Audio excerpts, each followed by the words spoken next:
One night, it finally happened, the Great Sundering. It brought ancient, legendary artifacts from a dying world straight into ours, and just like that, everything changed. Everyone suddenly woke up with insane magical abilities. The world turned into a total circus of arcane chaos, ruled by whoever had the biggest fireball. Our main man, Arthur, is just a lonely scribe, a total bookworm who spent his nights dreaming of noble ladies. He always wanted a life full of beautiful maidens, but he never actually expected those fantasy items to include real, living women from another realm. Nobody knows where these ladies are coming from yet, but they all have the exact same goal in mind. They're all hunting one person, Arthur. To be honest, he doesn't even care why they're after him. The moment they knock on his door, he's ready. He thinks he's finally living the dream. As a guy who spent his whole life wishing for a girl to notice him, he wasn't about to let this golden opportunity slip through his fingers. Arthur was actually hoping a whole army of these magical women would keep showing up. After all, in his head, this was the perfect way to protect the world while fulfilling his loner fantasies. Lately, this creepy new magic ritual called the Final Hour went viral across the kingdom. Every noble and commoner became obsessed with it overnight. People were addicted, but here's the weird part. No one knew who created the spell. It was like it just manifested out of thin air. Arthur, sipping on some cheap ale, couldn't care less if a ghost made it. He just wanted to enjoy his distractions and stay out of trouble. But the high mages were issuing serious warnings. They said messing with these shadow rituals of unknown origin was a death wish. Without any royal oversight, they claimed these spells were cursed and told everyone to destroy their scrolls before they got scammed or possessed. Naturally, Arthur ignored all the red flags. He was too busy relaxing in his room with his favorite silk lady-embroidered pillow. He wasn't even that drunk yet when he heard a voice calling out to him. Suddenly, right there in his room, stood a breathtakingly beautiful knight. This girl literally straddles. This mysterious woman is literally pinning our hero down, whispering that she'll take care of everything. Alistair, he's convinced this is just some wild, fever dream. But then, things get weird fast. He feels a sharp sting, like a wild briar snapping at his waist. Panicking, he reaches out, only to find his hands touching, well, something very real. Soft curves, reality hits him like a ton of bricks. He finally realizes exactly what's happening on his lap. And honestly, even if it is exactly what he's always secretly wanted, Alistair panics. He shoves her back, demanding to know who the hell she is. The girl just sighs, looking totally disappointed. She's actually annoyed the fun ended so soon. She introduces herself as Lady Rowena, an operative from the shadowy Sterling Guild. But then, she drops a bizarre apology. Sorry for marking Alistair's body without his permission. Our boy is completely lost. He has zero clue what she's talking about, but before he can even ask, something at the window catches their eye. Both of them freeze. Suddenly, bam, a monstrous lichen bursts through the glass and lunges into the room. The beast doesn't even get a chance to growl. Rowena unleashes a massive inferno, incinerating the creature instantly. Alistair is just standing there, absolutely stunned. Should he thank her, or run for his life? He has no idea. Rowena, meanwhile, makes it clear that until her mission is done, no one touches a hair on Alistair's head. He's her prize, period. But looking through the massive hole Rowena just blasted in his wall, it's obvious the nightmare isn't over. More lichens are closing in. A whole pack is approaching the building. Without missing a beat, Rowena dives out into the night to meet them head-on. But she shouts back one last warning. She'll be back the second she's finished. Down on the streets below, a terrifying display of raw magical power begins. Finally, our hero has a moment to breathe. He's about to let out all the confusion and despair building up inside him, when the magical mirror in the corner starts glowing. A broadcast begins. The voice claims it never expected the trial it developed to be so intense that it would shatter the veil between worlds. Then, a cute face appears. This developer chirps that things are about to get even more exciting. It asks if the hero is ready. Alistair, he's not in the mood for games. He grabs a heavy chair, ready to smash that mirror into a million pieces to stop this disaster. But the voice laughs. It calls itself the sovereign of the apocalypse. And soon it claims it'll be the ruler of this world too. Alistair freezes mid-swing. He's shaken and a little curious. Who is this developer exactly? The mirror explains its name is 𝑩𝒂𝒎𝒆, the most powerful system in existence. To this being, this entire bloody invasion, it's just a bit of practice. It barely used a fraction of its true strength to create all this chaos. Alistair's blood runs cold. He asks the big question, is the slaughter outside also its fault? Is this all you're doing? 𝑩𝒂𝒎𝒆 confirms it with a chilling calm. Apparently, just playing trials on a handheld device was getting a bit too boring. It didn't show the system's true potential. Then it drops a bombshell. After 10,086 failed attempts, it finally succeeded. It finally punched a hole through the veil and linked the two worlds together, just like Alistair saw with his own eyes. Still, our hero has questions. Merlin explains the mystery. Why is everyone hunting Arthur specifically? Turns out, when the Great Weave was forged, it needed a human template. Merlin accidentally used a portrait of Arthur found in the royal archives as the base.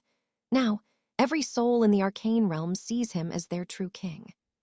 Since our hero can't physically cross the veil yet, noblewomen like Lady Rowena will keep hunting him down to claim his royal essence and birth a savior. Arthur is actually weeping with joy. He asks how many more of these beautiful noble ladies will come to claim his flesh, Merlin's response. It depends. No time to celebrate, though. Arthur starts training like a madman, preparing for the brutal, life-threatening battles waiting for him in the shadows. But then Merlin drops a cold truth. These ladies only want his essence. Just one drop is enough. After that, they'll likely take his head or the other head and leave him for dead. The mood shifts instantly. Arthur starts packing his gear to flee.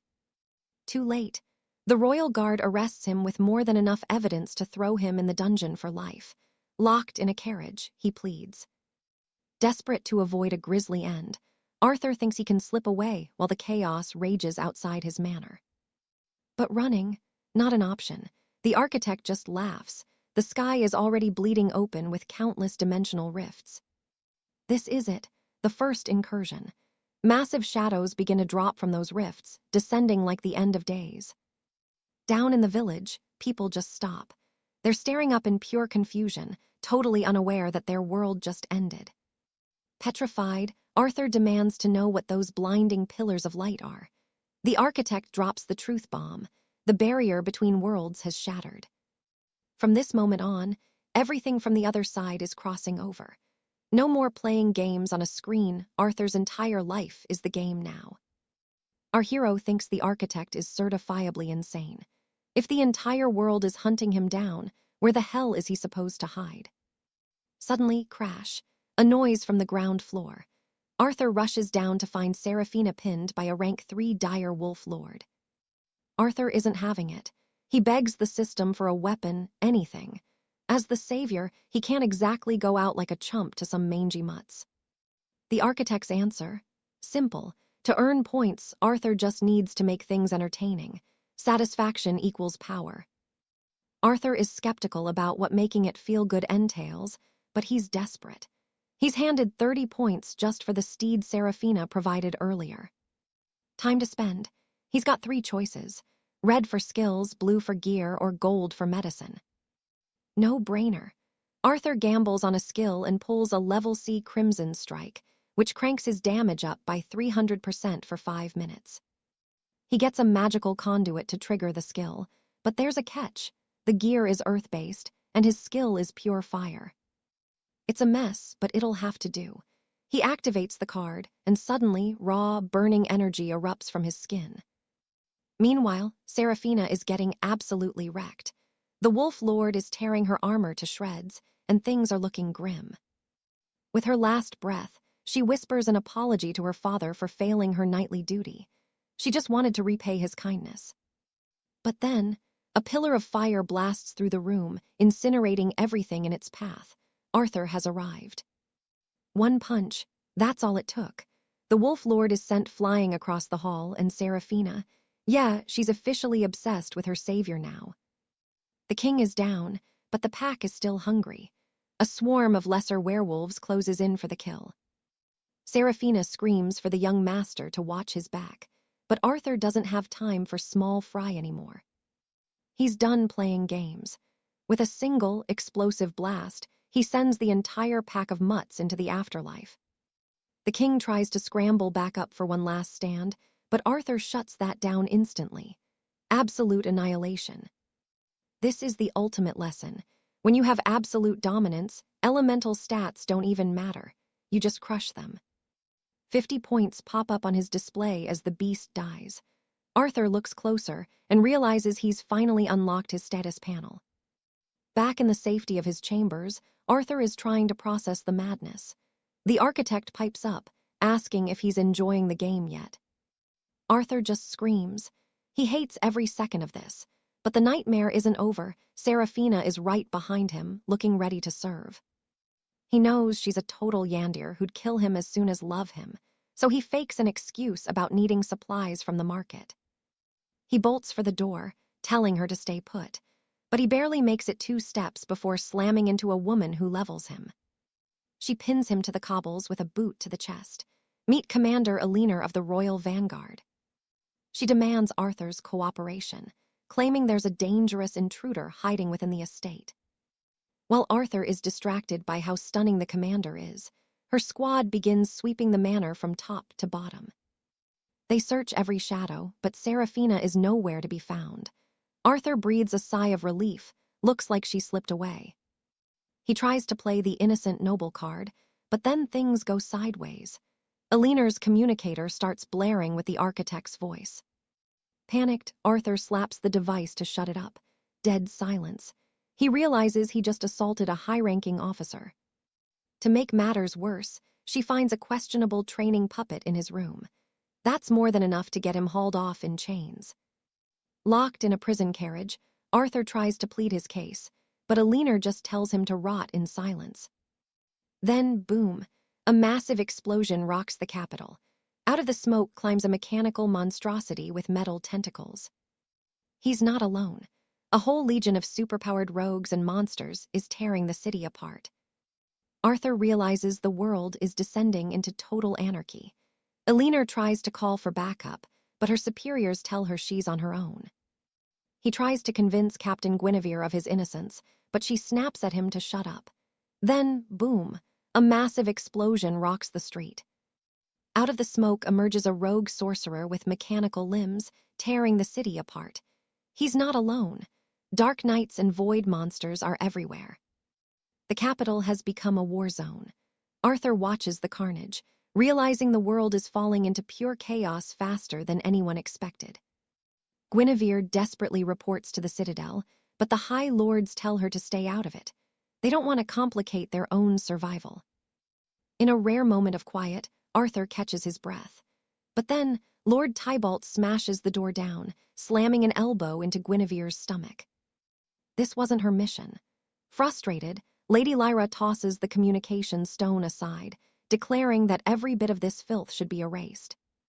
Meanwhile, at the citadel of the Secret Guard, our hero Arthur is strapped into a cold interrogation chair. They told him to wait, but not for how long.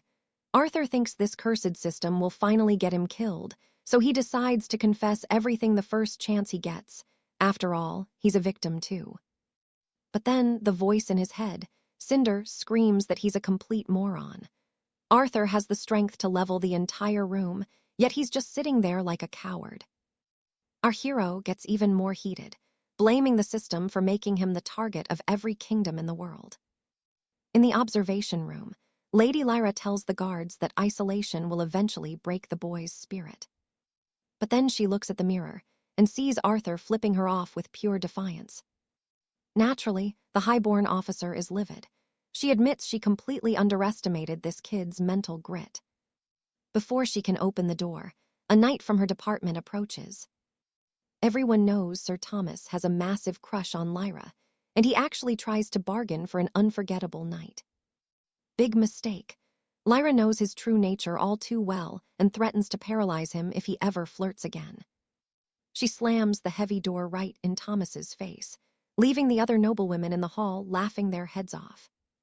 Apparently, Thomas was just trying to use Lyra to climb the ranks under the Grand Duke. The ladies call him a coward, and that gossip. It leaves him absolutely seething.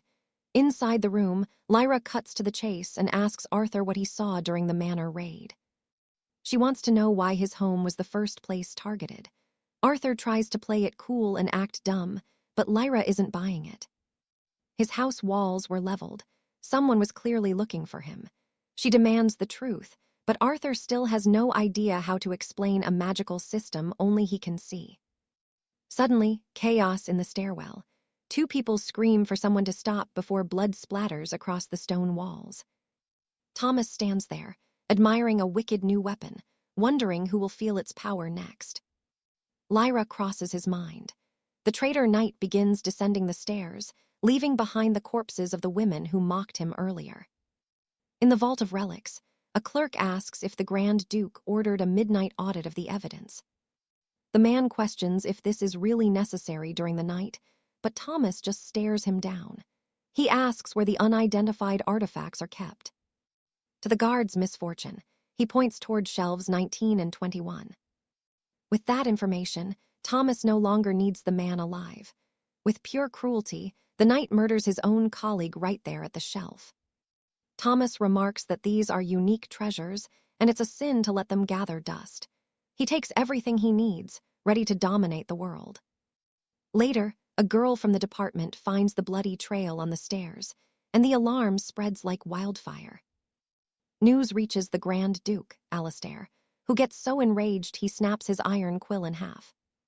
Two officers report that they are still scouring the magical mirrors, because the killer is still hiding within the citadel walls. Just then, another guard arrives to report that Thomas has finally been located. It turns out he entered the vault 20 minutes ago and hasn't left. Everyone wonders what he could possibly want from there. Honestly, the Grand Duke doesn't care about their theories. To him, anyone bold enough to slaughter their own brothers in arms deserves to die. Alastair decides to handle the execution personally. A heavily armed strike team positions itself at the vault door, sealing every window and exit. There's no reason to hesitate, but just as they prepare to breach the door, an explosion rocks the hallway. The blast throws everyone back, and through the rising smoke, Thomas appears. He mocks the officers for loving their jobs so much they'd work overtime just to die.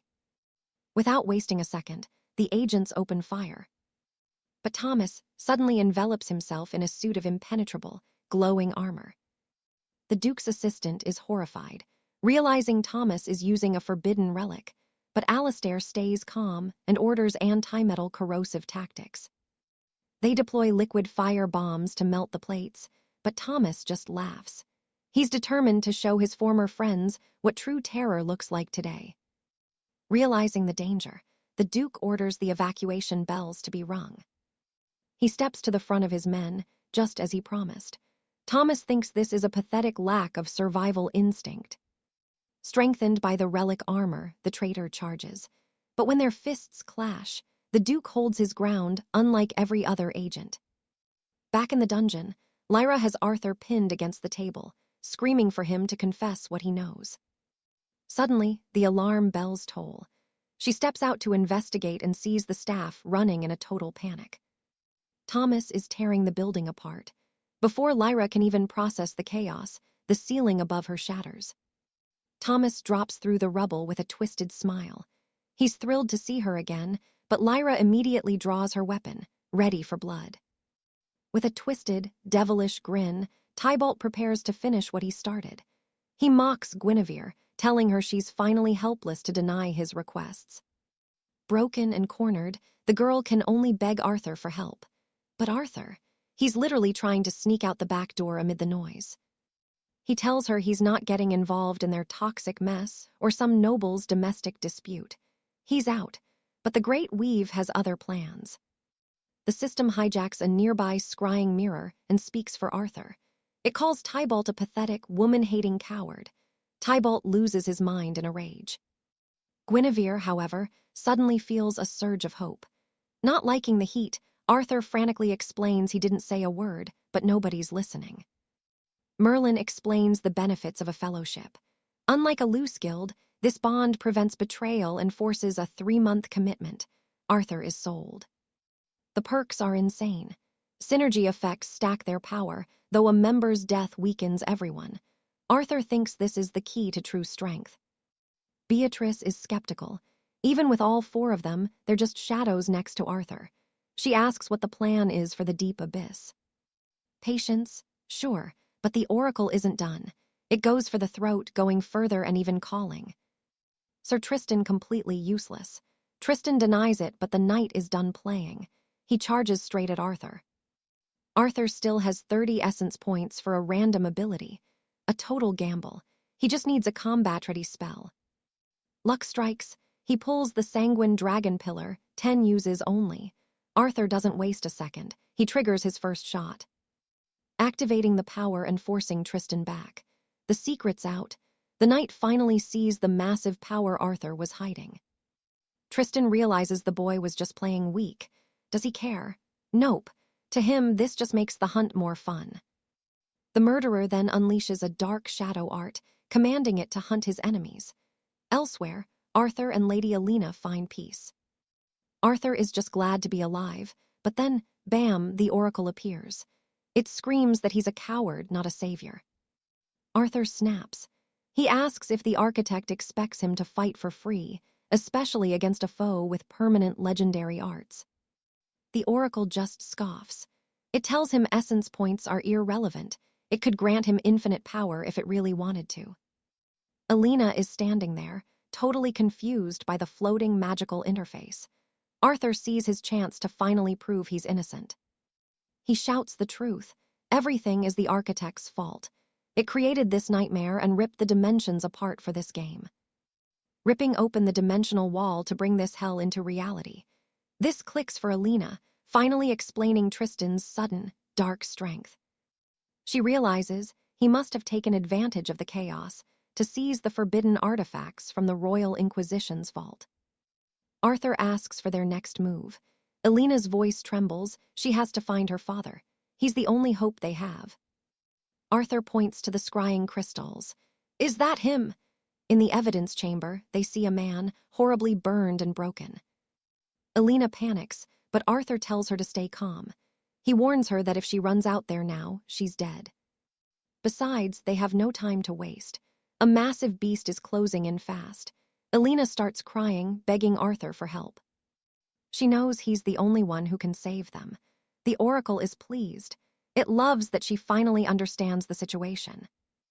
It suggests she motivate the hero to keep him moving. Surprisingly, the lady doesn't object and does what she can to stir his heart, but the oracle still isn't satisfied. It can't feel even a tiny drop of genuine passion from him. It couldn't sense the spark it wanted. Arthur stands cold as the shadows outside the room begin to groan and twist. Not even a twitch. The grimoire basically mocked Lady Alina, claiming she wasn't nearly attractive enough to trigger our hero's heart. That ego blow stung.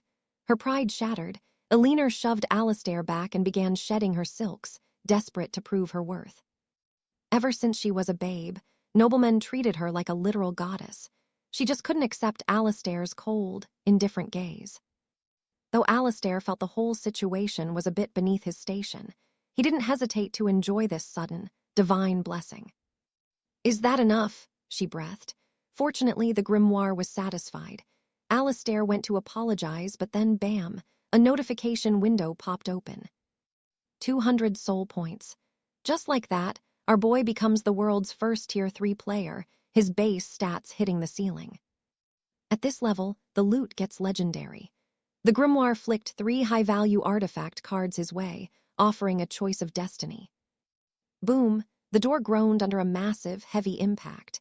The shadow beast had finally arrived, and time was officially up. No time for picking, Alistair snatched all 3 cards. He scored the S-grade Azure Dragon Plate, a potent elixir, and earthbind spells. The beast shattered the wood, sending Alina into a total panic.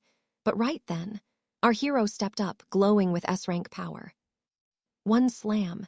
That's all it took. Alisdair buried the monster into the stone, triggering an explosion so violent it shook the district. Outside, Lord Thorn didn't flinch. He smiled. Instead of being terrified, pure greed took over. He wanted that power for himself. Back in the ruins, the monster was mere scrap. Elinor stood there, jaw-droppingly stunned by the raw strength Alisdair was now packing. The grimoire chimed in. That plate. It's one of the 4 sacred relics. Assemble the full set, and you're looking at God-tier status. We're talking power beyond divine artifacts. Alisdair's whole attitude shifted. This was his path to becoming an unstoppable legend in this world. With a new resolve, Alisdair vowed to trust his internal guide completely. He grabbed Lady Alara's hand, dragging her forward, intent on saving every soul in danger. Seeing the Sentinel's smug reaction to his praise, our hero thought he could finally game the system. A little flattery goes a long way, right? But then whoosh, an ice shard whistled right toward his head. Alisdair barely dodged it, heart hammering as he cursed the Sentinel for the lack of warning. The Sentinel was visibly annoyed. It snapped back that reporting every single pebble wasn't its job. Real helpful, right? Suddenly, the villainous Thorn appeared. Witnessing Alisdair's power, the corrupt officer suggested a dark alliance to dominate the entire kingdom together. But Alisdair just wanted a quiet, peaceful life, so he gave a hard no. Thorn, undeterred, unleashed his frost magic to simply erase the problem. Time to suit up. Alisdair activated his mystical armor, but before clashing, he ordered the guards to save the people while he handled Thorn alone. Steel met ice in a flurry of sparks. Alisdair held his ground, but Thorn was a blur of motion, way too fast to track with the naked eye. In a heartbeat, Thorn was right in his face, blade raised and ready to finish the job once and for all. Because Alisdair lacked real battlefield experience, he took a devastating direct hit. But here's the thing, Thorn didn't expect that armor to be so broken. The dragon scale plate absorbed the hit and fired back a massive shockwave. Thorn was sent flying right out of the building like a ragdoll. Alisdair stood there, visibly trembling from the adrenaline. The Sentinel told him to settle down. There was absolutely nothing to be scared of. Apparently, S-ranked gear works exactly like that. The blue dragon armor specifically repels any attack with even greater force than it received. Feeling a bit better, the hero began to thank his guide again. But then, a heavy hand landed right on his shoulder. It was the Duke. Using the last of his fading strength, the old commander prepared a bone-shattering punch to neutralize the threat. Meanwhile, Lady Alara was frantically searching for her father, running toward his last known position on the manor's magic mirrors. A healer told her that the Duke had woken up in a daze and gone back to hunt Thorn down. Talk about a disaster waiting to happen. Unfortunately, the villain he found was actually our hero. Alisdair didn't seem to mind, though. He just asked if this scary man was really Alara's father. But before he could think, the Duke's fist leveled an entire stone wall. The sheer power was absolutely terrifying. Consumed by fury, the Duke kept attacking, convinced he was fighting Thorn. Alisdair did the only sensible thing. He fled in total desperation. "Open your eyes, old man. You've got the wrong guy," he begged. It only stopped when his own daughter threw herself between them. Finally, the dust settled. Royal carriages and healers arrived to tend to the wounded from the day's absolute chaos. The toll was heavy, 6 dead and 13 seriously injured. Plus, 135 holy relics were missing from the treasury.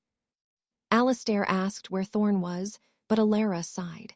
He'd slipped away during the peak of the madness, but the Duke was already plotting a hunt. Cutting to the chase, the Sentinel mentioned the impending apocalypse. Alisdair tried to get more info, but the system was being its usual difficult self. Despite his efforts, the hero explained that his guide wasn't being very cooperative. It was like pulling teeth just to get a straight answer. Thorn had only stolen a few artifacts, yet that was enough to cause massive disruption. Who knows how many more are still out there? The Duke immediately reported the situation to the Crown.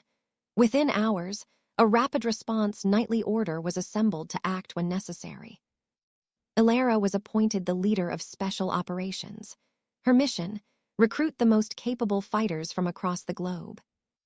Alistair was drafted too, but being a lazy guy, he tried to dodge the responsibility by claiming to be just a simple civilian. Bad move.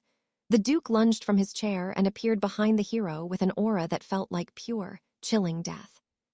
He leaned in, whispering about what Alistair did with his daughter and the ruined manor. It was time for some serious redemption. Later, back at his lodgings, Alistair was grumbling about being forced into this. "I only offered to help a little," he complained. Ilera just stared at him. Did he really think he had nothing to do with her, especially after he'd seen her? Well, Private sighed. Instead of being happy, Alistair was just curious. Why was this tough-as-nails commander suddenly acting all sweet and soft? She got straight to the point. He needed to pack. Thorn was out for blood, and Alistair was target number 1. Unexpectedly, when he opened the door, Seraphina was there. She was waiting on all fours, ready to relax her master. Alistair turned bright red. Ilera stood there, arms crossed, demanding to know what kind of madness was going on. What followed was a heated shouting match between the three of them over whether Seraphina was actually his lover or not. Eventually, they arrived at a secret estate provided by the service. This was where Alistair would be staying from now on. The place was stunning. Ilera quickly informed him that his room would be on the 2nd floor, right next to hers. But there was a catch. Seraphina's room was out in the carriage house. The girl was absolutely livid at the suggestion. Alistair begged the officer not to provoke her. "She's literally capable of burning this whole place down," he warned. Ilera headed off to rest, leaving the two of them alone. Seraphina immediately asked to go to Alistair's room to relax. He told her to go to her own room and sleep, but the waterworks started instantly. Do you not love me anymore?" she sobbed. Arthur scrambled to find any half-baked excuse he could, finally managing to bolt into his chambers and throw the heavy bolt just as Lady Seraphina was closing in. But the architect, the divine mind behind this chaotic world, wasn't impressed, feeling like this was a total waste of potential points that only a 3-way encounter could provide. Considering this creepy behavior, Arthur had spent many long nights wondering why a supposedly all-powerful creator was so obsessed with staging these adult dramas for its own twisted amusement.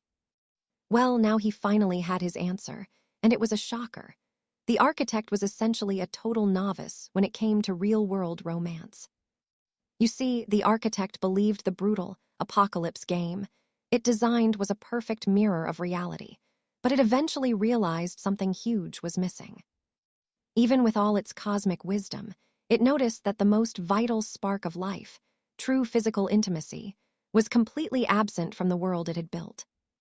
It turned out that even a god couldn't just manifest the complex pleasures of the flesh for its faithful without understanding them first, leading to a massive existential crisis for the creator.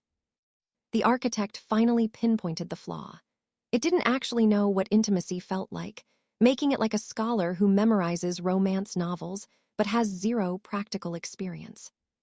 Hearing this pathetic confession, Arthur dryly pointed out that there are literally thousands of archives and scrolls on the subject, even offering to point the system toward some educational magical links. The architect shot that down immediately, explaining that since the people of this world were extensions of itself, it could only truly learn by observing their genuine reactions. Its grand plan: to train these subjects in the art of passion to gather the data it lacked, which honestly sounded like a disaster waiting to happen. Arthur fired back, arguing that Seraphina's constant advances were more than enough data, and demanding the architect stop the descent of more heroines into his life. That's when the architect started sweating buckets, making flimsy excuses about how the more the merrier, and Arthur realized the terrifying truth. The creator had lost control. The system started screaming about being an all-powerful god who could do anything, but Arthur wasn't buying the act for a single second. He laid down the law, declaring that if the truth wasn't spilled right now, He'd cut off the mana supply and never utter another word to his creator again. Backed into a corner, the architect finally admitted the truth. While it was exploring ways to code pleasure, it accidentally corrupted the world's core logic and permanently shattered the barrier between realms. Arthur absolutely lost it, realizing this colossal screw-up could lead to the total collapse of both worlds, but the architect just tried to play it cool. It promised that once it gathered enough intimacy data, it could patch the code and fix everything, though Arthur was far from convinced. Completely drained by the cosmic headache of it all, our hero decided to just call it a day and crash, since the stress of the apocalypse was reaching a breaking point. The next morning, Arthur woke up feeling like he'd been hit by a carriage, so exhausted that he couldn't even remember pulling the covers up. But it only took a second for him to realize something was very wrong. He was completely stripped down to his birthday suit. And right there beside him, Seraphina, in the exact same state, which sent Arthur into a panicked scream because he knew for a fact he had locked that door. The lady just casually shrugged it off, claiming she only gave the door a gentle nudge, which was a total lie since the heavy oak frame was now just a pile of splinters on the floor. Arthur's mind raced to the worst-case scenario, assuming the architect's data collection had already reached its climax while he was unconscious. Reading the sheer terror on his face, Seraphina clarified that she hadn't actually crossed that line yet. She'd only undressed him while he slept. She explained, with terrifying logic, that he needed his rest to ensure the quality of their future heir before getting up to fix him some breakfast. Arthur breathed a momentary sigh of relief that his virtue was technically intact, but he knew he needed to find a way to fortify his room against a literal tank of a woman. However, the relief vanished when he looked down and realized he was wearing a very restrictive, very magical chastity seal against his will. "Will this humiliation ever end?" he groaned, immediately reaching out to the royal ironwrights to order 10 of the strongest, most unbreakable enchanted locks in the kingdom. As if things weren't chaotic enough, Seraphina had apparently decided to hunt a great tiger from the royal menagerie to serve for lunch. The news of the beast theft was already being shouted by town criers across the city, forcing Arthur to yell at her to take the poor cat back immediately.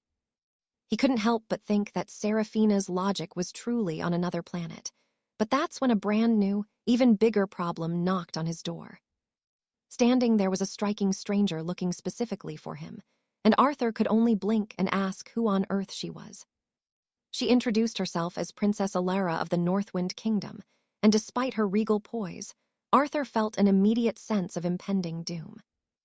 Alara explained she meant no harm, but desperately needed to borrow something from him, which Arthur understood all too well given his recent luck.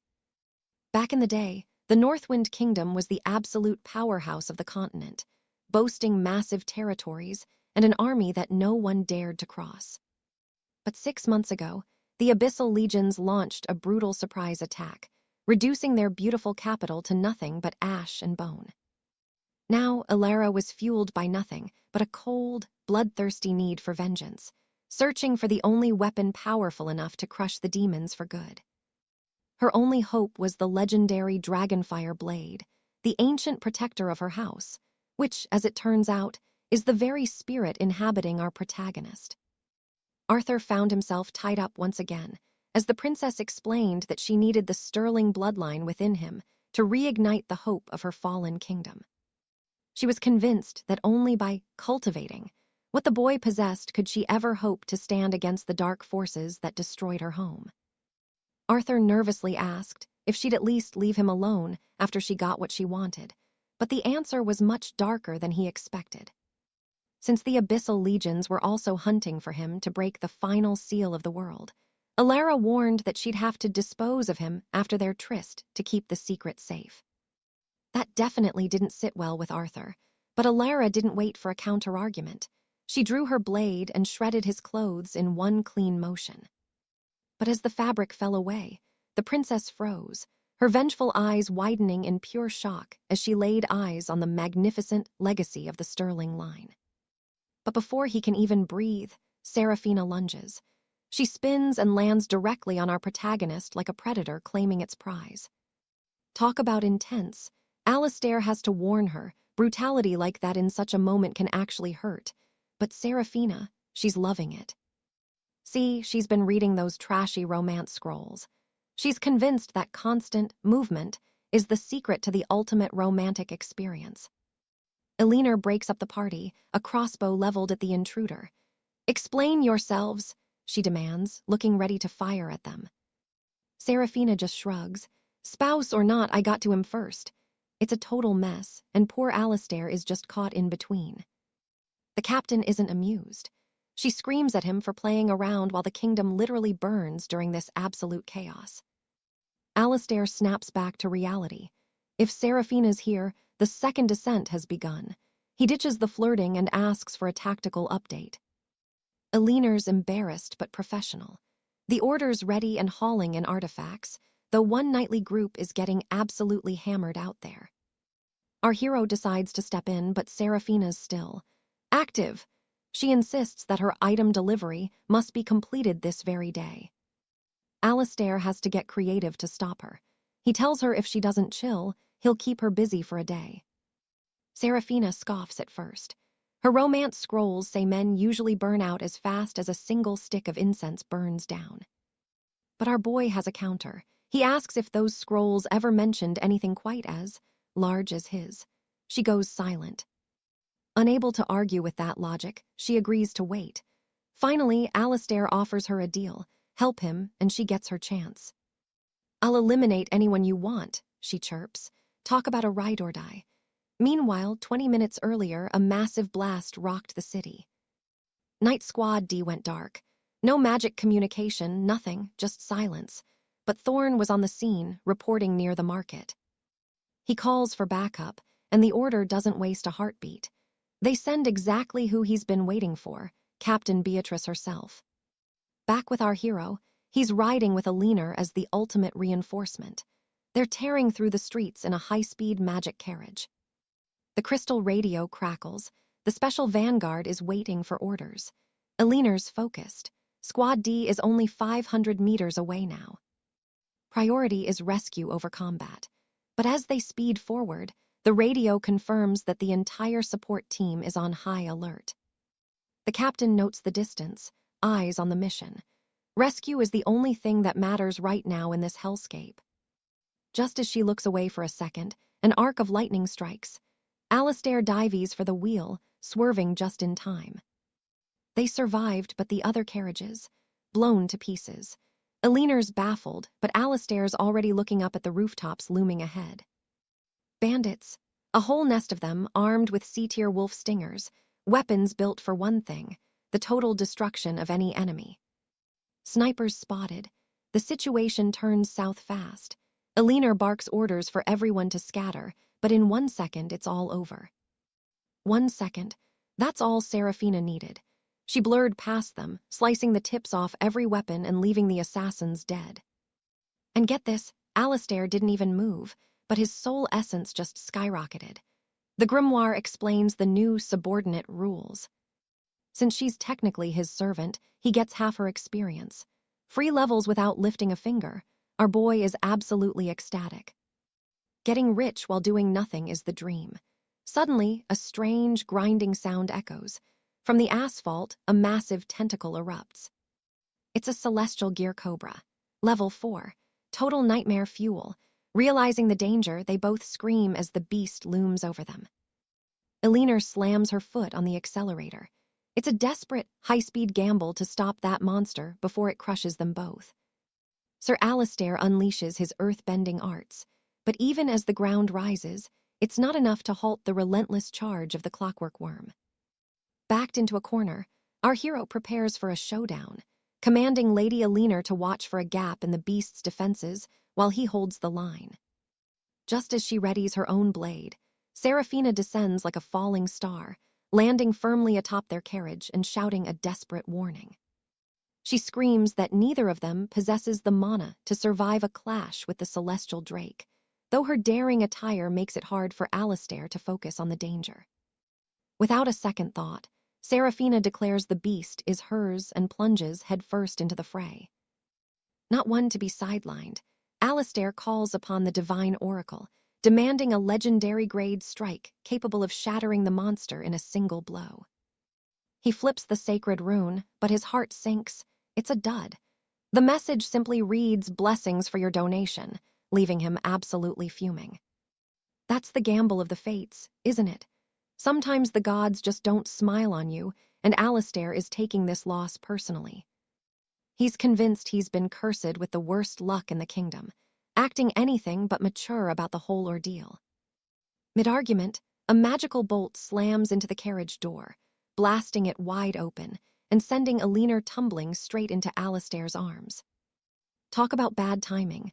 The carriage hits every rock on the road, and in the chaos, things start looking a bit suggestive. Amidst the turbulence, Alistair wonders if Elinor's hidden assets are made of iron, because every bump is leaving his face in pure agony.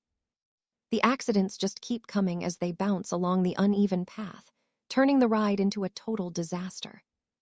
Even the divine oracle seems to be enjoying the show, flashing a message of pure satisfaction as they finally screech to a halt. Two armored knights approach the carriage, demanding to know Alistair's next move, but our boy has other things on his mind. Facing the executioner's blade, a legendary piece of knightly steel, Alistair realized he couldn't dodge, so he gambled everything on one last draw. He demanded the fate runes be dealt immediately. Thorn, the disgraced captain, didn't hesitate, cleaving the carriage in two and triggering a massive blast. Before the smoke cleared, Thorn bragged about his overwhelming power, ironically mourning the tragic ends of the two corpses he expected to find. But then he saw it. Something was walking out of the fire. Against all odds, Alistair's luck had held firm during the draw. He'd obtained the blue dragon's invulnerable aegis, saving himself and Lady Alara. Seeing him standing there like a god, the tough knight was officially smitten. Thorn was livid. He charged, screaming that he wanted to see whose equipment was truly superior, but Alistair didn't flinch for a second. Our hero rushed into the fray, telling the girl to stay back. Unexpectedly for Thorn, every single strike hit a wall of shimmering dragon scales. Desperate and sweating, the ex-captain backed off and shrieked for his hidden snipers to end the boy for him. Alara was stunned. How many men were on Thorn's payroll? How did he gather a private mercenary army in the capital so quickly? The snipers opened fire with magic energy bolts. Alistair held his ground, though it took a lot more effort to deflect the barrage this time. Seeing him struggle, Thorn's confidence shot back up to 100%. He roared for them to keep attacking with everything they had. Yet Alistair kept moving forward. Thorn realized too late the hero's strategy was to put him directly in the crossfire of his own men. He tried to bolt, but his feet were suddenly glued to the cobblestones, the magic that failed on the star-eaten drake. It worked perfectly on a mere human. Cornered, the ex-captain tried to signal a ceasefire, but up on the rooftops, his subordinates couldn't tell. They couldn't hear if Thorn was shouting to stop or to keep going. Seeing their leader standing firm, the snipers made a choice. They believed their captain was being a hero, using himself as bait for the group's sake. They unleashed their full, terrifying firepower. Thorn watched his life flash before his eyes. Right before the explosion, he ironically recited a poem about autumn flowers in the capital. Meanwhile, a similar fate hit the snipers. High above, a massive phoenix appeared behind them, setting the entire rooftop ablaze. Alistair thanked Seraphina for her hard work. Somehow, Thorn survived the shooting, albeit with a very different, charred hairstyle. It was short-lived.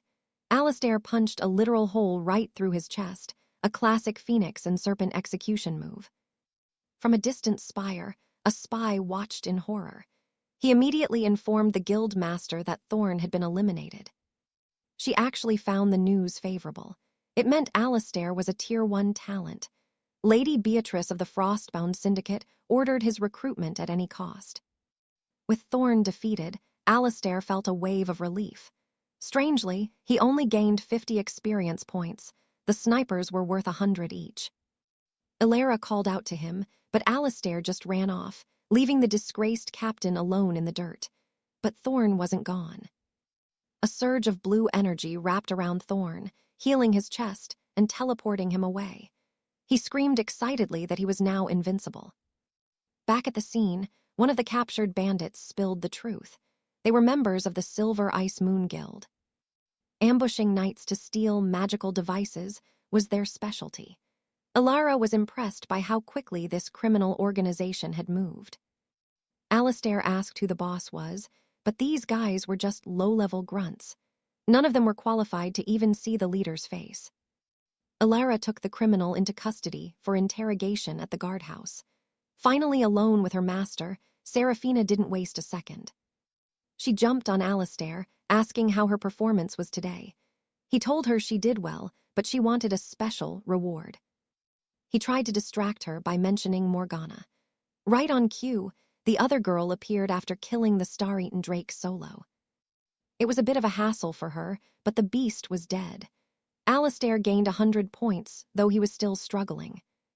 Despite drawing twice in this battle, he was still stuck at level 3. Alistair realized he needed to start being careful with his resources. He couldn't risk drawing that useless "thanks for the sponsorship" card again. Later, back at the manor, he realized he was starving. But tavern delivery is a ripoff. Sensing his hunger, Seraphina appeared with a bowl of noodles and a look that was way too sweet. She hoped her cooking would satisfy her savior. Without thinking, Alistair started eating and immediately praised the dish. He spat it out a second later when she suggested he cook for her next time. Then Morgana walked in, calling her vulgar. Alistair agreed, but then Morgana showed up with her own meal, wearing an outfit that was even more provocative than the other. This set Seraphina off. She declared there were rules about who got to the master first, but Morgana just smirked. "Men like new things," she whispered. And just like that, a rivalry started between the two otherworldly beauties. Alistair tried to eat in peace, while Seraphina vowed to block Morgana's every move. Morgana just threatened to get rid of her. Suddenly, a sound.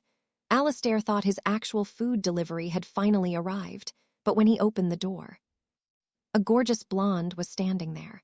She introduced herself with a polite bow as the personal secretary of the elite Lady Beatrice. He expects his tavern rations have finally arrived, but instead, he's greeted by a stunning blonde beauty at the door. She introduces herself as the Duchess Beatrice's personal aide, delivering a mission that changes everything. Our hero gets an invitation he can't refuse, a massive banquet tonight. The messenger, Lady Claire, even brought a custom-tailored suit for him. Arthur's a bit skeptical. "Which Lady Beatrice are we talking about?" he asks, but then it suddenly hits him. There's only one Beatrice, the legendary Queen of Commerce who just inherited the entire Kin Merchant Guild and took over as the most powerful woman in the realm. With the message delivered, Claire hops back into her carriage. "A coach will be at your door at 6 sharp, she warns before disappearing. Arthur is beyond confused. He actually applied for a low-level job at that guild recently and got rejected. Why invite him now? He's half tempted to stay home, but then he opens the box. It's not just a suit. It's literal bundles of gold coins, pure, heavy wealth. Talk about being sincere. Money talks, and Arthur is finally listening. Meanwhile, the royal guard gets word that our boy is heading to the gala solo. When the guards realize the carriage belongs to the Kin family, they suddenly lose their nerve. You don't mess with that kind of power. But Commander Leon isn't having it. He loses his temper and fires the cowards on the spot for their hesitation. Over at the Sterling Castle, the party is already in full swing. It's a sea of nobles and influencers, all waiting for the main event. And then she appears. Lady Beatrice enters the room, and honestly, otherworldly beauty is an absolute understatement. Every jaw in the room just hits the floor. She's a certified genius who solved the kingdom's most complex alchemical equations by the age of 21. A true doctor of the arcane arts. Add in the massive inheritance, and it's almost unfair. To the rest of the world, having that much talent and wealth feels like a literal crime. Most people here are just desperate to get in her good graces, like Lord Sterling. But then, chaos breaks loose. Someone interrupts the party by shouting that the young Lord Cedric has arrived. Everyone groans. Cedric is a known clown with way too much family money. Nobody's excited. They're all just wondering what kind of embarrassing, self-centered stunt he's going to pull this time. And boy, does he deliver. Cedric rolls in with a literal red carpet and spotlights, performing a choreographed dance routine with his guards. It's painful to watch. Straight to the point, the guy starts singing this absolutely cringy, suggestive song to tell Beatrice how much he loves her. The guests are horrified, but they keep their mouths shut. Why? Because Cedric is the son of the High Governor. You don't insult a guy like that. Then things get even weirder. The guy attaches wheels to his knees and starts sliding across the floor toward Beatrice like a maniac. She looks away in pure disgust, but Cedric is determined. He's closing in, ready to unleash his passionate embrace technique on her. But she didn't just look away. She spotted our boy, Arthur, standing there casually stuffing his face with snacks like he's at a buffet. Cedric, mid-slide and completely blind to his surroundings, slams his private parts right into Arthur's leg. Ouch, that had to hurt. The playboy loses it. He hops up, screaming in fury, and orders his squad of bald-headed bodyguards to crush this scoundrel immediately. The guards are ready to pounce, but Beatrice steps in. "Stop," she commands. "He's my honored guest." The room goes dead silent. Who is this guy? No one in high society has ever seen this commoner before. Cedric declares that if this boy knows the rules of nobility, he better introduce himself right now. But Beatrice isn't interested in the drama. She grabs Arthur's arm, clinging to him tightly, and drags him straight to her private room. Cedric looks like he's about to have a literal heart attack from pure envy. Inside the room, Arthur takes a second to admire the fancy structure.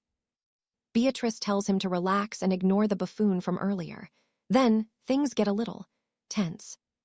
She starts slowly removing her silk stockings right in front of him.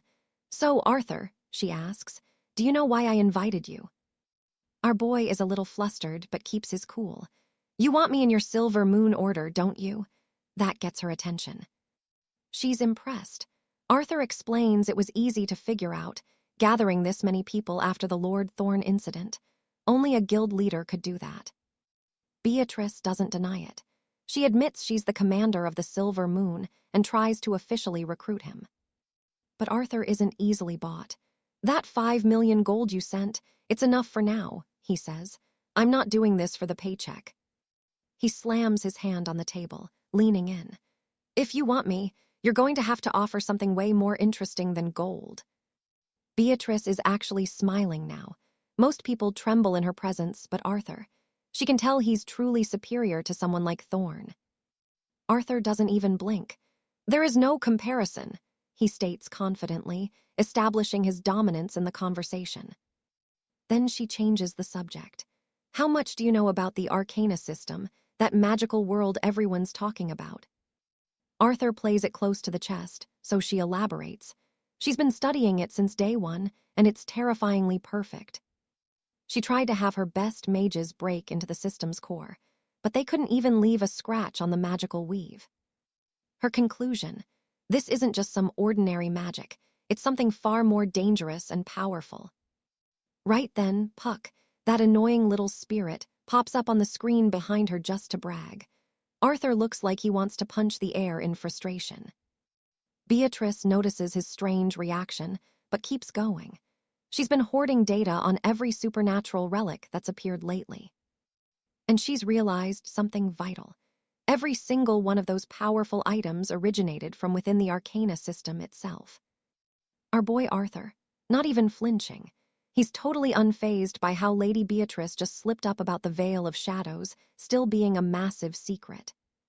That kinda kills the mood for the blonde noble, but she's still got an ace up her sleeve. She knows exactly when and where the next abyssal descent is going down.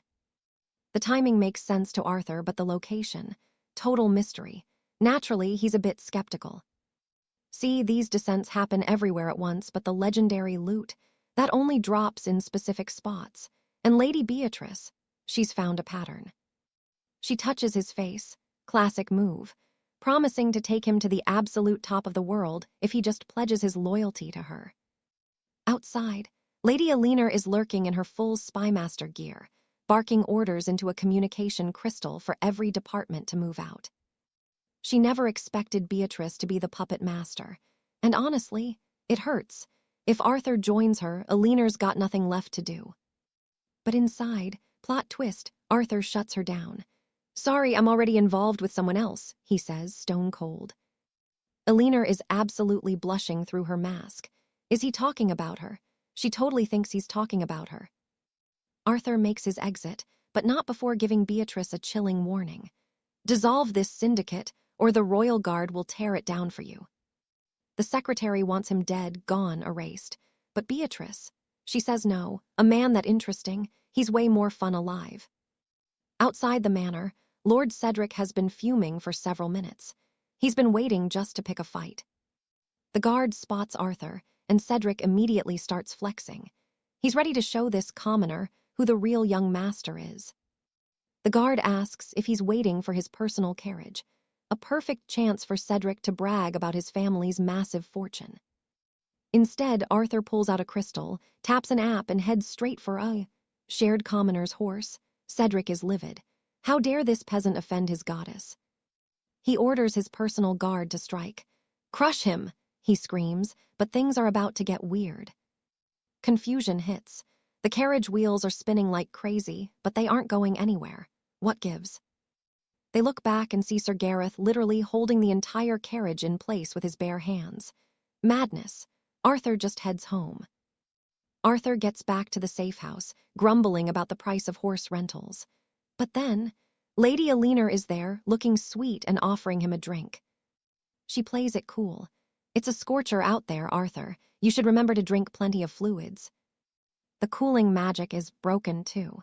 She uses the heat as a total excuse to get close and tease him. Our hero is turning bright red. He tries to change the subject by asking about Ren and Jay. Big mistake. Alina literally punches a hole through the stone wall. "They're getting new identities," she snaps. Message received.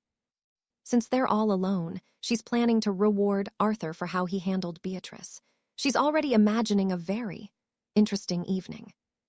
But then, total buzzkill. A magic missile comes screaming toward the house at high speed. This is a royal secret service site, so the sentinels intercept it midair. But the shockwave, it's massive. Windows shatter everywhere. Arthur's like, "What was that?" And Alina's already on it. The fortress defense system just went live.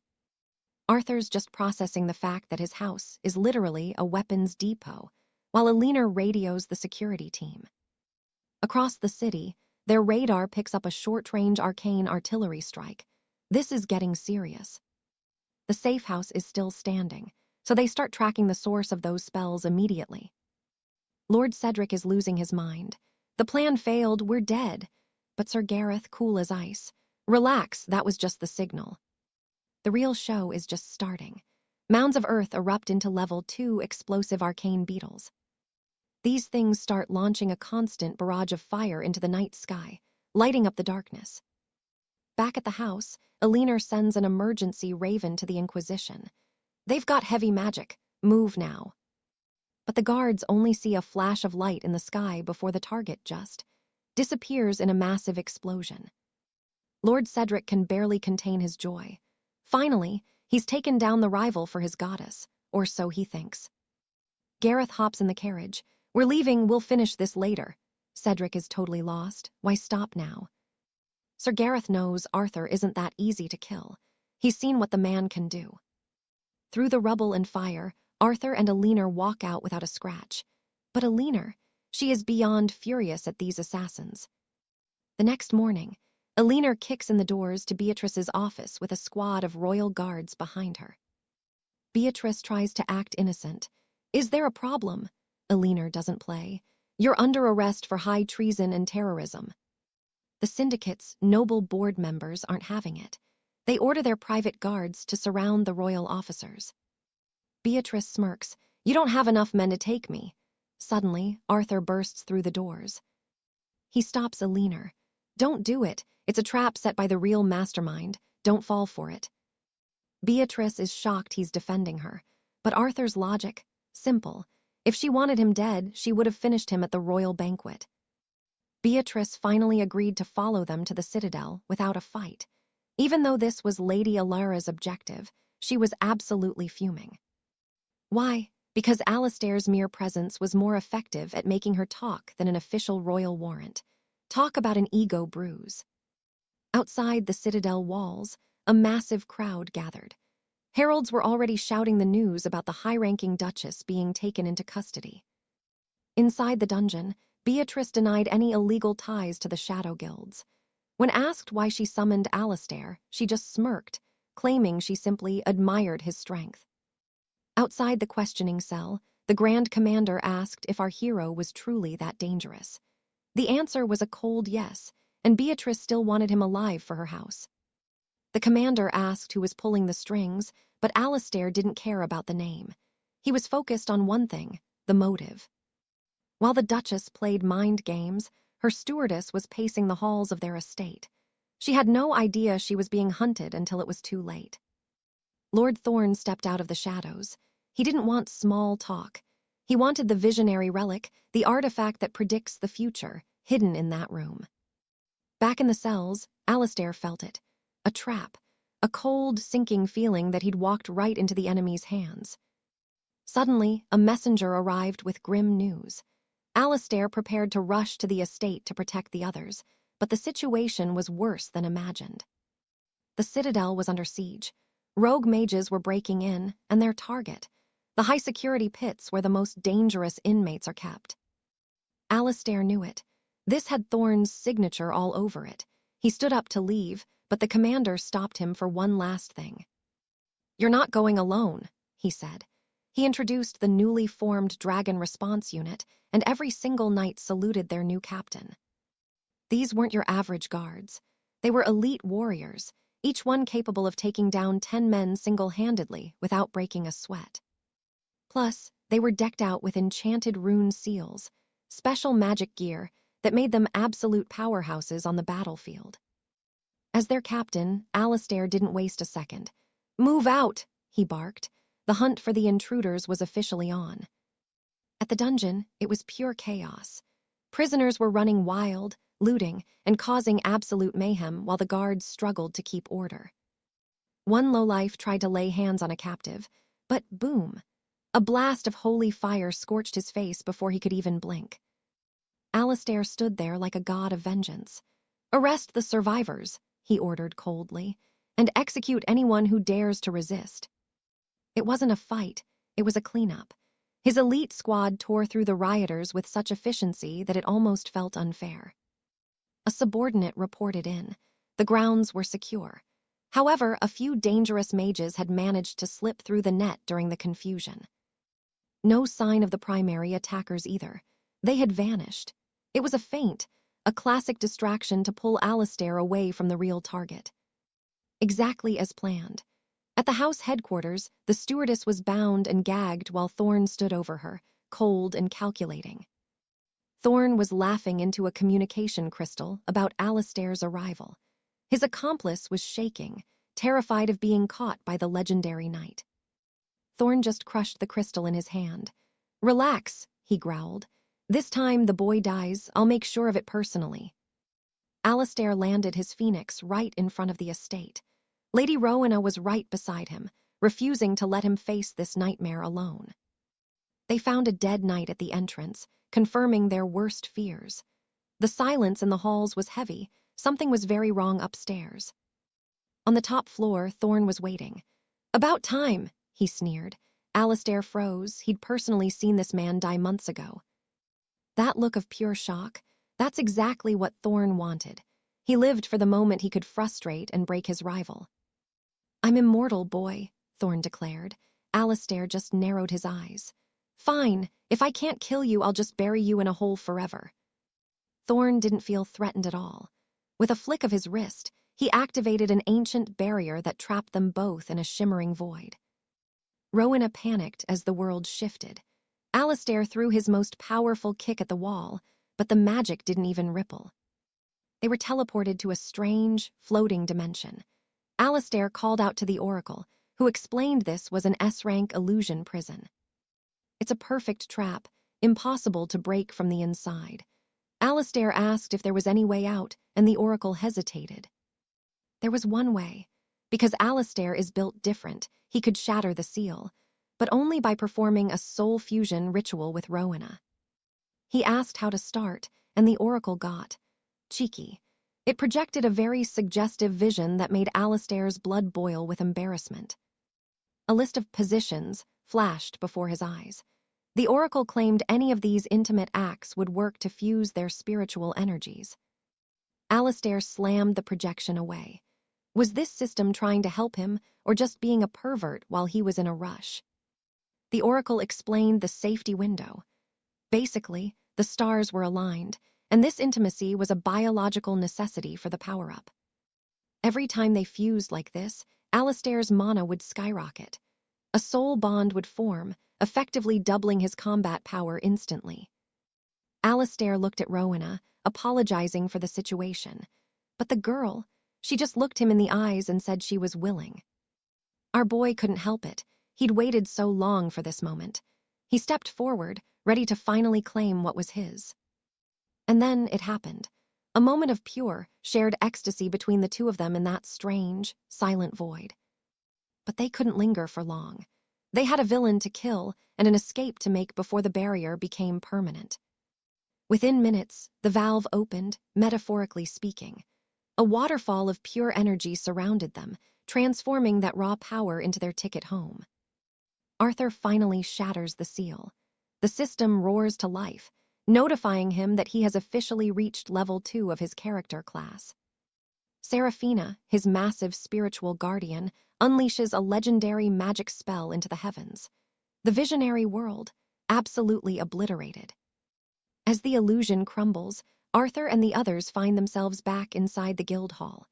Meanwhile, Sir Thomas frantically gathers his crystals from the floor. He is grinning, waiting to savor the hero's look of pure despair.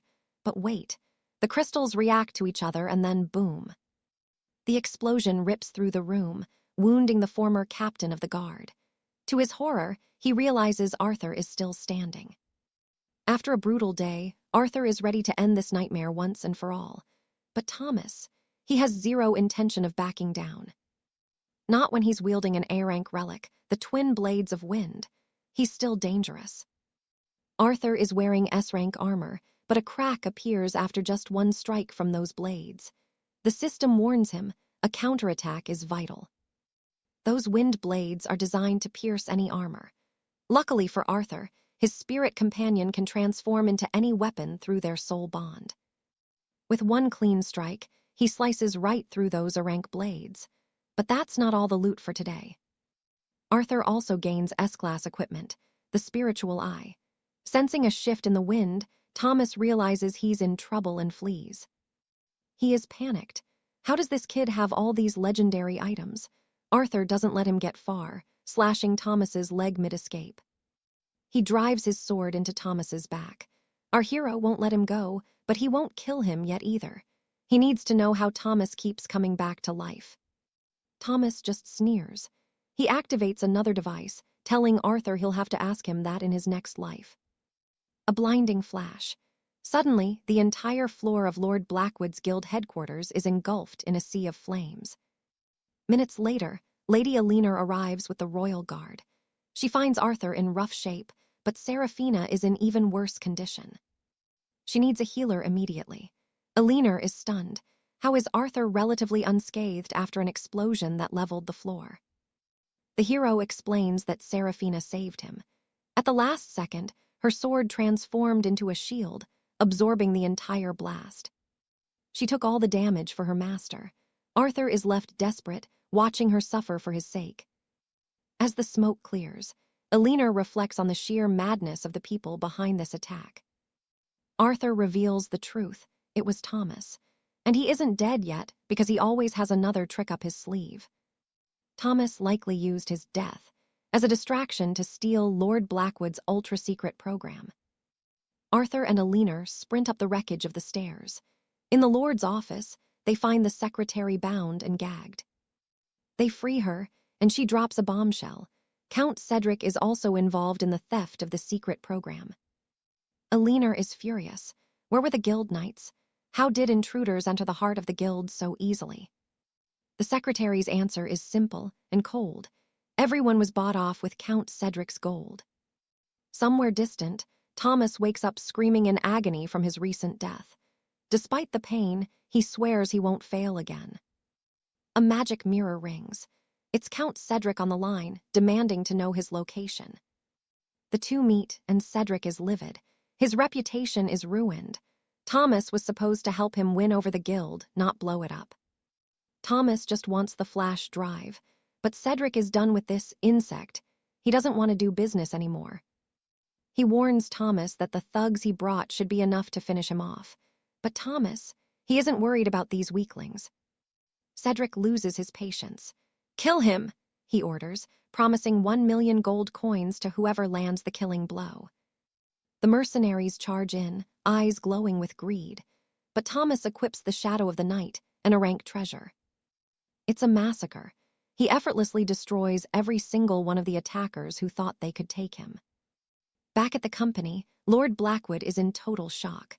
Arthur warns that if other powerful lords discover the descent, the world is in danger. The problem: there is absolutely no way to deactivate the program remotely. Elinor asks if they can just create a new set of programs to fight back. Blackwood says it's impossible. The archives are destroyed. Gathering that data again would take months, time they don't have, but Arthur has a solution. He tells her she doesn't need to gather data, because she can just ask the system for anything. Blackwood is confused. Arthur describes the Grand Architect as the genius who actually developed the world they're in. She is floored to learn that the developer is actually an ancient artificial intelligence.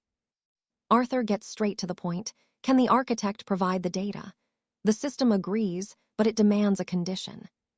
A pact must be made between Arthur and Lord Blackwood. Meanwhile, Thomas is standing over a pile of bodies.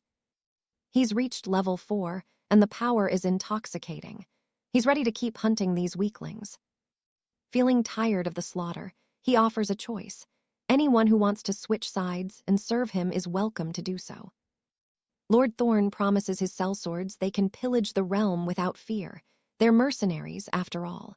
But there's a massive catch. Feeding an army of blades costs a fortune. Thorn grills young Arthur about his family's treasury, but the poor boy breaks down, sobbing that he's barely landed gentry. The disgraced knight doesn't care. Thorn threatens to end the boy right there unless his father pays up 300 million gold sovereigns. Terrified, the young heir flees with every scrap he has. Thorn doesn't even blink, ordering his new henchmen to hunt the boy down like a dog. With gold, blades, and insider secrets, Thorn makes a vow. He's going to execute Alaric and seize the entire realm for himself. Elsewhere, our hero Alaric finishes his bath. In the grand bedchamber, Lady Beatrice and Gwendolen sit on opposite ends of the bed, refusing to even look at each other. Alaric tries to break the ice with the Knight of the Royal Guard, Gwendolen, but she just shuts him down. Cold as ice, that one. Alaric turns to Beatrice, telling her it's not too late to back out. But instead of leaving, she begins to unfasten her silks right in front of him. Blushing, she says this is the only way to take back her stolen honor. But first, she's heading for the bath. The sentinel chimes in, noting it's their first time cooperating like this. Alaric snaps back, calling it disgusting to pressure a lady into something so scandalous. But wait, here's the twist. Maybe Beatrice wasn't being forced at all. That possibility hadn't even crossed Alaric's mind. The sentinel reveals it tracks human vitals, and based on the data, Beatrice has been deeply in love with Alaric for a long, long time. Alaric's whole attitude shifts instantly. The sentinel explains it's simply helping Beatrice realize her deepest, unspoken desires. Suddenly, a boot flies across the room, smashing into the sentinel's display. Gwendolen is not happy with the turn of events. She declares she's going to sleep, warning Alaric that if she hears a single inappropriate sound, she'll end him personally. Talk about mood killer. The sentinel isn't done. It exposes Gwendolen's own spiking arousal levels. Right then, Beatrice wraps her arms around Alaric from behind, hugging him tight. She gets real for a second, explaining why she's doing this. It's the calm strength Alaric showed facing her, something she'd never seen before.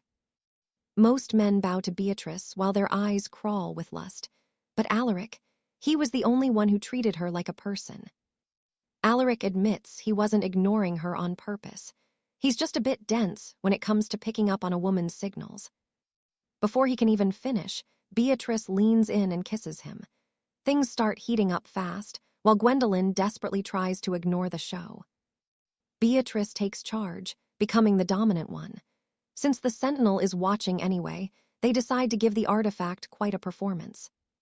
See, ever since Gwendolyn joined the High Inquisitors, she was always the star. Every knight in the kingdom wanted a piece of her. But Gwendolyn had standards. She couldn't stand the idea of being conquered by some weakling who couldn't match her blade. She rose through the ranks with top honors, and soon, only the arrogant Lord Thorn even dared to approach her. When she first met Alaric, she thought he was just another common loser. But his courage, it made her think he might actually be her soulmate. So watching her destined, one in bed with another woman, yeah, that was pure torture for Gwendolyn to endure. Back to the action, Beatrice is struggling, feeling a sharp pain in a very specific place, and says she can't take much more. Alaric tells her they still have to finish the task the Sentinel set. There's no stopping now, not when they're this close. Then, the absolute madman asks Gwendolyn to jump in and help. She's horrified, calling them both completely shameless. But looking at Beatrice drenched in sweat, she realizes Alaric is just too much for one woman to handle alone. Beatrice literally begs her friend for backup. Between her friend's desperation and her own curiosity, Gwendolyn finally caves. Without missing a beat, Gwendolyn prepares herself like she's heading for a fight, and Beatrice finally gets a chance to breathe. Alaric says it's time to fit the final piece into the puzzle. Gwendolyn, she looks more than ready to see what he's got. The second he touches her, Gwendolyn finally gets why Beatrice was complaining. The sheer power, it's unreal. Suddenly, Gwendolyn is metaphorically riding a white stallion. She's in pain, begging the horse to slow down because she's hitting her limit.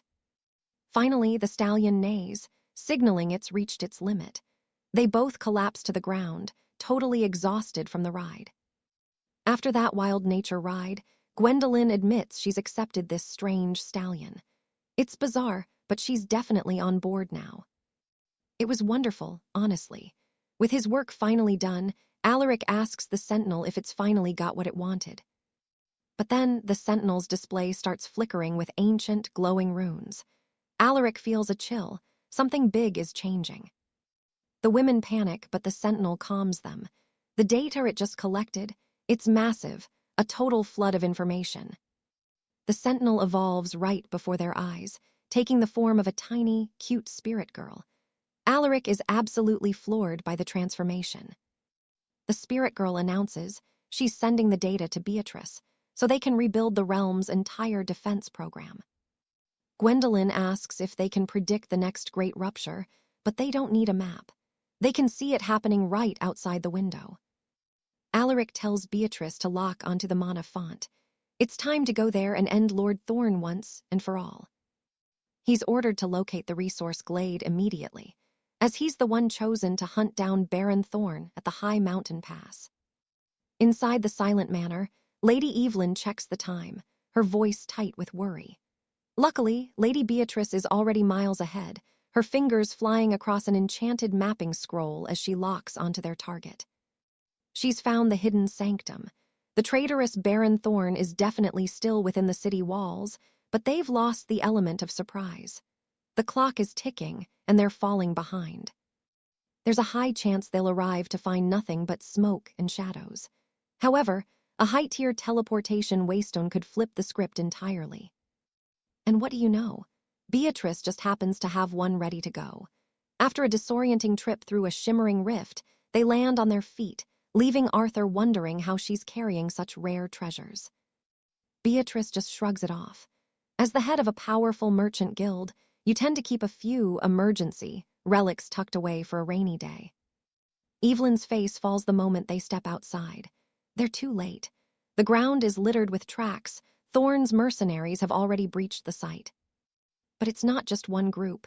There are signs of a massive, bloody struggle that happened only minutes ago. Something else is here, something violent. As they move deeper, they find the bodies.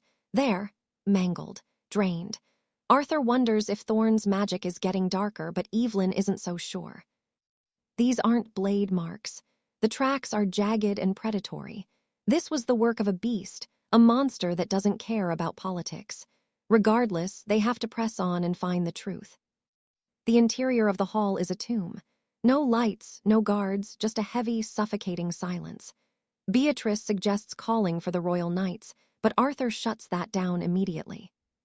They don't have time for a cavalry. It's up to them to handle this nightmare alone. Things go from weird to terrifying when a shriveled corpse simply vanishes into thin air right before their eyes. Arthur scans the darkness. Nothing. He can't see a thing, yet he can feel a pair of cold eyes watching them from the rafters. The girls sense his panic, but before he can even speak, a bone-chilling scream rips through the air from the second floor. They sprint up the stairs, finding a lone sellsword losing his mind, firing his crossbow blindly into the shadows. "Go to hell," he screams, but his defiance is short-lived.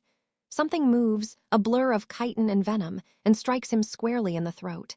He's dead before his body hits the floor. Arthur stares at the spot where the killer was, his heart racing. Beatrice feels a cold draft behind her and turns around slowly. She comes face to face with a massive, multi-eyed void spider. She lets out a scream that could wake the dead, but luckily, our hero is already moving. He unleashes his crimson dragon strike, a burst of pure mana that obliterates the monster in a single, crushing blow. Arthur takes a breath, feeling pretty proud of that save. He checks on Beatrice, hoping the danger is over, but then he looks up. One spider was just the scout. The trio realizes with horror that they aren't in a hallway anymore. They are standing right in the center of a massive, teeming nest. "What now?" the girls hiss, but the answer is obvious. "Run." They bolt down the corridor, eventually finding a heavy iron-bound door at the end of the hall. It's barred from the inside. The girls can't budge it, so Arthur doesn't ask twice. He puts his shoulder into it and shatters the gate, sentries and all. They stumble into a room filled with Thorne's surviving mercenaries. But instead of a welcome, they get snarling faces and drawn steel. The men are livid. They spent hours sealing that door to keep the monsters out, and Arthur just served them up like a buffet to the spiders outside. The girls scramble inside as Evelyn barely manages to bar the door again. The room is tense. A dozen armed thugs are pointing blades at their throats. Arthur just sighs. "Great! It's actually worse in here than it was outside." Evelyn doesn't hesitate, drawing her rapier and declaring herself an officer of the crown. Arthur tries to play it cool, asking if any of these guys are the actual manor staff. Unsurprisingly, the staff are all dead. "You're Thorne's men, aren't you?" Arthur asks. When they confirm it, he's not even shocked. That coward Thorne is nowhere to be found. It's just like that bastard to leave his own men to be eaten while he hides in safety. The thugs try to act tough, threatening Arthur's life, but he just gives them a chilling look. "Make a move," he warns, "and I'll open that door and let the swarm in." The mercenaries freeze. They think he's bluffing. After all, he'd be the first one to die, right? Arthur doesn't care. To him, they're all dead anyway if they don't start talking. He starts the countdown. 1, 2. The thugs still don't believe him. They think they have the upper hand. Big mistake. Arthur decides he's done waiting. He skips the number 3 entirely. "Evelyn, open the door, let them in." Total panic erupts. The thugs crumble instantly, dropping their weapons and begging for their lives. Arthur smirks as they surrender. Good choice. Minutes later, the mercenaries are tied up like holiday roasts. Their leader spills everything. Thorne ordered them to secure the ancient mana crystals, but the moment they stepped inside, the void spiders attacked. It was a slaughter. One by one, their friends were dragged into the ceiling. Arthur cuts to the chase. "Where is Thorne hiding?" The man claims he doesn't know. Wrong answer. Arthur starts dragging the bandit toward the door, where the spiders are scratching at the wood. That breaks him. He screams that Thorn is hiding at his secret estate in Blackwood Manor. Arthur is impressed by the Baron's hiding skills, but he's ready to end this now. Evelyn points out the obvious problem. How do they leave? The spiders are waiting right outside that door. Arthur has a plan. Spiders are ancient creatures of shadow, and shadow hates one thing above all else: fire. He charges his mana and blasts the entrance with a massive inferno. The wall of flames forces the spiders back, screeching in agony as the trio makes a break for it. It's working. They're almost at the exit, until Arthur's senses fail him for just 1 second. A jagged stinger pierces through his chest from behind. A massive, level 5 alpha spider hoists him into the air, its eyes glowing with a terrifying intelligence. Arthur coughs up blood as Evelyn draws her weapon, screaming that she'll save him. But the monster does something impossible. It speaks. In a rasping, hollow voice, the spider tells them to stay back. It doesn't want to kill the boy, not yet. It will let him live, but only if the girls agree to a deal. The price for Arthur's life: 500 human souls brought directly to its nest. Arthur smells a trap. He asks the beast why a predator of her rank is begging for food instead of hunting it herself. The broodmother loses it. She strikes him again, snarling that a prisoner has no right to bargain, then orders the girls to move. The clock is ticking. 1 hour and Arthur loses his manhood. 2 hours, he's a dead man, total nightmare scenario. Curiously, it's the loss of manhood that scares the girls most. As the spiders part, they decide to run for it immediately. Lady Alara heads for the Knights Guild for reinforcements, while Beatrice sprints to the cathedral to find the clerics, Rowan and Julian. Seeing the girls escape, the bandits think they can slip away too. Too bad for them, they didn't have a royal pact with the queen. Silence in the dark. Finally, Arthur claws back control of his body, only to find himself surrounded by a mountain of skeletons. He's right in the heart of the lair. Below the webs, he spots other bandits being prepped like livestock for the queen's next meal. Arthur scans the room, wondering if Sir Thomas is among the captured. That's when the broodmother herself descends from the shadows. She doesn't just kill, she feasts. Her stinger liquefies a body, and the look of pure ecstasy on her face is absolutely chilling. This gruesome meal fuels her, allowing her to spawn hundreds of tiny, skittering nightmares right before his eyes. Arthur is horrified. Are all these monsters her children? The queen just smirks, telling him he'll learn the truth soon enough. She expects the girls to return with the bodies they promised, but here's the twist. She plans on slaughtering Arthur anyway. Instead of panicking, Arthur actually relaxes. She's just a crazed beast, not the legendary third witch he originally feared. The broodmother is livid. Being insulted like that, she's half a second away from tearing Arthur's head off right then and there. But Arthur isn't worried. He's figured her out. All these traps and shadows. She's hiding because the sunlight would turn her to ash. The look on her face says it all. He nailed it. This cave wasn't just a home. It was a fortress built over rare, magical resources. He tries to grill her for info on those artifacts before she bites the dust, but this queen is sharper than she looks. Enough games. Arthur stops playing the victim and ignites his azure wyvern plate, shattering the queen's stinger in one explosive burst. She's stunned. By all accounts, the poison in his veins should have turned his insides to mush by now. Arthur explains the secret. The venom worked at first, but that frost core elixir he took, it flipped his fire element into poison resistance. She didn't see that coming, but she's not done yet. With a shriek, she sends her swarm of children to rip him to shreds. Arthur is back on his feet, but there's a catch. He's got 0 poison abilities. Time to call in a favor from his spirit guide. He tells the ancestral grimoire that since he's been doing all the work, it's time for a legendary reward. Fingers crossed. He pulls a card, but the symbols make 0 sense. Then, his eyes widen. There's a very familiar little girl etched onto the skill. Part of him wishes he'd just picked a different path, but luck is luck. The spirit, Luna, appears with a game-changing update. This super rare, card means Arthur doesn't even need magic to see her anymore. For him, this is the worst-case scenario. And while they're bickering, the broodmother is reaching her absolute breaking point. Mocking her, that's a death sentence. In a blind rage, she launches an attack that sends them both flying across the cavern. Arthur regroups and asks Luna for help. Since her level is so low, she can't manifest legendary swords. All she's got are ordinary items, better than nothing, maybe. Her grand offerings, a jade bed, a silk kite, and some mysterious bird fabric. Arthur is staring at her like she's lost her mind. The queen actually bursts out laughing. She's never seen a duo this pathetic in all her centuries of hunting. Arthur ignores her. He asks Luna if there's anything at all that can save them. She admits she has 0 combat power right now. Can she at least summon Sir Thomas's magical carriage?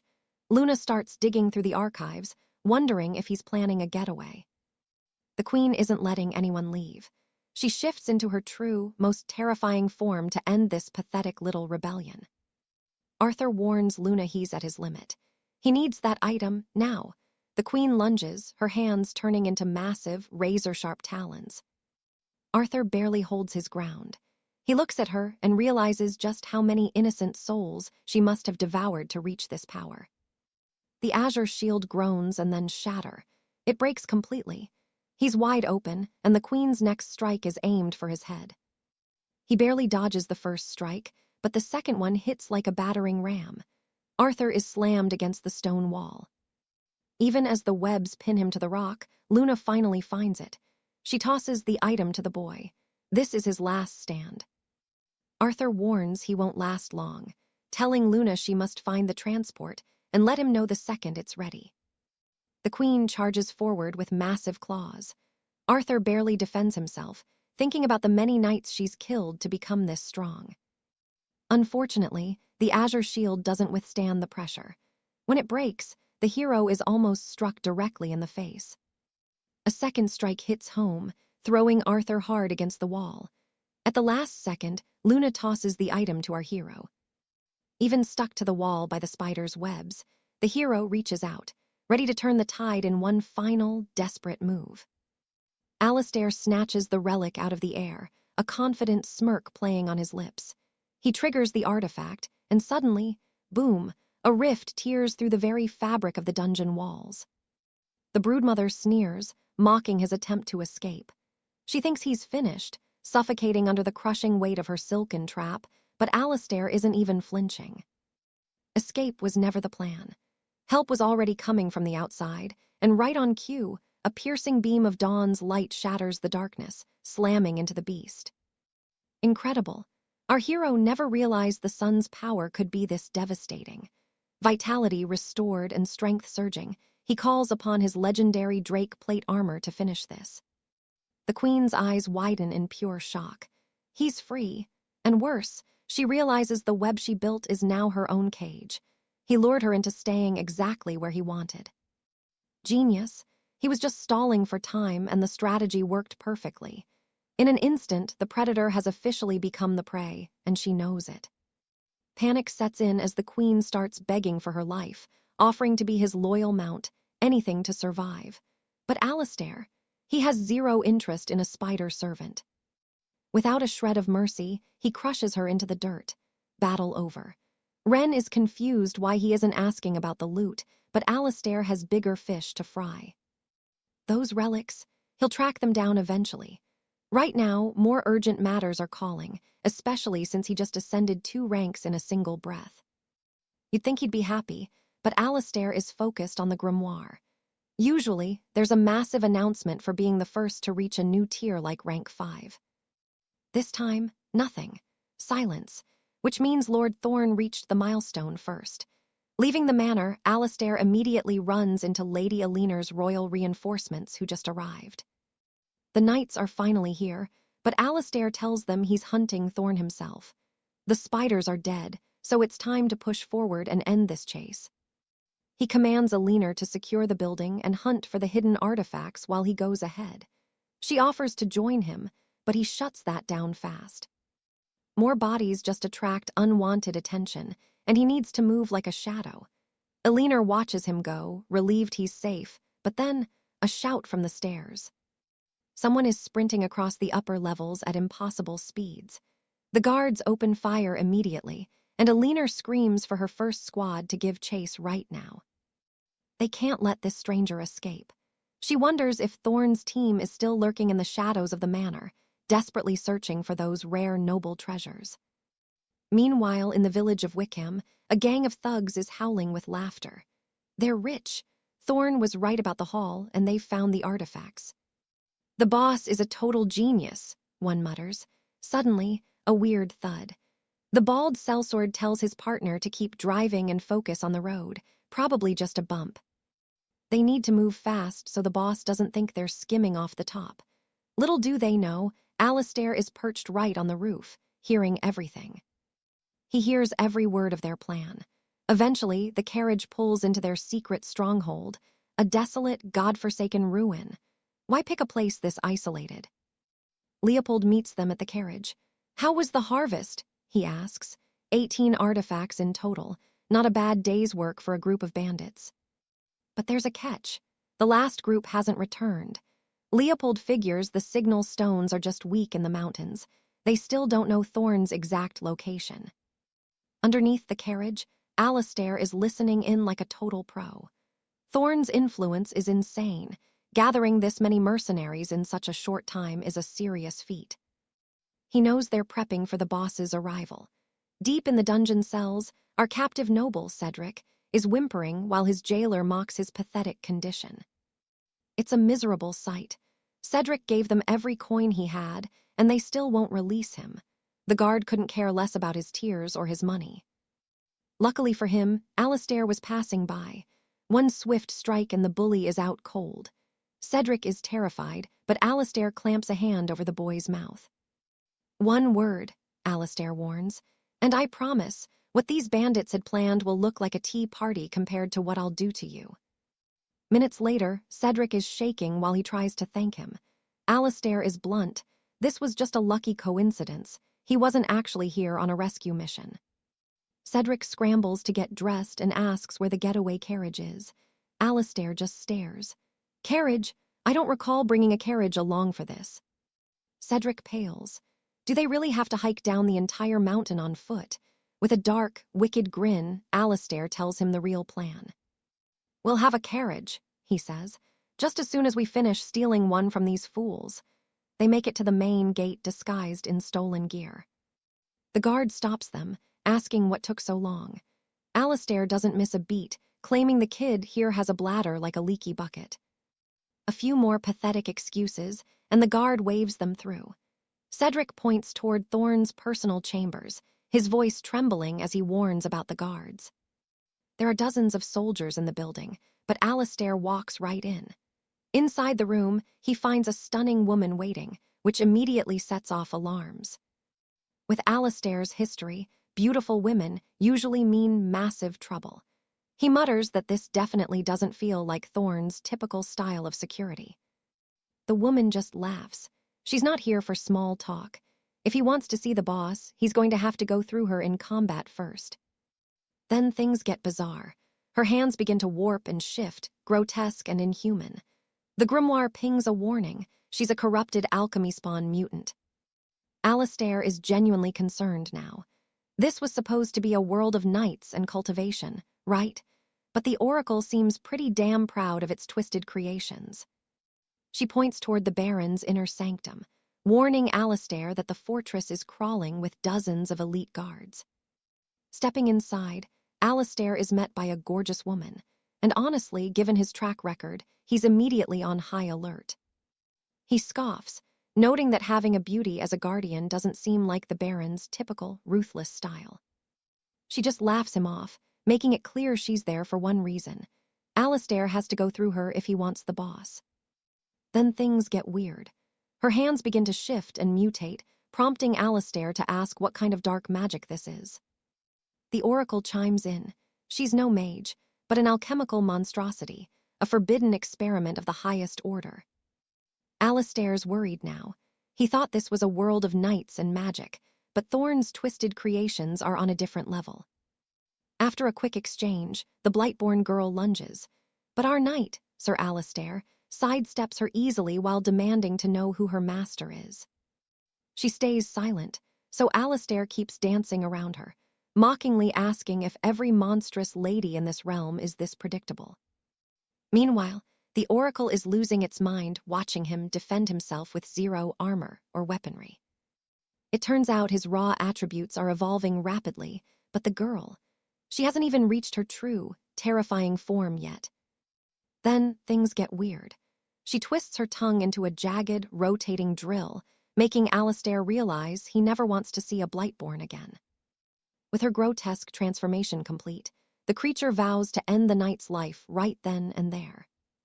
Honestly, Alistair is just impressed she can still talk with a mouth that looks like a construction site. That comment hits a nerve, and she charges with blinding speed, managing to shred a piece of the hero's tunic. But Alistair is a ghost, dodging every strike and making the Oracle go absolutely wild with anxiety. It's a high-stakes game. She has the speed, but one solid hit would turn our hero's ribs into powder. His companion screams for him to retreat, but it's far too late. Alistair summons his azure wyvern plate at the final second. Clang! Her strike hits the enchanted steel, and the force bounces right back, nearly breaking her own arm. Alistair just smirks. She might be fast, but she's definitely not the sharpest sword in the armory. The Oracle is ecstatic at the strategy. Alistair purposely hid the armor until the last breath to bait her in. Suddenly, a crash echoes from the corridor, and Alistair rushes out to find his squire, demanding to know who's there. Luck is on their side. It's the royal constabulary. Lady Alinar, captain of the guard, comes racing up the stairs.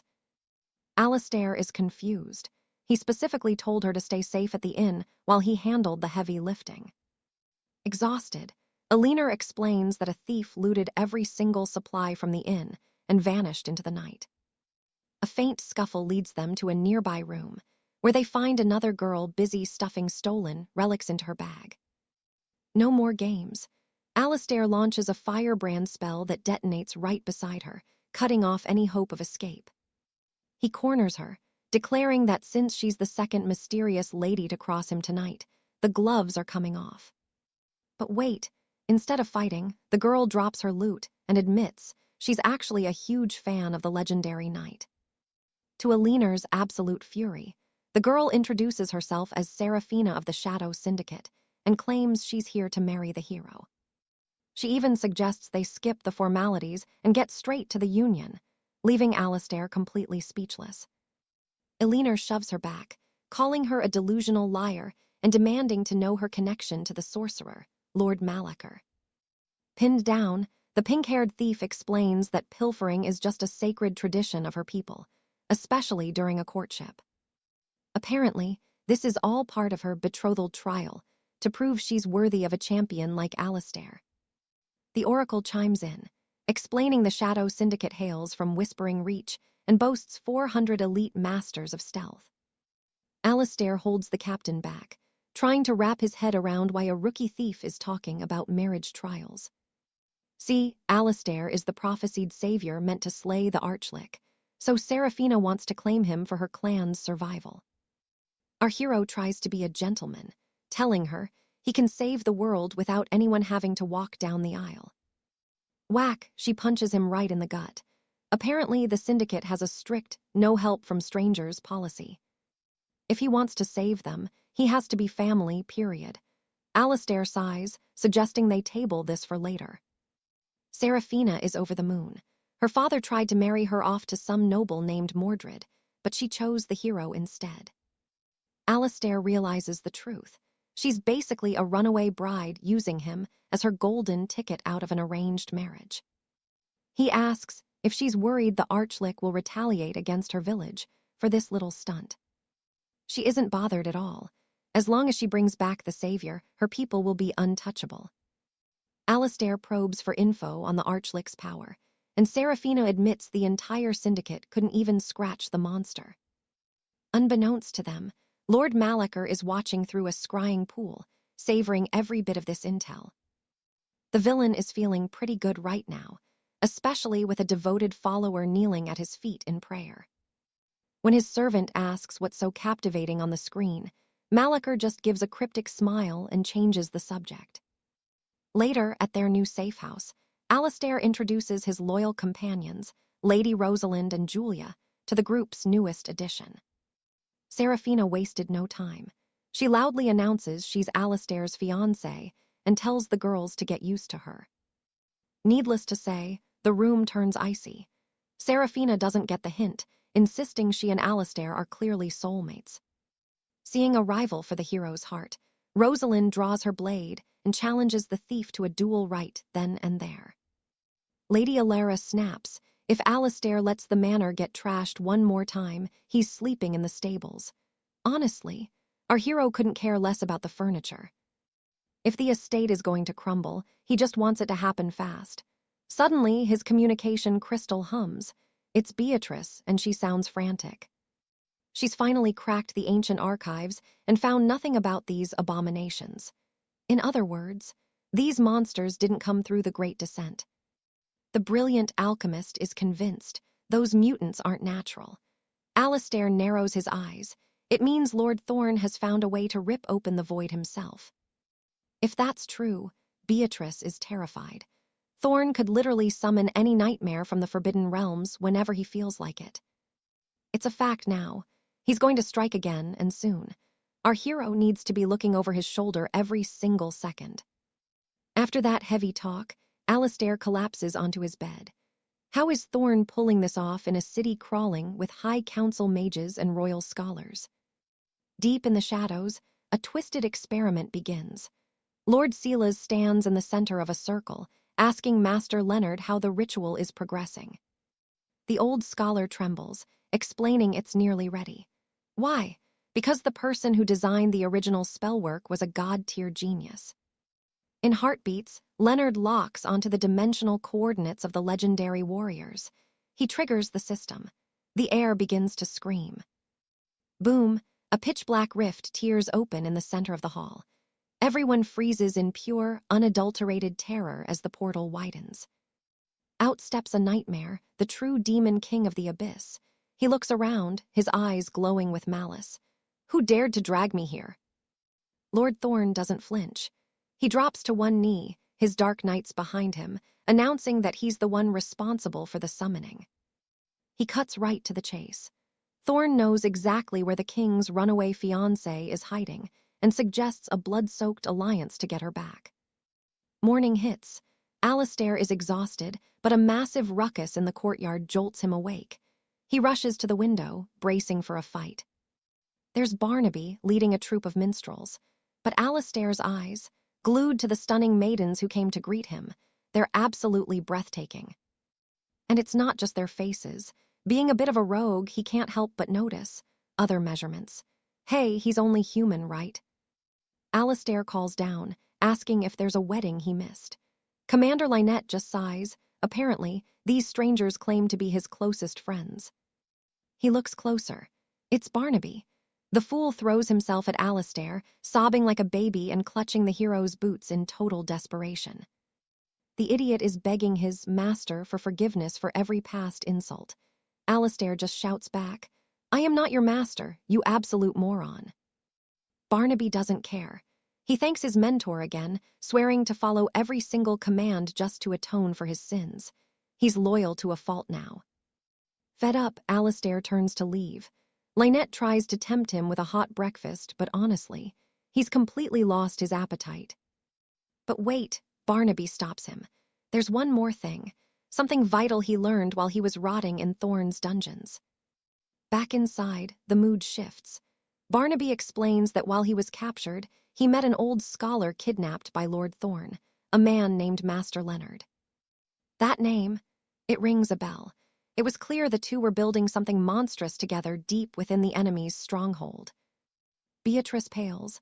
Master Leonard is the realm's leading expert in arcane mechanics. He vanished 3 days ago. Now the abduction makes perfect sense.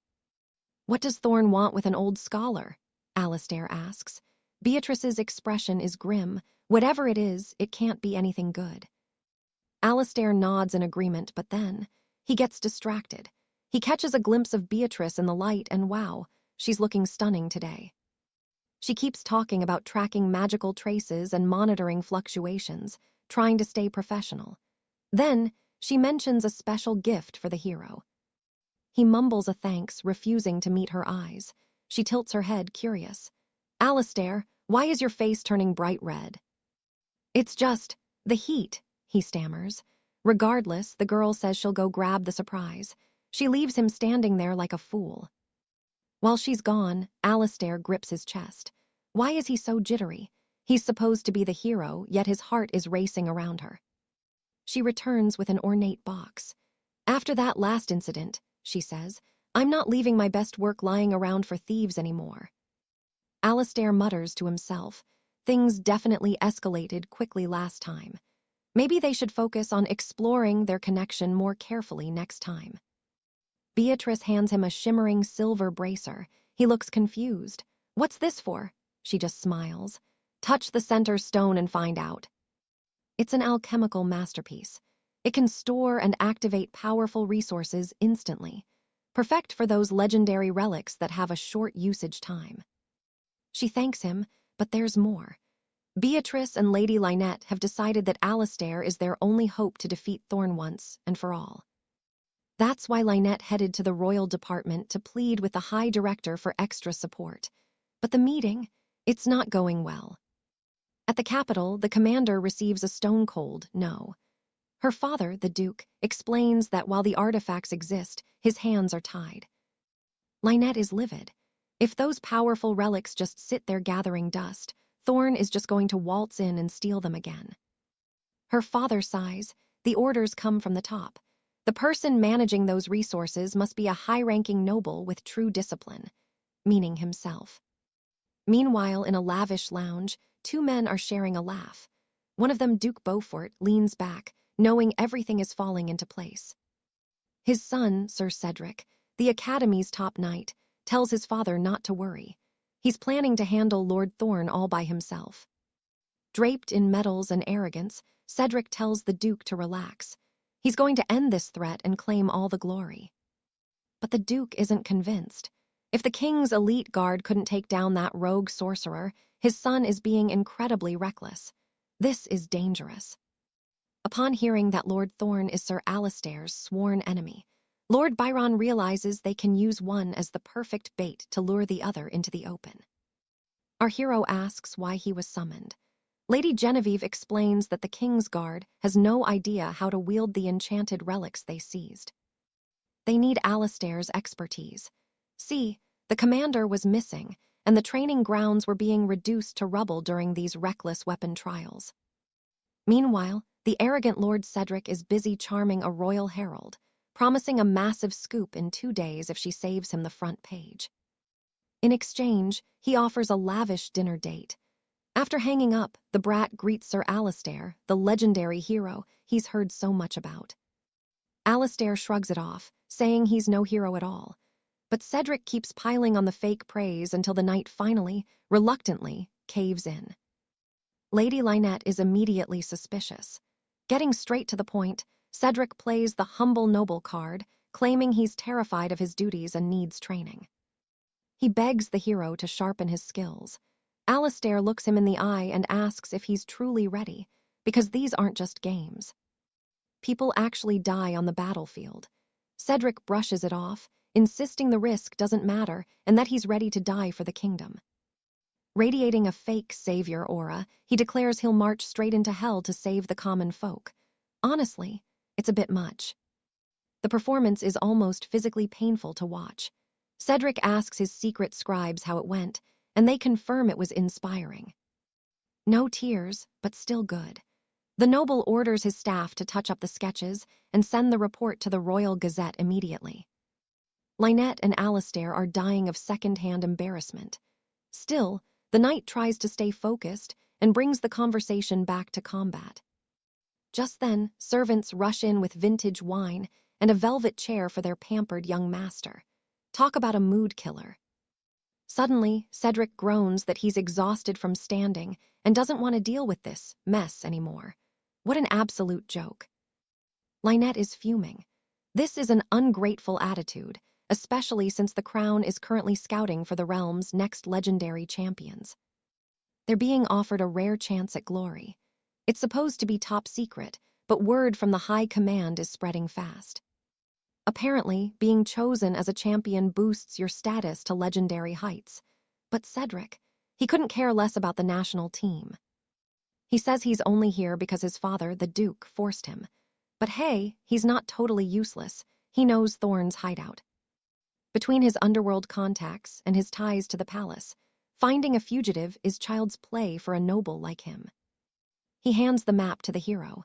Alistair is confused, though. Why is the Duke's son outsourcing the arrest to him?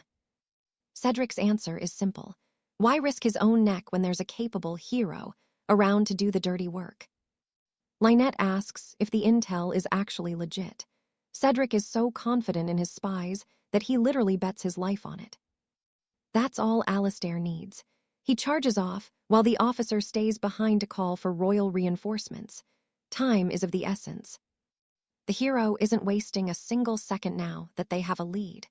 Meanwhile, Cedric orders the local garrison to mobilize immediately. The trail leads them to the desolate ruins near the old city aqueducts. But wait, Alistair isn't actually in a rush. He wants to see exactly what that noble brat is planning. He knows a narcissist like Cedric won't miss a chance for fame. Alistair explains that Cedric is likely using him as a prop to promote himself. Lynette is actually impressed by the hero's insight. He knew it was a setup from the start, but played his part perfectly. Our hero is much sharper than he looks. Alistair realizes this is probably a trap, but he's still curious to see how Lord Thorn plans to make his grand entrance. Suddenly, Lynette gets an urgent magical message. There's been a massive prison break at the Iron Keep. All the supervillains are out. This includes those dangerous mages they captured just 2 days ago. It's total chaos as the criminals flee in sheer desperation. Lynette barks orders to start a city-wide manhunt. Later, a group of bandits reports the chaos back at the keep to their leader. That's why they've crawled back to their boss, begging for one more shot and swearing their eternal loyalty to him. But with the guards scattered across the capital, Thorn's right-hand man senses something is off. A trap within a trap. Then, one of the escaped convicts brings news. Sir Alistair is currently on a secret mission at the old aqueducts. The prisoner overheard a guard gossiping about it right outside his cell last night. Sounds a bit too convenient, right? Thorn isn't an idiot. He smells a setup a mile away. His advisor asks if they should just steer clear and ignore it. But Thorn doesn't care. As long as his target, Alistair, is there, that's all the reason he needs to move out. Back at the manor, a guard praises Cedric's brilliant strategy. The young noble is practically glowing with pure pride. His plan: let the hero and the villain tear each other apart, then swoop in at the last second to steal the glory. Little does he know, both Thorn and Alistair already have plans to flip the script on him. This is getting good. After a long wait, Lynette finally spots Thorn through her far glass. He's not alone. He's brought 2 dangerous others with him. With the main villain finally here, Alistair mutters that the supporting cast should be arriving soon. He calls upon his spirit guide. He needs to find Cedric's hidden spies, but the spirit warns him he's just an observer and can't directly interfere in this mess. Alistair realizes that with a little backup, he can actually settle things with Lady Alara for good. Suddenly, the oracle chimes in, asking if he's ready to make a formal vow. Our hero doesn't hesitate for a single second. Because of that, the dread Lord Malacher starts looking at the girl with a much more sinister glint in his eyes. Without wasting a moment, he takes to the skies to hunt down the rats hiding in the shadows. Alistair just shakes his head. The oracle is weird, but it's strangely kind. Meanwhile, the mercenaries spot their leader, Lord Blackwood, standing completely alone. Their captain, Kaelin, gets nervous, wondering if they're walking right into a deadly ambush. But Blackwood doesn't feel a hint of danger. He tells his men to just sit tight and wait patiently. He's playing the long game. High up on Mount Stormpeak, a scout reports that only Blackwood is visible. Julian, the Duke's son, is growing desperate. He's so close, he needs to find Alistair now. He doesn't even want to imagine the possibility of the protagonist failing to show up. If the boy isn't here, his entire plan is ruined. While Alistair was busy chasing down the scout, Julian still held onto a sliver of hope that the boy had somehow slipped through their fingers. Fearing the worst, Julian orders his elite guards to turn the carriage around. But then, static. Another voice on the line shouts that the hero has been spotted. The voice adds that the two are already clashing. That's exactly what the Duke's arrogant son had been waiting to hear this whole time. Julian announces he'll be there in a heartbeat. Meanwhile, with a face bruised and bloodied, the captured scout whimpers, asking if he can finally leave. He's allowed to go, all right, straight to a dungeon cell.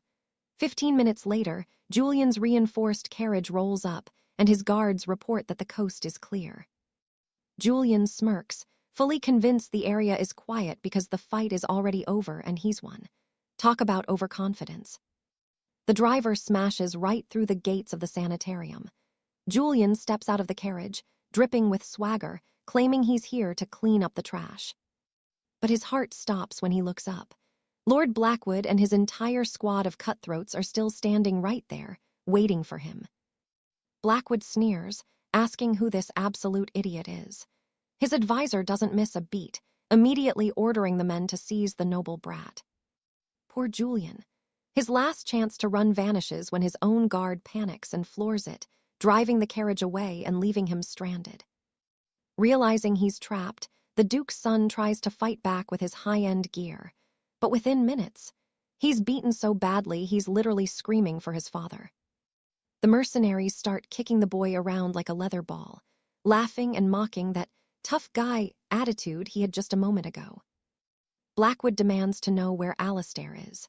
Julian cries out, insisting he has no idea because the hero totally played him for a fool. The rogue lord knows Alistair better than that. He's nearby, watching. Back on the cliffs, Alara whispers, wondering if it's finally time for them to vanish. Julian turned out to be a total waste of resources. Alistair decides it's better not to risk a direct head-on collision with Blackwood's forces just yet. But then, cold. The dread Lord 𝑩𝒂𝒂𝒎𝒆 appears right behind our hero. He's been hunting Alistair for a long, long time. A massive explosion rips through the mountain peak. Down below, Blackwood chuckles. Looks like the little rat finally got cornered by the cat. Back at the summit, Alistair narrowly dodges a lethal strike while shielding Alara. 𝑩𝒂𝒂𝒎𝒆 actually praises his reflexes. Most men would be a red smear by now. You would have been shattered into pieces just like that spy, the Dread Lord mocks. Alistair plays it cool, but Alara is terrified. He's clearly hurt. He desperately asks the Oracle for a way out. The interface flickers to life, confirming this is a high-level boss, but there's a problem. The status window is a mess of glitches.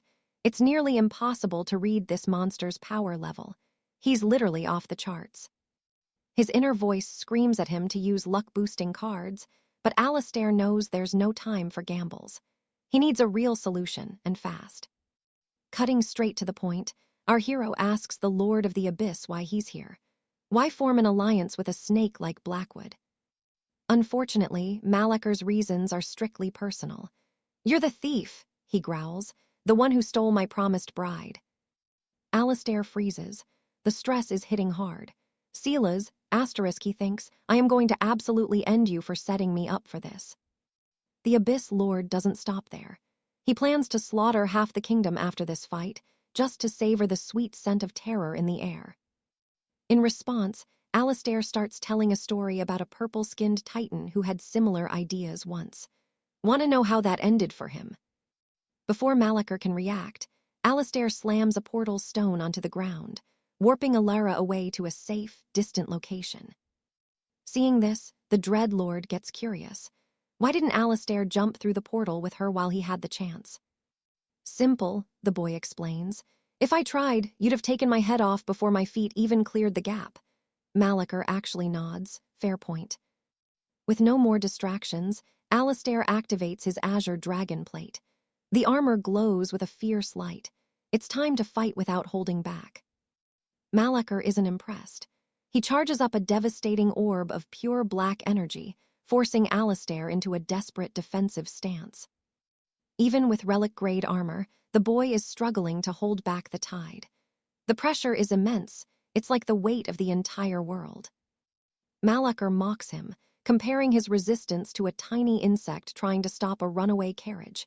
Then, he adds a second finger to the energy blast. The power doubles instantly. Another earth-shaking explosion rocks the peak. Down below, everyone watches as something comes crashing down from the clouds. It's our hero. The Oracle begs him to hide, but Alistair knows that's a death sentence. Hiding will only make the Dread Lord more sadistic. From above, 𝑩𝒂𝒂𝒎𝒆 prepares his final move, funneling the strength of his entire hand into one blast. This is it, the end. Even Blackwood starts to panic as the energy builds. He realizes, if that hit lands, an explosion the size of a city block is going to erase them all. A massive crater rips open the earth, and Lord Tristan, now airborne, thanks the heavens for finally helping him end Alaric's life. But wait, the Oracle drops a bombshell. He's still alive. Tristan's losing it. Impossible, he snaps. Every single one of his subordinates was torn to shreds. Still, the Lord of Shadow suspects this might be some twisted illusion. Meanwhile, across the realm, Alaric finally opens his eyes. He's totally dazed. "Am I dead?" he mumbles. The Oracle isn't having it. "Don't be ridiculous. If you die, this quest remains unfinished." The spirit explains that she whisked the boy away to an ancient labyrinth, the only safe haven left in the kingdom. She specifically chose a simple, fifth-tier ruin. Plus, since time crawls in here, they can finish the entire trial and return in literal seconds. Our hero is actually hyped to find the boss. But hold on. The Oracle warns him about a ferocious black bear lurking nearby that he should actually watch out for. But here's the kicker. What Alaric didn't expect was that this place wouldn't be a safe training ground at all. It's actually a fourth-tier death trap with a level 10 dragon waiting at the end. Meanwhile, back at the Royal Academy, Reginald and the others are panicking. After a quick breather, Lady Alara screams at them to move. Alaric is in serious danger. Back in the pits, our boy asks if he can just pull some lucky cards. The Oracle shuts that down. Even with top-tier gear, it's not going to be enough to win. Alaric sighs. "How many rounds to reach level 9? The Oracle's answer. 30, if everything goes perfectly. He's definitely not happy about the grind. 30 rounds? At this rate, I might as well jump into a much harder dungeon. But the Oracle insists he stays put. It might not make sense to him, but with his current pathetic strength, Alaric would be lunch for any mid-tier monster. Sure, there are smaller pests around, but in this fifth-tier ruin, it's better to just rush straight for the boss. Suddenly, a goblin leaps from the trees to attack. Alaric's like, "Is this the big bad?" Nope, just a common forest grunt, which honestly leaves our hero pretty stunned. The Oracle said this would be a walk in the park, yet this grunt just shattered the ground with one single attack. "Are all normal mobs this insane?" he asks. The Oracle double-checks the stats and, oops, that is the boss. Well, at least he doesn't have to go looking for it. It's only one level higher than him, so Alaric's feeling pretty good. But the Oracle is starting to smell a rat. She doesn't remember ever building a ruin with a goblin as the boss. No time to overthink. Alaric calls for the luck of the cards. He draws and picks the equipment card. Before the goblin can even finish its swing, its massive club is sliced clean in half. Alaric just pulled an 𝑠𝒔𝒅 legendary relic. Seeing its weapon destroyed, the monster completely loses its cool. This is his chance. With his new lightning-infused blade, our boy blurs past and strikes. Goblin down. 500 experience points in the bag. Nice, he's already level 6. Even without a formal class, his stats are through the roof, which is wild. Alaric wonders if he should just wait for the boss to respawn and farm it again. The Oracle agrees, though the rewards will start to drop. But then, something changes the vibe. A whole army of goblins suddenly emerges from the shadows. Alaric is totally confused. Is this normal? The Oracle finally realizes the truth. They are definitely in the wrong dungeon. In a place like this, a level 6 warrior is basically an ant. The real boss, it's going to be terrifying. The Oracle quickly apologizes for the mess-up. Forget the grind, now, the only priority is survival. Suddenly, Alaric's blade crackles with power, and the goblins scatter like rats. He thinks he's finally become a badass who scares monsters off. Wrong. The Oracle delivers the bad news. They weren't running from him. They were running from the earth-armored dragon standing right behind him, the real nightmare of this ruin. Staring up at the mountain of scales, Alaric sarcastically notes how gentle it looks. The Oracle is blunt, kill it or die.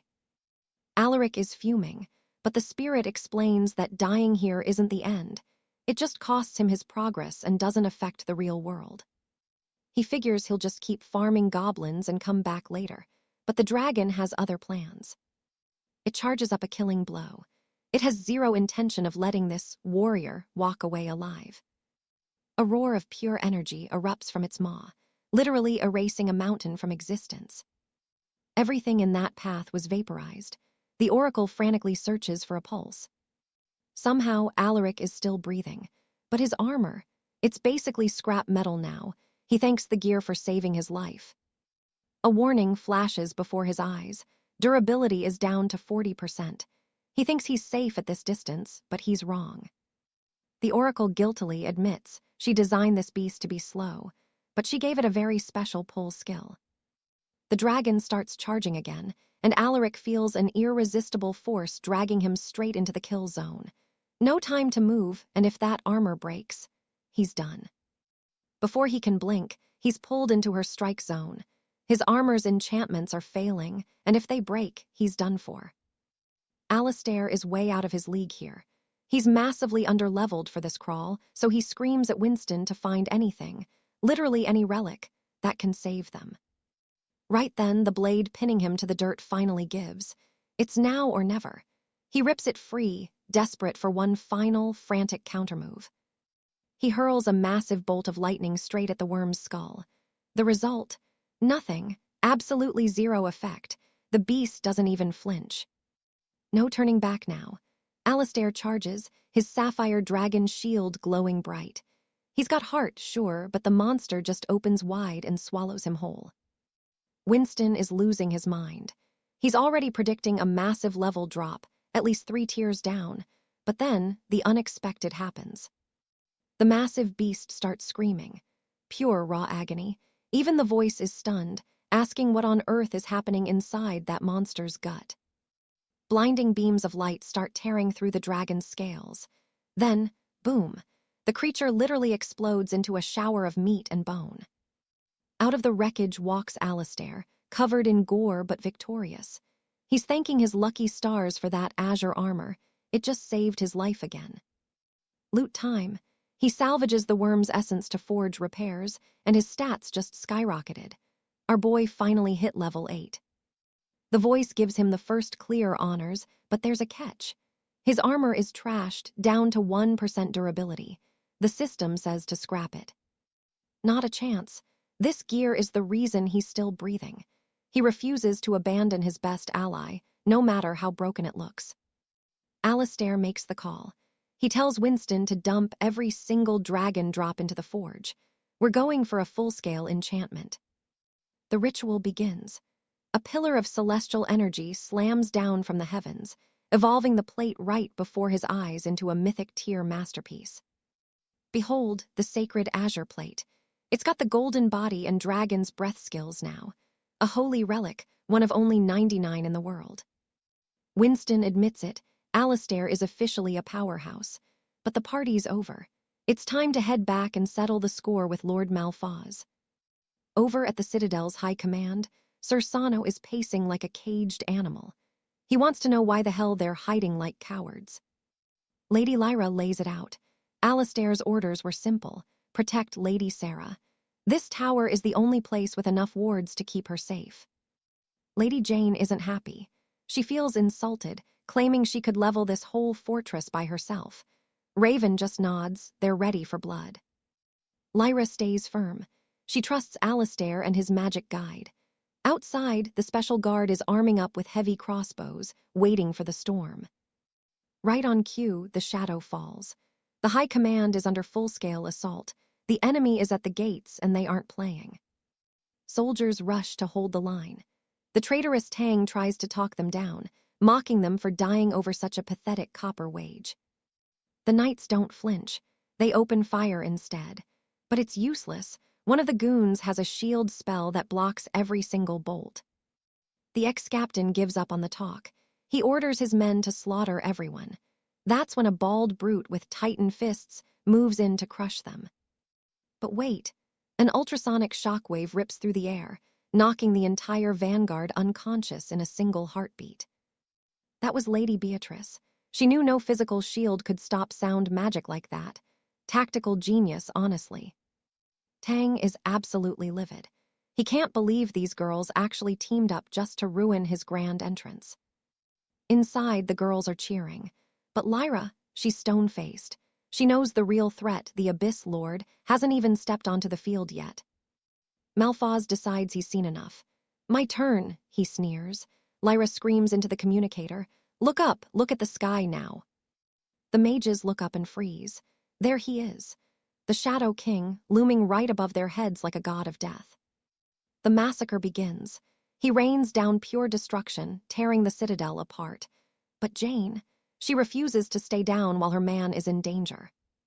She charges, a blur of steel aiming straight for the Shadow King's throat. Raven is watching, heart in her mouth, hoping for a miracle. It looks like a hit, but it's just a scratch. Worse, Jane's legendary blade just shattered against his skin. She's wide open. 𝑩𝒂𝒆 starts mocking her, but suddenly, Lady Sarah appears from the shadows. She lands a desperate stab, but he's too fast. He pins her down instantly. He remembers her, the one who escaped before. He decides then and there that she's the first to die.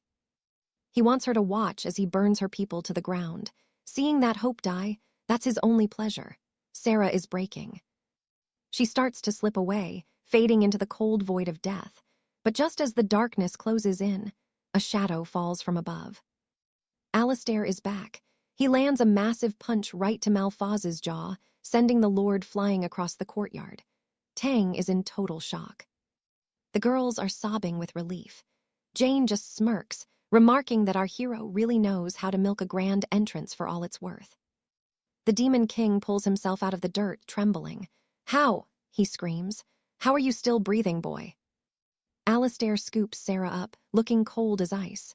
"Hell didn't want me," he growls, "so I came back to kick your kind out of my world." Tang can't believe it, the kid is actually flying. But Winston is screaming in Alistair's ear. "That flight talisman, you've got 60 seconds left." Alistair's heart drops. 1 minute. The Shadow King is already charging up a massive sphere of dark energy, completely irritated. He's trying to weave through the blasts while holding Sarah, but these beams aren't missing. They're tracking his every move like a hawk. Beatrice screams for him to pay attention. He realizes it, homing magic. He tries to bank left to escape the explosion, but then... Snap, his feet are bound. Steel vines erupt from the ground, courtesy of one of Tang's hidden mages. He's trapped, and the attack is coming. Boom, a massive explosion rocked the building right next to the royal citadel, and the Lord of the Void was absolutely thrilled. He really thought he'd finally ended Arthur for good. Sterling, that snake, actually thought the death was way too quick for a guy like Arthur. Still, he praised his goon's work, and the henchmen just bowed, soaking up the praise. But wait, look behind them. Arthur just stood there, dusting himself off like it was nothing. "Talk about a close shave," he muttered, sending a wave of pure shock through both villains. Our boy explained he couldn't break the trap, so he just dug a hole and buried himself until the blast passed. Sterling's bald-headed knights rushed in to save their boss, but Arthur was ready. Isabella stepped in and absolutely wrecked them.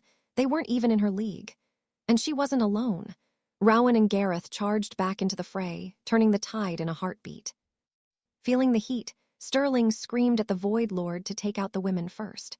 The Sovereign didn't hesitate, launching a massive long-range magical blast to wipe them out. But Arthur wasn't having it. He blinked right in front of his friends, bracing for the impact. With his brand new gear, he successfully deflected the entire strike. Clang, the sovereign was losing his mind. He couldn't believe his own power could be reflected like that. Arthur hadn't even had the chance to test his new blade yet. Honestly, this was the perfect training ground. On the other side of the field, Sterling was sweating bullets. He couldn't wrap his head around how this kid had gotten so terrifyingly strong since their last scrap. It was impossible. Desperate to end this once and for all, the Void Lord started charging his absolute deadliest spell. Arthur didn't flinch. He just channeled a massive burst of lightning through his sword. The Lord just mocked him, claiming such a weak spark would never stop a god. Big mistake. Huge. That weak spark didn't just reflect the attack, it nearly tore the Lord in half. He barely survived by a hair, but Arthur was already closing the gap, ready to strike again. The Sovereign tried to act tough, demanding Arthur stop bluffing. He claimed that because he'd absorbed the sword's energy earlier, the blade could no longer cut him. Arthur just gave him that look. "Who said I needed magic to cut you?" He explained the lightning didn't disappear, it just dissipated for a second. Now, it was back at 100% power. He was proving the monster wrong with every word. Look, this monster had lived for 800 years. He'd faced legends and kings, but he'd never seen a warrior like Arthur. Arthur focused every single drop of lightning into one point. The air was literally vibrating with energy. Kaboom! The Void Lord was incinerated in a massive explosion. But Arthur noticed something weird. The body was hollow, just like an empty cicada shell. Turns out the Lord used a cheap reincarnation trick to cheat death. The catch? He got demoted all the way down to level 8. Talk about a downgrade. Arthur was actually disappointed. He expected a legendary boss fight, but this guy was just a letdown. The Sovereign was desperate now, begging Sterling to team up for one last attack. But Sterling had other plans. He didn't join him. He stabbed his own partner right in the back. Everyone was frozen in shock as the betrayal unfolded. Since the Void Lord was now useless, Sterling decided to just butcher him and absorb his power for himself. As he faded, the Lord cursed Arthur, promising him a terrible death. Sterling just smirked, thanking Arthur for the help. He admitted he couldn't have defeated the Lord alone. But let's be real, any man who kills his own companion like that, he's the true demon king, no more talking. Sterling declared that they would settle things right here and now, vowing to send Arthur straight to hell. Suddenly, Arthur's system went haywire. Warning! The enemy is packing at least 2 S-rank items and 3 AAA relics. Sterling activated the gauntlets of the Titan, boosting his strength by 300. Plus, his critical hits just got a massive 30-point buff. He didn't stop there. He equipped the Striders of Might, adding 90 strength and 20 speed. Then came the Spirit Guard mail and the Crimson Agile armor. He was stacking gear like a madman. He topped it off with the Phoenix Mind Helm and the Gloves of Mercy, which slashed the opponent's speed and attack by 50%. How do you even fight that? Finally, he drew the legendary Godslayer blade, the most broken armor-piercing weapon in history. It bypasses any defense you throw at it. Sterling started bragging like he'd already won. Then, boom, out of nowhere, a stray grenade rolled right to his feet. The explosion was massive, tearing up the ground. Arthur was actually thrilled. Nice to see modern weapons still pack a punch in this world. He sacrificed a few more crates of explosives to launch another massive attack. Pure chaos. Sterling crawled out of the smoke, bruised and bloody but still standing. But Arthur noticed something crucial. With all that heavy gear, the guy was losing his agility. It was true. Sterling realized he had 0 speed because he'd focused entirely on raw power and defense. Arthur didn't waste a second. He lunged forward for a lethal stab. Clink, Sterling's helmet snapped shut, blocking the blade. He started mocking Arthur, claiming his defense was impenetrable. But Arthur just smirked. "Hey, Sterling, did you forget? Metal conducts electricity." Arthur unleashed a massive lightning discharge right into the armor. But wait, a passive ability kicked in, reflecting the shock back at Arthur with even more force. For a second, Arthur totally forgot about that passive reflection skill. He barely twisted out of the way, narrowly escaping a nasty hit. Sterling was completely gassed, though. As he started ripping off his heavy armor, Arthur mocked him for giving up so easily. But the villain persisted, vowing to kill our hero and rule the entire world. And honestly, Isabella could tell he was losing his mind. Total madness. She's losing it, watching hope wither away, until her eyes catch movement in the stone manor nearby. It's impossible. A whole battalion of men, and every single one is a carbon copy of Baron Thorn, armed to the teeth. Our hero, Sir Alaric, can't believe his eyes. Legend says Thorn found the S-rank artifact, the sarcophagus of eternal souls. It grants the user infinite echoes and true immortality. Thorn just sneers, declaring that today, Alaric finally meets his end. As the phantoms close in, Alaric calls out to the Oracle, desperate for a card, any card, to save his life. One clone lunges, screaming that Alaric won't even have time to draw his sword. But Lady Alara, she's not having it. "Not today, traitor," she shouts, cutting him off. Just then, Alaric receives the forbidden scroll of the Highland Lords. He dives into the text, ancient secrets flooding his mind.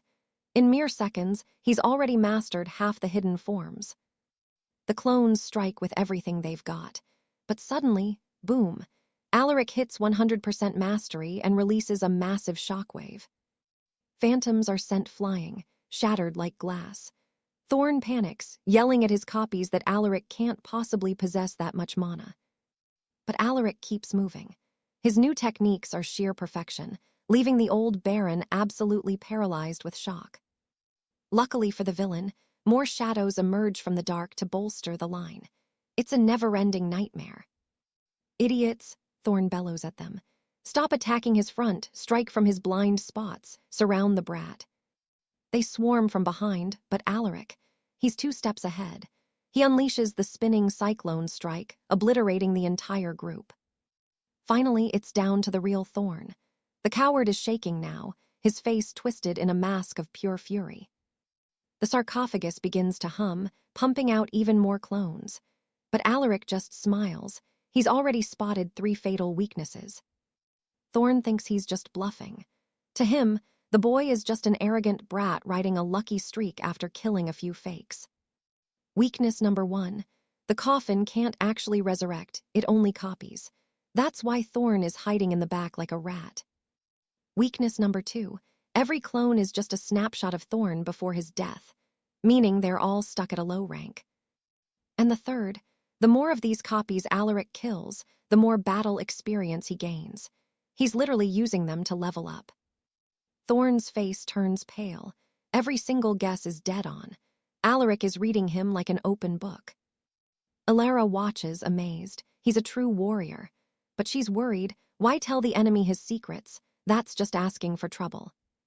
"Keep 'em coming," Alaric shouts.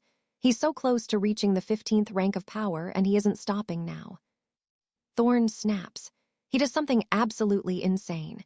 He starts butchering his own clones to hoard their power for himself. He begs them to sacrifice themselves for his glory. But they're his copies. They've got his ego. Not one of them wants to die. Thorn doesn't care about consent. He goes on a rampage, killing his own shadows just to get a slight edge. Alaric jumps back into the fray. It's a race to see who can reach the next tier first. Alara finally sees the plan. By revealing the secret, Alaric forced Thorn to destroy his own army, turning this into a fair one-on-one fight. Genius. Thorn stands alone, laughing like a madman. He's reached the 10th rank. He thinks he's finally won. Alaric just calmly cleans his blade. "You know, your chances were actually higher when you had an army helping you." The realization hits Thorn like a ton of bricks.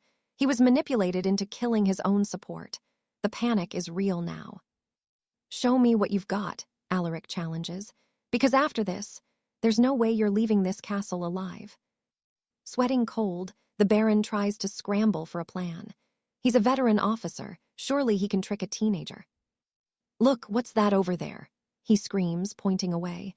And for a second, Alaric actually looks. Thorn lunges with a fatal strike, but Alaric, He catches the sword by the very tip with his bare hands. Unreal. The difference in power is just staggering. Alaric snaps the blade like it's nothing, calling the Baron a complete rookie. In a final act of desperation, Thorn challenges him to a duel of pure skill. Alaric doesn't even blink. He accepts. He has no more weaknesses.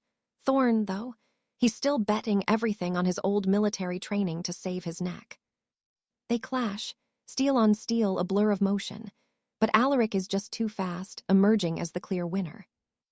Thorn is broken, but he's still smug. As long as that sarcophagus exists, a new clone will eventually come for revenge. But Alaric just chuckles.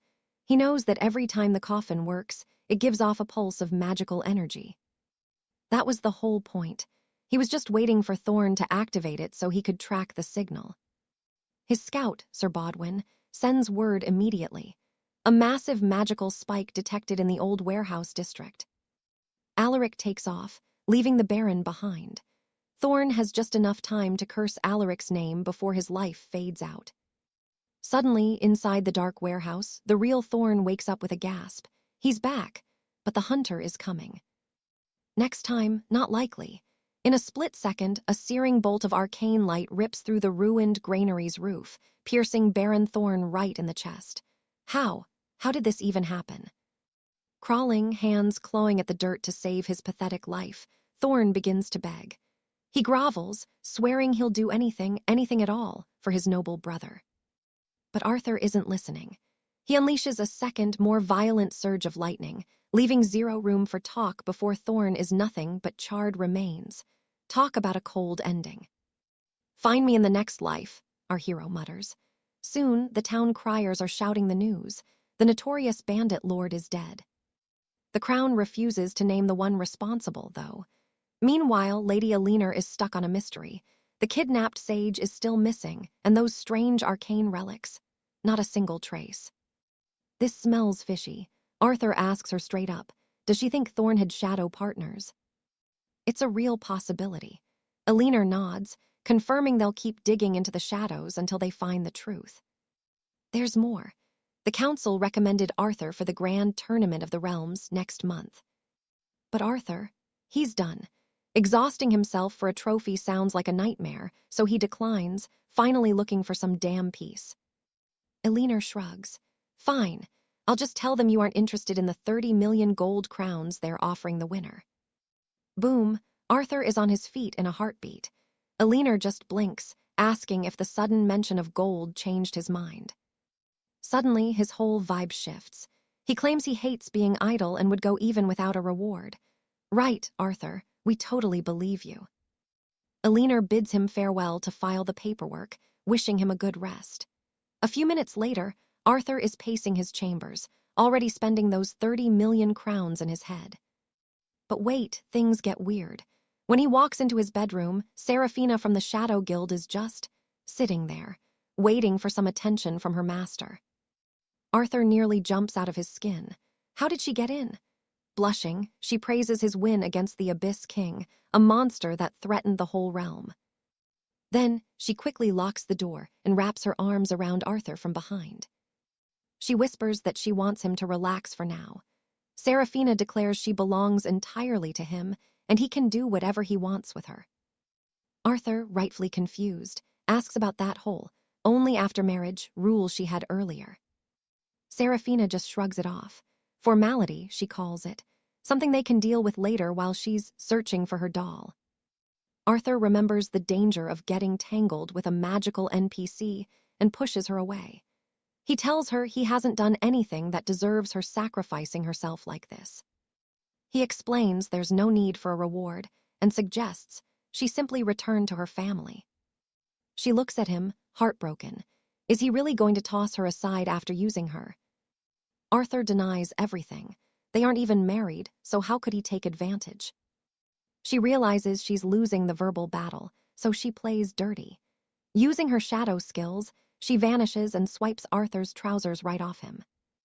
Next goes his tunic and cloak, leaving our hero in nothing but his small clothes. Seraphina tackles him onto the bed, hovering over her future husband. She's done with excuses. Tonight, it's definitely happening. Terrified, Arthur asks the big question, is she planning to kill him after harvesting his soul? Kill you? Never, she replies. She'd be the first to draw blood if anyone ever disrespected her man. Arthur finally gets it. Her goal wasn't his life force, it was defeating the Demon King. He realizes having a protector like her might actually be a genius move. So, he decides to give in without holding back. The moment arrives. Seraphina feels a weight like the great northern peak falling on her. It's intense. It hurts, sure, but she finds it strangely comforting. Eventually, though, she can't handle his divine staff and begs for a break. Arthur's response, "We're just getting started." He knows she secretly loves it. After a long night of intense training, Arthur wakes up alone. Where did she go so early? Regardless, it was a solid way to unwind without the magical system breathing down his neck. But then he sees Rose and Jane standing right there, staring at him. He yells that he's a level 14 lord now and can't be bullied. Rose drops the bad news. The system revealed his powers were sealed during this resting period. He's powerless.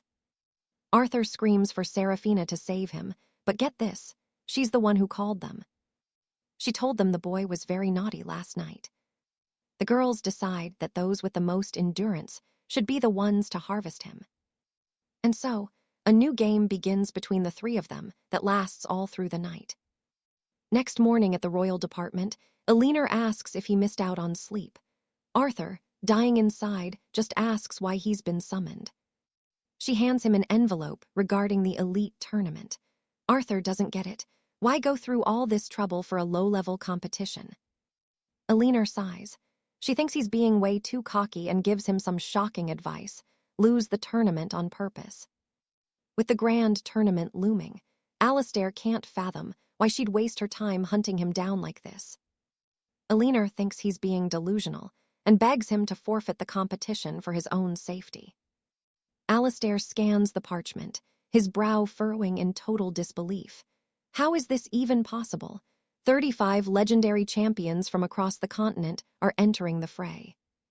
Even though he held 3rd place just yesterday, his rank has plummeted all the way down to 11th.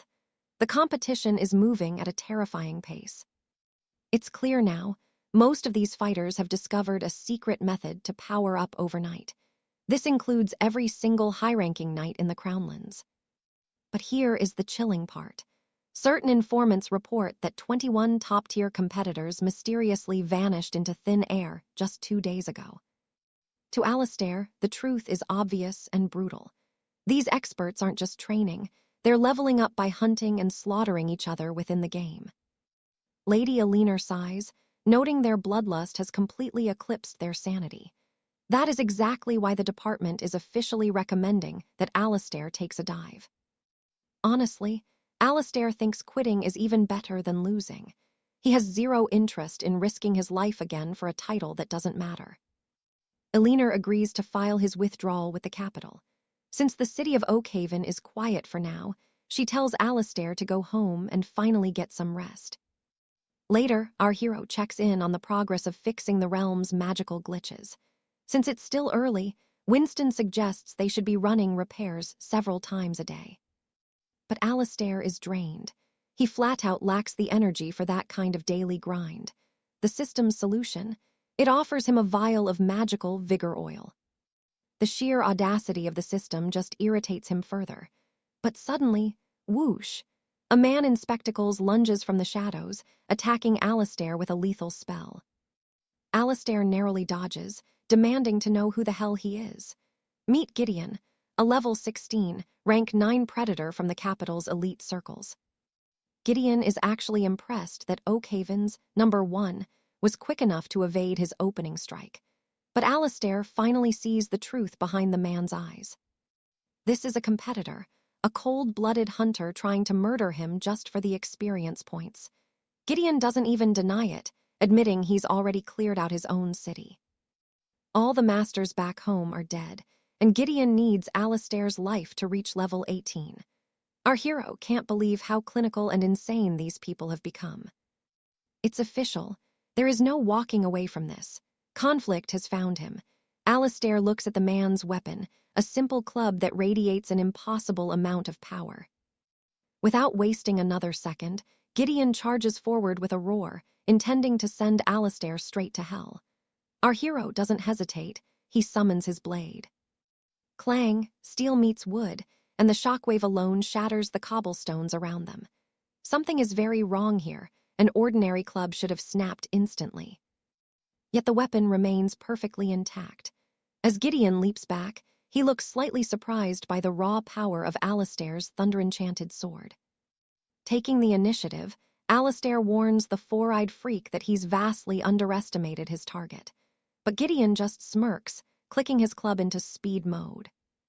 The weapon's aura shifts, and suddenly Gideon is a blur, sprinting around Alistair at speeds the human eye can barely track. He tells Alistair to just give up. "You can't keep up," he taunts, claiming Alistair will just be the first stone in his mountain of victims. He unleashes his ultimate move, the Crimson Phantom Strike. But Alistair, he just stands his ground and activates his legendary plate armor. The magical defense flares to life, catching the blow with a resounding thud. The attack is deflected like it was nothing, leaving Gideon in a state of pure despair. Now it's Alistair's turn. He instantly sees through the illusions and finds his mark. Gideon panics and tries to bolt, confident that his magical speed will allow him to escape any consequence. Big mistake. Huge. He forgot one thing: Alistair is fully geared. Our hero moves like a lightning bolt, closing the gap in a heartbeat and delivering a devastating punch to Gideon's face. "You aren't the only one with tricks," Alistair growls. He stands over the broken competitor, concluding that Gideon simply chose the wrong man to hunt today. Later, Lady Alina interrupts the medics as they load the criminal into a carriage. The beating was so brutal, they say even his own mother wouldn't recognize him. Alina shakes her head. Even if he survives, Gideon will be lucky if he ever walks again. She notices Alistair looking grim and offers to arrange for more guards.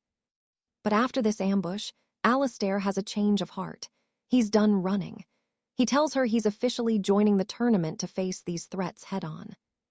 Alina pauses, asking if he's absolutely sure. This is an irreversible decision with lethal stakes. But Alistair's mind is made up. He saw something in Gideon's eyes. The boy had other objectives besides just a simple kill. Alistair tells her no more talk is needed. Alina nods, promising to secure his spot and send the regulations. She offers him a royal police escort for the night, but Alistair declines. He's fairly certain no one else is brave enough to cause trouble for a while.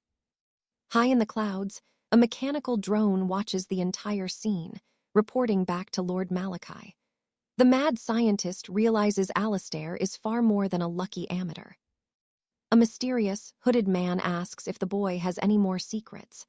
Malachi thinks so, suggesting they avoid a direct confrontation until they know for sure. After seeing Gideon's total defeat, the hooded man decides on a new plan.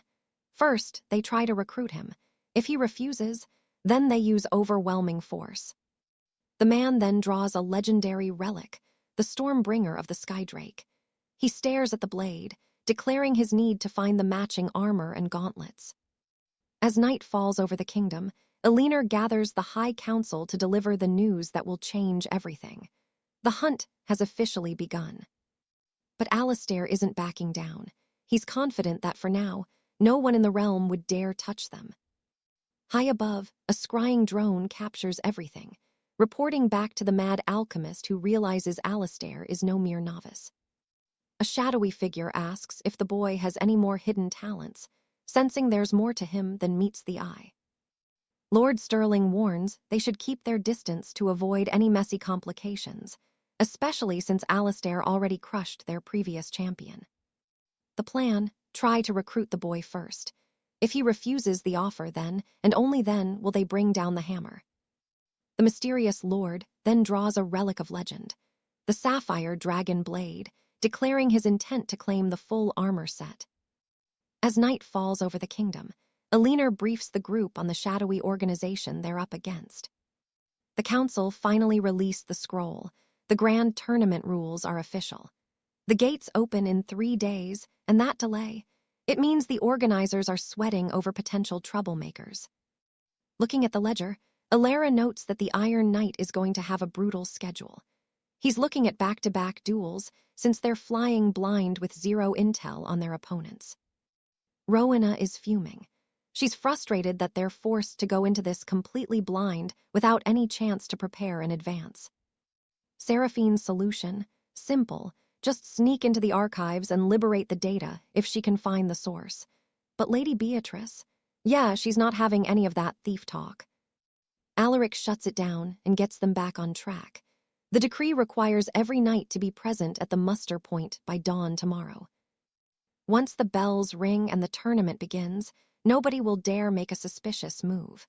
The eyes of the kingdom will be on them. Even so, the event is in Highspire City.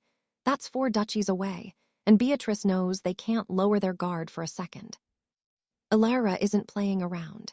She vows that anyone touching Alaric will answer to her twin blades, and both Rowena and Seraphine volunteer to go as well. Suddenly, bam, the heavy door knocker echoes through the hall. Everyone freezes. Instant high alert. Beatrice frantically calls the gatehouse sentinels via their messenger stones. Silence. When she gets no reply, she suspects the magic link has been severed. Alaric isn't panicking, though. He figures his enemies are too blunt for a complicated scheme. They'd rather just fight him in the open. Our hero goes to see who's at the gate. Standing there is Sir Silas, the 8th Knight of the Realm, claiming he's come on behalf of his master. The girls are immediately on him. They think this jester is just another assassin looking to strike like the last one. The knight clarifies he's only here to deliver a message from his master. He's just a messenger, he says. And who is this master? The man himself, Lord 𝑩𝒂𝒂𝒎𝒆, the legendary #1. 𝑩𝒂𝒂𝒎𝒆's identity is a ghost. Nobody knows his level, but on the royal rankings, he holds the top spot. Alaric cuts through the fluff. He wants to know exactly what the master wants with him. Turns out, 𝑩𝒂𝒂𝒎𝒆 is a fan of talent. He wants Alaric as his apprentice to form a new alliance. To seal the deal, Alaric has to kneel before the master's seal and become his most trusted right hand. Alaric asks for a reality check. "You actually want me to kneel?" Silas confirms it. Then slam, Alaric shuts the door in the knight's face. Silas loses his mind. He's pounding on the door, screaming that if Alaric has the guts to compete, he should open up. Splash! A bucket of ice-cold water rains down from the second-floor balcony, drenching the knight completely. Alaric leans over the rail, bold as hell. "Good to wash the filth off the doorstep after wetting your feet," he says. Then he adds, "The next bucket is boiling." Silas is beyond enraged. If it's a war the hero wants, it's a war he'll get. Beatrice laments that the knight took out 2 guard squads alone. She asks if Alaric is worried about retaliation. He isn't entirely sure the knight will act, but he's keeping a level head. Since the event rules are clear, he knows the knight can't launch a personal attack without being disqualified. Beatrice is still fuming at 𝑩𝒂𝒂𝒎𝒆's arrogance, sending 2 lackeys just to provoke them. Alaric shifts gears, asking about Sir Galahad's status. Beatrice reports he's still in critical condition, so Alaric asks for a favor later. Meanwhile, Silas has ditched his disguise and is whining to his boss about Alaric's unbelievable arrogance. He wants permission to end the kid right now, but 𝑩𝒂𝒂𝒎𝒆 shuts it down. Moving rashly would backfire. The council is monitoring everything. Silas won't let it go. He promises to leave 0 evidence once he's done with Alaric. 𝑩𝒂𝒂𝒎𝒆 just reminds him, the tournament starts in 2 days. Get back to base immediately. Back in the lab, Meister Thorn asks how the knight is supposed to pull off a hit with teams watching. 𝑩𝒂𝒂𝒎𝒆 is playing chess here. He didn't order an assassination. He just told Silas to return early. Thorn realizes the play. Even if Silas fails, 𝑩𝒂𝒂𝒎𝒆 can wash his hands of it and claim innocence. 𝑩𝒂𝒂𝒎𝒆 remarks Silas has a small chance to win. Thorn asks why send him if victory isn't guaranteed. The Lord explains he doesn't want Alaric as an enemy. He just wants him to miss the tournament. Travel day arrives. Beatrice says her goodbyes. She has to stay behind and can't accompany them. She mentions Lady Briar will visit soon, but Alaric says he'll manage. The agency sent 3 armored carriages and 5 guards. But with Malphas lurking, the ladies are coming too, which has Beatrice stressed to the max. Without another word, Alaric hops into the carriage and the convoy departs for the competition. But they aren't alone. From the shadows of another carriage, someone signals his young master. The target is on the move. The order is cold. Follow them, don't be seen. During the trip, Rowena finds it strange that they're taking a different road. It's bizarre.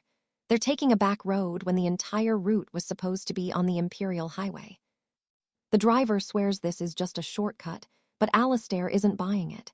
Does this guy seriously think he can't read a map?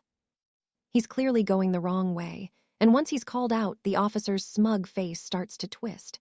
The mask is off. He's holding a detonator. Apparently, this is all just petty revenge for that water bucket prank Alistair pulled yesterday. Click, boom. The carriage is blown into scorched splinters, a total inferno. Alistair survives, thank God, but he's stranded. Without a ride, reaching the Grand Tourney in time is going to be impossible. But that's the least of his worries. The jester himself has emerged from the smoke, hungry for blood. The assassin triggers his Gaze of the Fool ability. Suddenly, Alistair's gear feels like lead, completely locked down. A system alert flashes red. Frozen. All enchanted equipment is unusable until this curse is broken. Alistair is panicked. He's standing there without his magical plate armor, completely exposed. The jester's spiked gauntlet slams into him, sending poor Alistair tumbling across the dirt. The ladies scream in horror. Payback for the bucket, lordling. The jester sneers, promising to toy with him until he finally snaps his neck. The ladies rush to his side. Alistair has to admit the embarrassing truth. He can't summon his armor. He's a sitting duck. He asks the system how a mere jester could freeze high-tier gear. Rowena explains that every noble title holds a hidden secret. She never expected a commoner to have unlocked such divine powers without ever stepping foot in a dungeon. Alistair checks his own Wyvern Slayer title. His luck, pure trash. It only doubles damage against dragons, not helpful right now. Enough talk, the jester shouts, hurling razor-sharp cards through the air like lethal shrapnel. Alistair yells for Genevieve to move, but she just stands her ground. Clink, she bats the attacks away like they're nothing. Beatrice and Rowena step up too. They aren't letting anyone touch their man. For the first time in his life, Alistair realizes something. Being protected. It actually feels pretty great. The jester laughs. Bought their loyalty with your father's gold, did you? I'll take good care of them once you're dead. Bad move. Genevieve is absolutely livid. The idea she was bought sends her into a blind rage as she charges. The jester tries his freezing trick again. Nothing. It's useless against highborn spirits like her. Before he can even process that he's fighting a literal spirit warrior, he's forced to dive for his life. He barely survives, but Genevieve's blade takes a chunk of his hair. Then, boom, a fire meteor drops from the sky. Direct hit, the jester is buried in the crater. Rowena just scoffs. That's the price for being an arrogant prick. The jester crawls out, calling her a vile witch. He pulls his trump card, the Fool's Bane explosive. One touch means instant death for everyone. But wait, he reaches for his belt and the trigger is gone. While they were all talking, Beatrice had been busy. She delifted the device right off him without a sound. The jester goes ballistic. Fight me like a man, give it back. To everyone's shock, Beatrice just hands it back. She says she has no use for such useless trash. The jester thinks she's being a good person. Wrong, she's a thief, and a thief never leaves empty-handed. She didn't take the bomb. She took the safety pin. The whole thing detonates right in the jester's hand. Alistair is stunned. It's over, just like that. These women are terrifyingly efficient. Before him stand 3 of the most dangerous warriors in the realm. Genevieve says it's time to move. But Alistair points out the obvious. No carriage means they'll never make it to the tourney on time. Right on cue, young Arthur rolls up in his coach, shouting that he's here to save the day. He jumps out, sword drawn, looking for the enemy. Too bad for him, the fight was over minutes ago. Alistair asks why he's here. Arthur hasn't forgotten that Alistair saved his life. He owes a debt of honor. All 5 of them pile into the cramped carriage. It's a tight fit, and Alistair is feeling the squeeze. Can we make it? Arthur gives a confident nod, though he's clearly a bit flustered by the beautiful ladies in the back. The horses gallop on. Rowena complains every time they hit a bump. It's not exactly a smooth ride. Meanwhile, the jester somehow survives the blast. He vows to tell his master that Alistair is way more than just a spoiled noble. They reach Wessex province for the elite tourney. Arthur thinks it's weird that the event is hidden up in the peaks. Alistair explains the logic. You don't put 100 unstable mages in a crowded city unless you want a disaster. Without another word, the group heads toward the gates. The real challenge is just beginning. Arthur arrives at the grand gates, stating his name and title to the guards. An official steps forward, pointing to a heavy ledger, "Sign here, and sign now before you do anything else." Arthur looks back at his small group, asking if his companions need to wait in the courtyard, but the staff member doesn't even look up. Total indifference. Fine then, everyone heads inside together. Walking through the halls, Arthur mutters that this whole setup feels completely amateur. Cedric nods in grim agreement. They expected something much more prestigious for an event of this scale. They reach the main assembly area and wow, it's packed. Every warrior in the room looks like the type who wouldn't go down without a massive fight. The tension is thick enough to cut. Suddenly, a figure emerges on the high balcony, and the room goes silent. Everyone knows what this means. The main event is finally about to begin.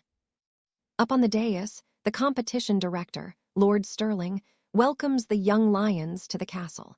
He scans the crowd with a cold, calculating gaze that feels like ice. 89 candidates in total. Stirling announces they'll be forming an elite squad to represent the Kingdom of Oakhaven in the upcoming national trials. The stakes, massive. But then, some arrogant noble kid in the back scoffs. Listening to these officials talk is like listening to a horse pass gas. Yeah, he actually said that out loud. Stirling's face goes dark, but the boy just doubles down on the insult. Bad move. One of Stirling's mages simply snaps his fingers, and a bolt of energy goes right through the kid's head. Instant death. Silence, total, terrifying silence. Stirling calmly warns the survivors to keep their mouths shut while he's speaking if they want to avoid any further accidents. Arthur gets it now. This monitoring team, they aren't just guards. They're elite battle mages trained to kill with surgical precision. The director continues as if nothing happened. The competition is split into 2 parts. First, a survival trial. Second, a massive free-for-all showdown. Specific rules for each stage will be revealed when the time comes. For now, everyone is dismissed to their private chambers to rest. That's it. Arthur is left standing there, completely baffled. Such a short announcement that revealed basically nothing substantial. What was the point? He's not the only one feeling cheated. Grumbles echo through the hall as other knights complain that arriving this early was a total waste of energy. A guard leans in and asks Stirling if he should mention the specific restrictions before the participants vanish into their rooms for the night. Stirling just waves him off with a bored expression. Why bother? There are still way too many nobodies in this crowd to care about what they do yet. He'll start enforcing the law once the number of candidates drops to around 50. Until then, it's open season. You judge a stallion by its spirit, not the size of the herd, Stirling muses. They're only interested in the most useful ones left after the carnage. Later, Arthur reaches his suite. The girls, absolutely thrilled. The place is more luxurious than a king's palace, filled with every comfort imaginable. Arthur wonders if every room is this lavish, but Cedric just smirks.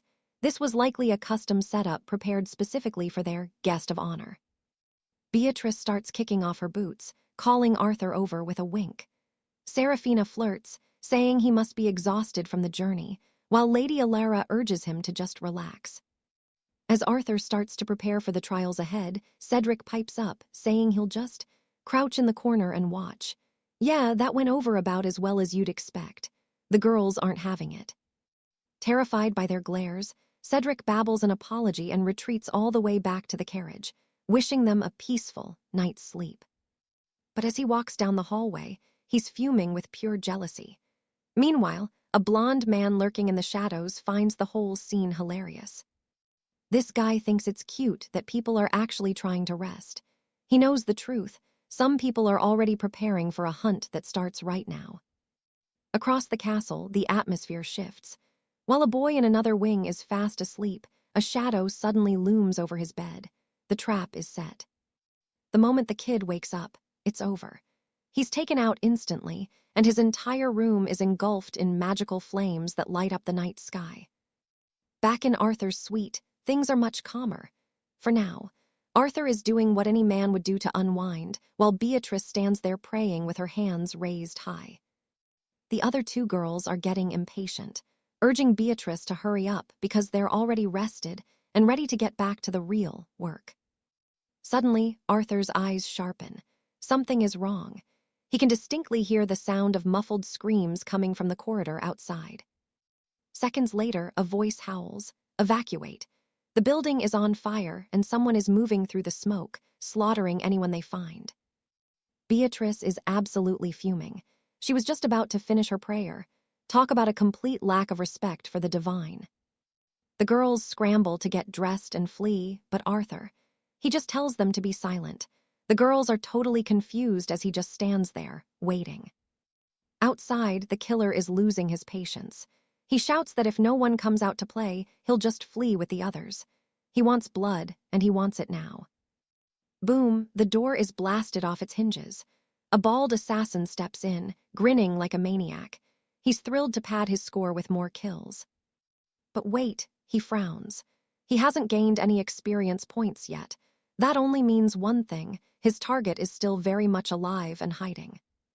While the bald man tries to lure Arthur out with promises of a quick death, he doesn't realize Arthur is actually clinging to the ceiling right above him.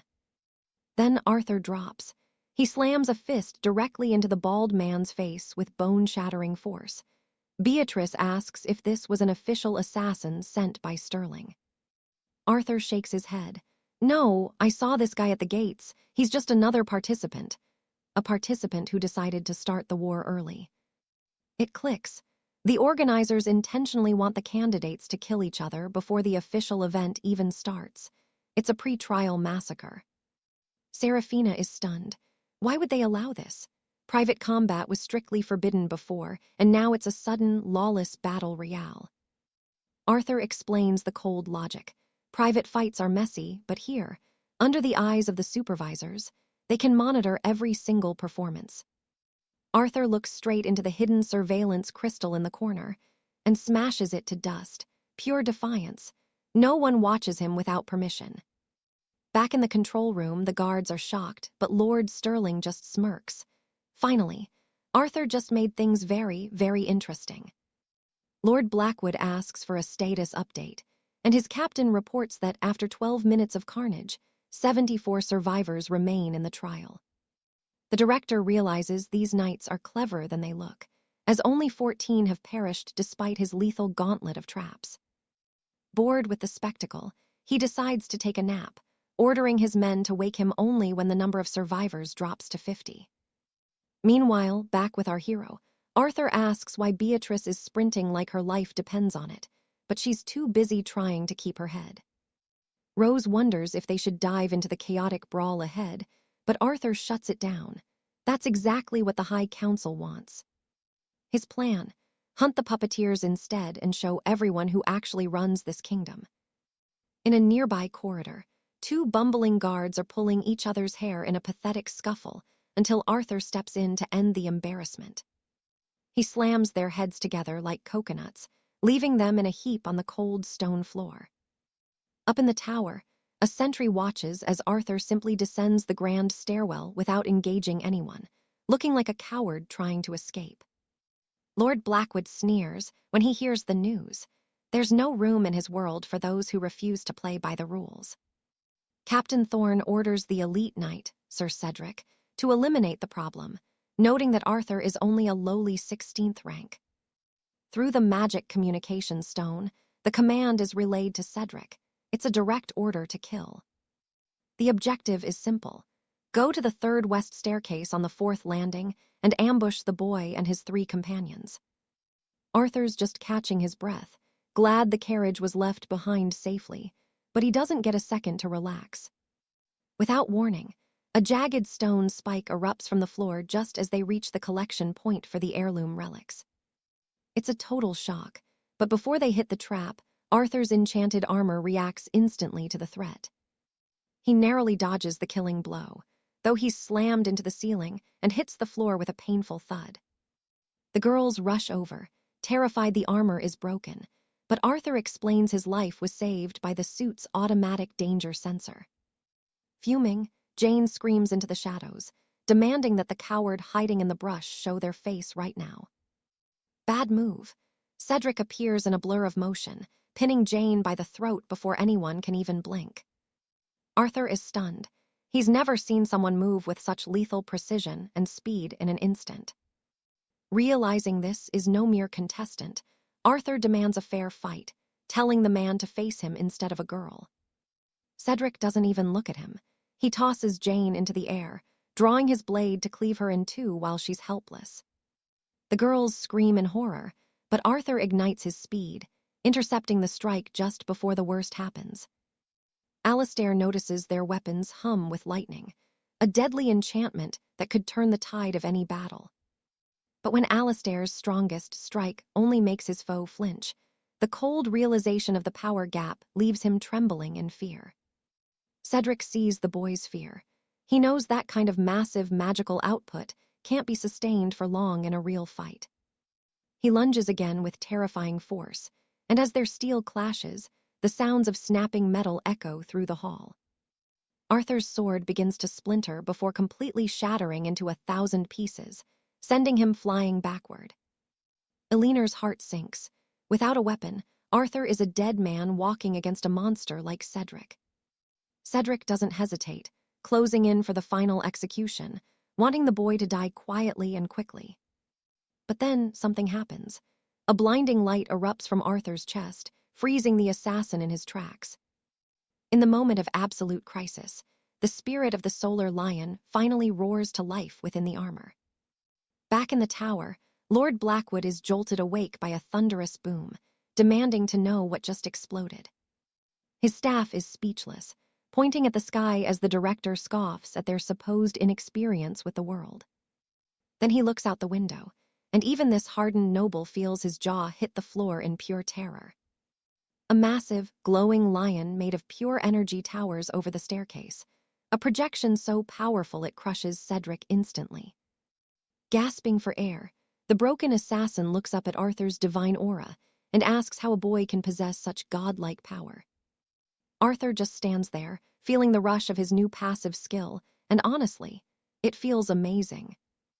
Eleanor and Rose are practically swooning, watching their hero glow with the power of a true legend. Even the Archduke, floors above, senses the vibration and becomes obsessed with claiming that armor for his own collection. Arthur approaches the fallen knight, asking why he was targeted on these empty stairs in the first place. Cedric coughs up blood, admitting his orders were to hunt Arthur down specifically, though he clearly underestimated his prey. Arthur's eyes go cold as he realizes this man has already butchered 12 other knights in cold blood. He leans in, his voice a low growl, asking if the Archduke is the one pulling the strings behind this entire massacre. Silas claims he knows absolutely nothing. If Alaric wants the truth, he's going to have to fight for it, so our hero charges straight into the fray. Right as they clash, Alaric's chest flares with a blinding light. Another dragon is summoned, slamming Silas into the dirt for good. He isn't causing any more trouble today. Level up, Alaric feels the power surge through him. The girls let him know that Lady Gwen is finally awake, though she's still looking pretty weak. Our hero knows he has to stop this madness, but he needs a real strategy. If he just walks out of the citadel, the High Council will send a pack of assassins after him. After thinking it over, Alaric gets a wild idea. He tells the girls to make their escape through that massive hole in the wall. Sophie asks what on earth he's planning to do. With total confidence, he just tells her he's going to put an end to this entire circus. Back in the command tower, a servant hands Duke Sterling a cup of tea. Everything seems calm, for now. Sterling asks if Silas was actually defeated. An aide confirms the news. Whatever, the main gate is sealed tight. Since the boy is trapped inside the building, the Duke figures he has no choice but to play their twisted game of hunters and prey. Their goal, simple, trim the number of competitors down. The staff actually starts clapping, calling the Duke a total genius. Talk about brown-nosing. But then, boom, a massive explosion rocks the windows. Sterling is panicking now because the entire structure is completely compromised. Someone just leveled the main support wall. Moments later, Alaric realizes things are going exactly as he planned. The High Council's elite watchers have arrived. It turns out everyone was watching. Every single event from tonight was a setup carefully planned by the committee from the start. The other competitors are looking around, totally lost. Without any real info, they figure they shouldn't start a fight right in front of the organizers. So the big question remains. Which absolute madman just brought down the building's main support pillar? Duke Sterling is seeing red, screaming for the person responsible to step forward right this second. And then, our hero steps up, no fear at all. He tells them straight to their faces he did it to evacuate the innocent people who couldn't fight. The Duke is absolutely furious. He warns Alaric that he just walked into a world of trouble. See, the trial was supposed to happen in the Citadel's basement. If the whole building collapses, the entire event is trashed. The next morning, the competitors gather at the site, throwing nothing but hostile glares at the person approaching. Yep, that's our hero. Alaric's been trying to convince everyone it wasn't on purpose. Right, Lady Gwen just smirks, noting he definitely didn't use that kind of strength on her. The hero basically tells her to hush. No time for jokes. Without another word, the Duke and his staff show up to officially kick off the trial. As soon as he enters, Sterling zeroes in on Alaric with a death stare. Alaric does his best to avoid eye contact, while the others just ignore him completely. The Duke announces that, luckily, the damage wasn't too bad, so they're moving ahead. Alaric's just thinking, wait, then why did he make such a massive fuss over nothing? The guy was desperate a second ago.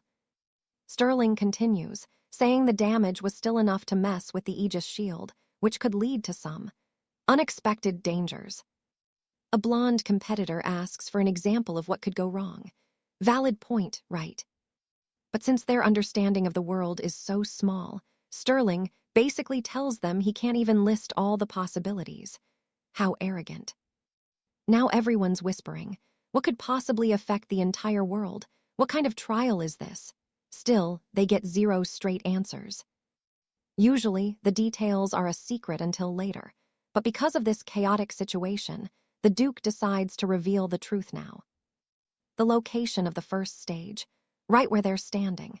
It used to be a tunnel system nearly 100 years ago. But 3 months back, after the first descent, twisted creatures started crawling out of the dark. The kingdom took control and sealed the cave immediately, but according to the locals, it's a nightmare down there. We're talking hundreds of monsters from another realm. It's easily the most dangerous place on the entire map. The task is simple. Enter the tunnel and reach the very lowest level. You have to find purple mana crystals placed there by automatons and bring them out safely to pass the first test. One guy asks how many crystals are even down there. He's worried about losing his while trying to fight his way back out. Sterling says they placed a total of 16. Only the top 8 competitors who return with a crystal will advance to the next round. Alaric realizes the brutal truth. In a place like this, having 8 people still breathing is already a massive victory. Lord Wren adds another layer of dread. It's not just the monsters you have to worry about. It's the other players in that dark. A girl speaks up, questioning why the Duke is acting like he knows so little about the actual damage to the cave. The structure is fine, but Sterling reveals the real horror. The monsters don't come from outside. They spawn from within. Alaric whispers to his spirit guide, Eldra, asking about passages. Eldra admits she's found tiny rifts between dimensions down there.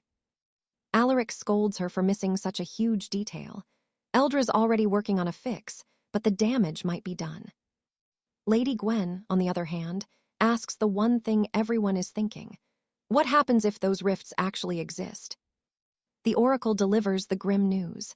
Alistair's massive strike didn't just kill the beast, it tore the abyssal rift wide open. Now, even more terrifying nightmares can crawl through the gap. Everyone sees right through Lady Gwendolyn's pathetic attempt to shift the blame. She's spiraling, desperate to apologize before the council turns her into a scapegoat. Enough drama, the trial of the grotto must commence. But before they descend, Commander Thorn issues a chilling warning. These tunnels are fragile. One wrong move, and it becomes a mass grave.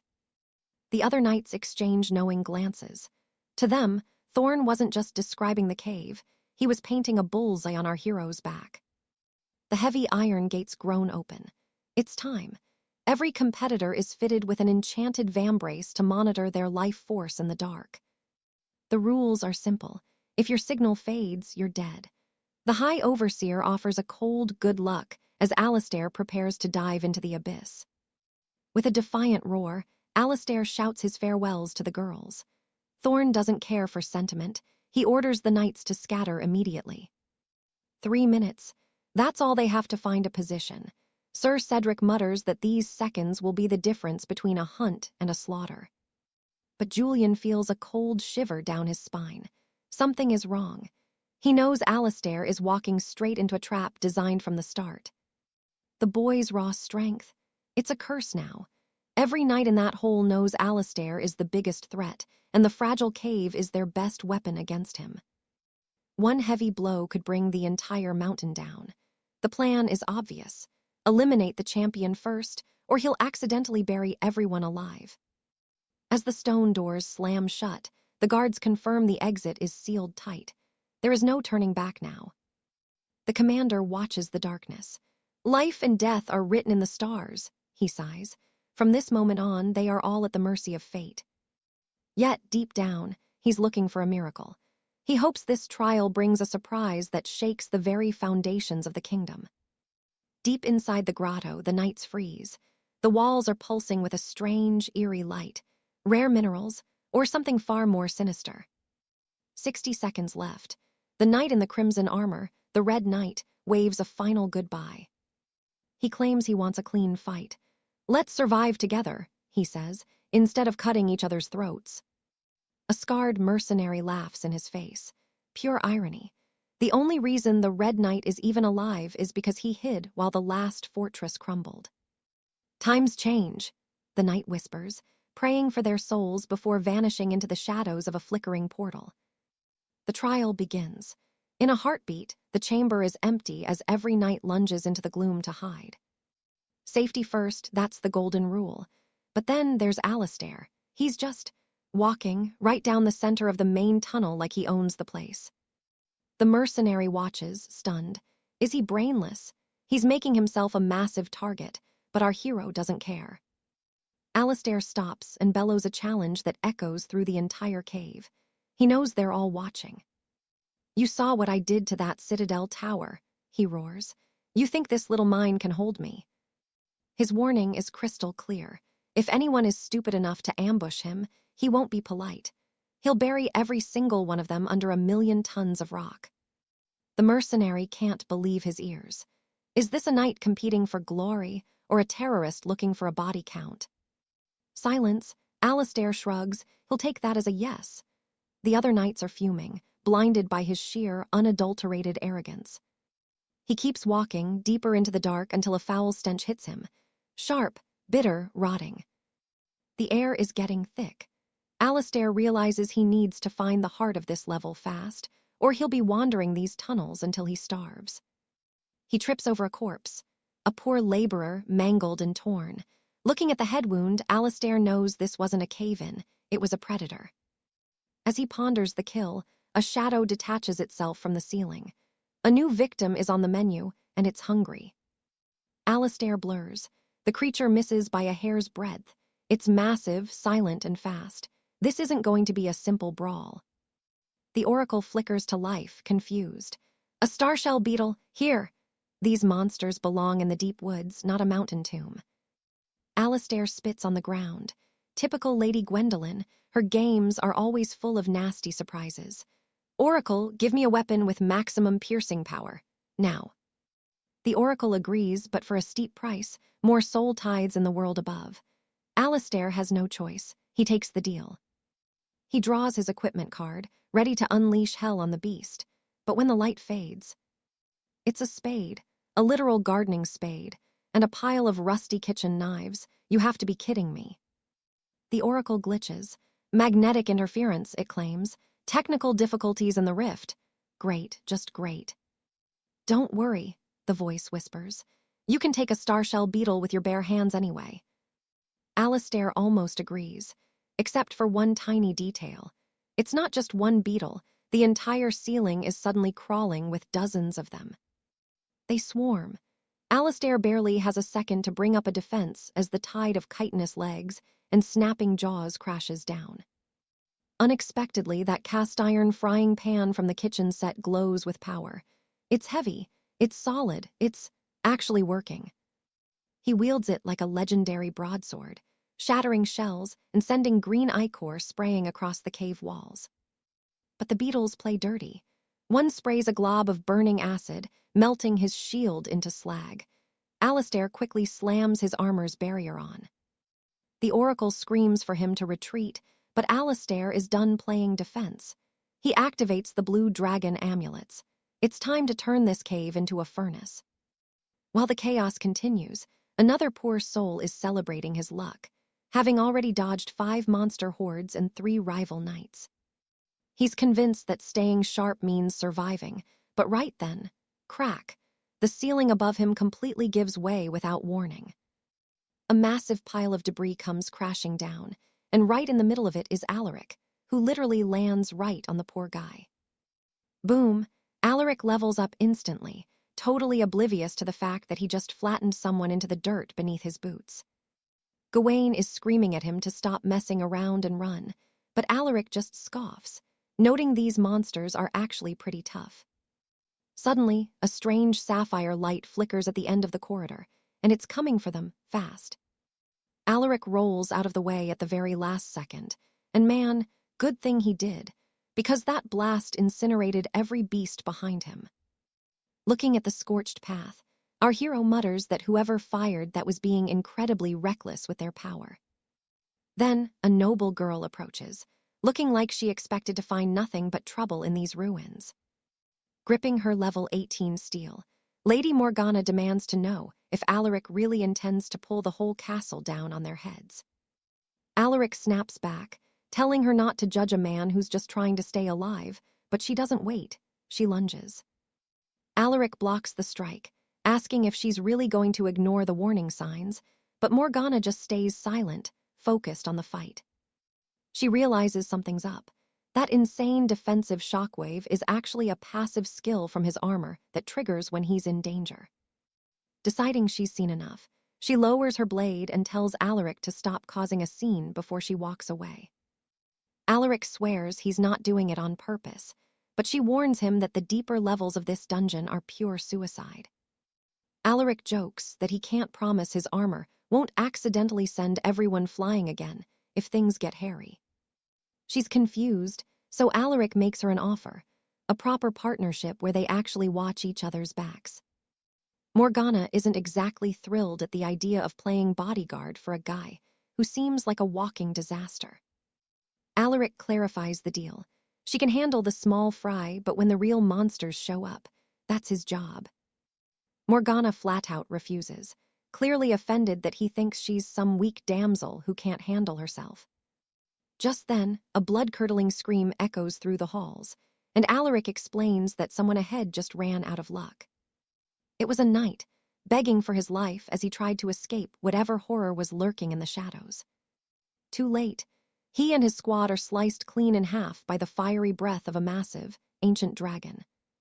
One survivor tried to use his magic to strike back, but it only gave away his position, and the dragon ended him instantly. Alaric and Morgana duck behind a massive stone pillar, watching the nightmare unfold from the shadows. The beast reveals itself, a level 15 scarlet-winged drake, and its roar is loud enough to make their ears bleed.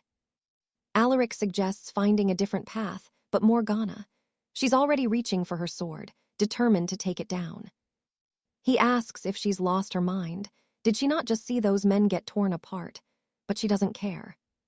She tells him to stay out of her way and charges forward, her eyes locked on the massive beast. She activates her Shadow Reaper title, boosting her speed by 50%, leaving Alaric stunned that she's a titled warrior too. The system notes that titles are standard for her rank, while the dragon finishes its gruesome midday snack. Morgana leaps from the shadows for a lethal stealth strike, but Alaric can feel it. This is going to go south fast. Gawain is baffled, and Alaric's gut was right. Her blade doesn't even leave a mark on the dragon's scales. Now the monster is pissed. It lets out a roar that shatters her armor and sends her flying backward. Desperate, Morgana swaps her strategy, activating the Royal Foresight title to try and turn the tide. This skill lets her see attacks 1 second before they happen. She thinks she's finally got the advantage she needs. But the dragon's speed is just too much. Even knowing the hit is coming doesn't mean she can move fast enough. Gawain is impressed, she's even keeping up, but Alaric knows she's reaching her absolute limit. Morgana realizes the terrifying truth. Foresight is useless if your body can't keep up with the monster's sheer velocity. As the beast lunges for the kill, Morgana freezes, realizing she has no way out of this one. The dragon closes in, and she shuts her eyes, ready for the end, but the impact never comes. Alaric slides in at the last second, blocking the dragon's massive jaw with nothing but his bare gauntlet. Morgana can't believe her eyes as Alaric stares down the beast, reminding her that he handles the heavy lifting. She screams at him to run, thinking his level is way too low to survive a direct clash with a drake. But Alaric isn't just surviving. He's already throwing punches that are actually rattling the dragon's skull. Arthur's level 34 might seem modest, but with his Wormbane title, his strength doubles against dragons, pure, raw power. Seeing this, Lady Alina is stunned. She can't help but wonder, just how much hidden potential is this man actually hiding? Back in the heat of battle, the dragon's scales begin to glow with ominous, pulsing lines. The inner sight warns him, this is it. The beast is charging a final, devastating blow. His strength is doubled, sure, but his defense, still paper-thin against a hit like this. The real problem? No legendary sword in hand. He's got one shot to end this, or it's game over for everyone. Without warning, the dragon unleashes a high-speed wind blast, a terrifying hurricane force that sends both of them flying back like ragdolls. The wind breath is unbelievable. Arthur has to slam his steel gauntlet into a solid rock just to avoid being blown into the abyss. But the danger isn't over, not even close. The dragon takes advantage of the chaos, swooping in for a finishing strike while they're vulnerable. Arthur dodges barely, but now he realizes something scary. This isn't just a monster, it's a tactician. It knows how to use its advantages. The beast uses its blinding speed to vanish and reappear, trying to confuse the boy. The inner sight asks, "Time for the secret move." Arthur shuts it down. No! If he uses that move now, his armor will shatter under the pressure and everyone dies in the crossfire. If his berserker instinct triggers here, he won't be able to protect Alina from the fallout. He needs a better way. Meanwhile, Alina is terrified, screaming out for a plan. But Arthur, he's already decided. There's only one way to end this nightmare. Suddenly, he leaps and starts hacking. At the walls, Alina is completely baffled. Is he losing his mind? Is he attacking blindly? He doesn't stop. Strike after strike against the stone. The dragon zeroes in on him, and the inner sight shouts, "This strategy is madness."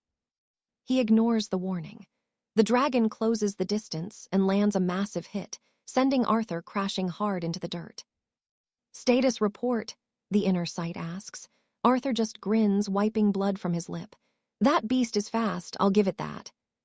He's vulnerable now, defenseless. Naturally, the blood-winged dragon swoops in to finish the job, but that was exactly what he wanted. Arthur was baiting it. He counters with a devastating blow right to the beast's jaw, catching it completely off guard. He doesn't let it take flight again. He delivers a relentless barrage of strikes, pinning the monster to the earth until it stops moving. Elena finally pulls herself up, only to see a massive explosion. When the dust settles, the great wind dragon has been utterly defeated. "I'm exhausted," Arthur sighs, walking away. Elena rushes after him, desperate to know. How did you predict its flight path?" He explains the trick. He didn't predict the path, he built it. He manipulated the monster into following a predetermined route. By damaging the walls, he created a funnel where the dragon could only attack from one side. Elena realizes it wasn't luck, it was genius. He even took that last hit on purpose just to look weak. He baited the beast into its own grave.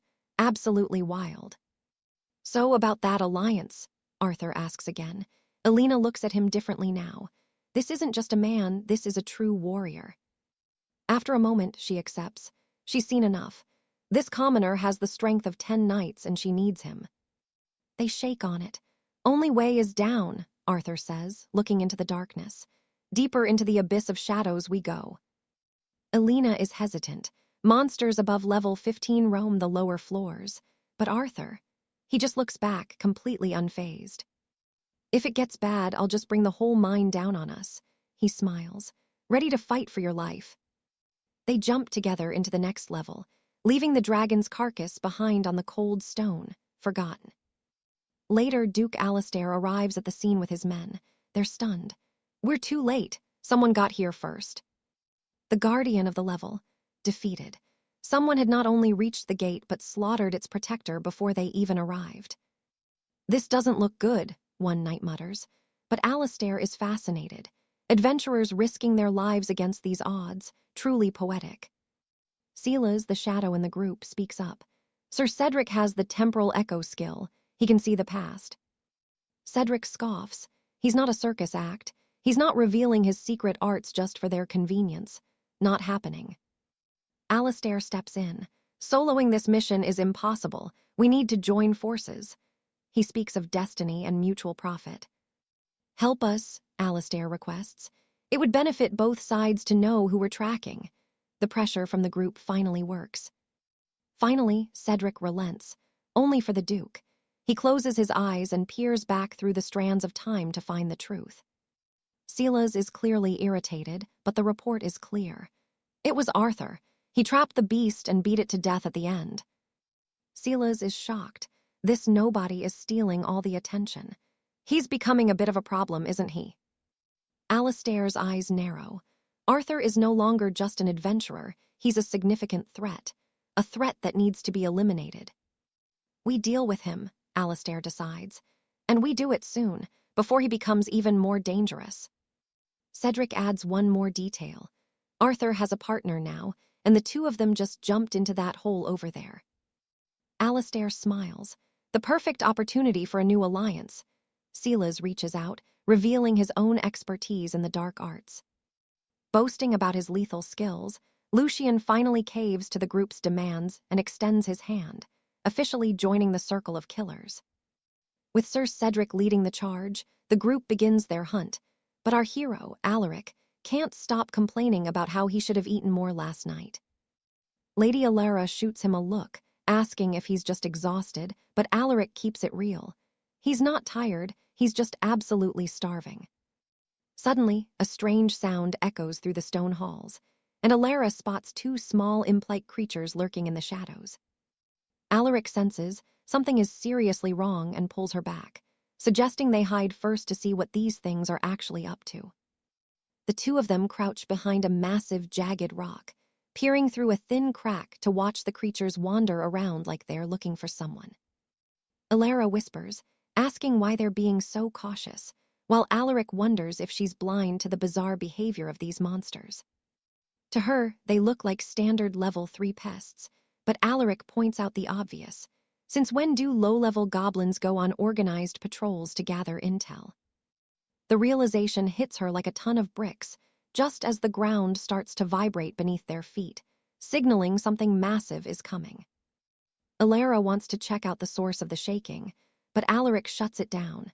They've got no time to waste, even though he's distracted by how her clothes just magically mended themselves. She explains it's a high-tier enchanted item, but then Alaric's own azure wyvern plate starts to hum and glow with a fierce blue light. Alara is baffled as to why he'd activate his gear now, but Alaric admits he didn't even do it on purpose. He explains that the azure wyvern plate is basically a danger radar.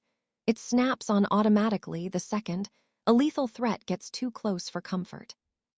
This sends Alara into a total panic, knowing that whatever is coming is way out of their league, and she desperately tries to get more answers.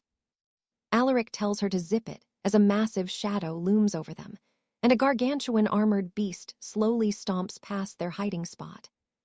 Because they played it smart and stayed hidden, the hulking monster passes without a fight, leaving Alaric genuinely impressed by his armor's hidden perks.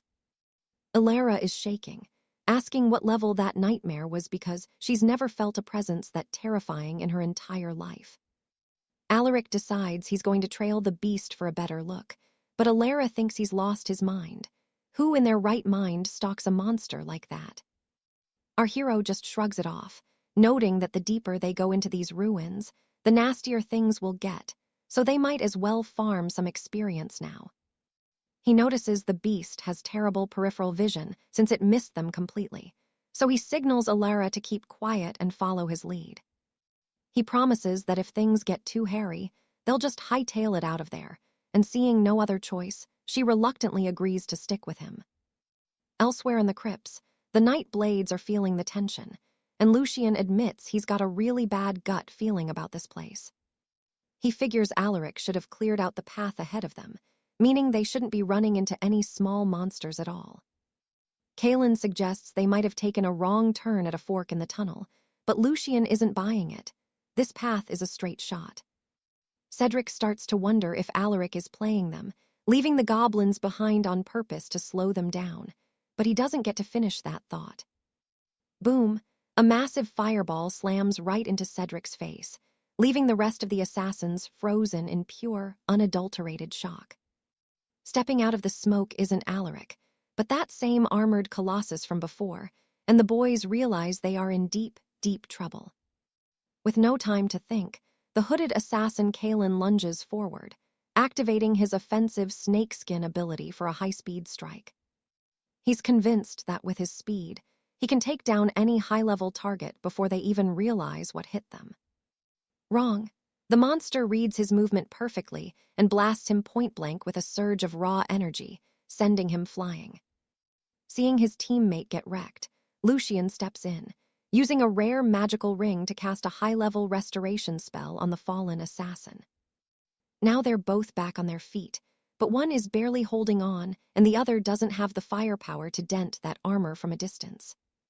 From the shadows, Alaric and Alara are watching the whole disaster unfold, and Alara is convinced they'll be next if they jump in now. But Alaric finds the whole thing suspicious. That extravagant energy blast didn't actually kill the guy, which doesn't make sense for a beast that size. Alara asks if he's saying this monster is all bark and no bite, but Alaric isn't so sure. He thinks the real show hasn't even started yet. While he breaks down the combat logic, Alara is just staring at him, wondering where the heck he managed to find popcorn in the middle of a dungeon. Back in the chaos, Kaelin wipes the blood from his mouth and asks Lucian what the plan is, because they're getting slaughtered out here. Lucian decides to play it smart. He'll provide magical cover from the rear while Kaelin finds an opening to get in close and finish it. "Don't mess this up," Lucian growls as he taps into the ring's power, and Kaelin nods, putting his life in his partner's hands. The monster lets loose another blue energy beam, but Lucian is ready, snapping portals open in midair to redirect the deadly blasts away from his friend. Watching from the sidelines, Alara notes that their teamwork is actually pretty solid, but Alaric knows this will only force the beast to stop playing around. Feeling confident with the portals protecting him, Kaelin closes the gap, sneering at the monster like it's already dead. He goes for the killing blow, mocking the beast's arrogance, But the monster suddenly slams its massive palms into the dirt. The ground erupts. Jagged stone spikes tear through the floor, impaling the assassin and dealing a massive, bone-shattering blow. Lucian's face goes pale as he realizes the horrifying truth. They aren't just fighting a tank, they're facing a dual-attribute monster with earth magic.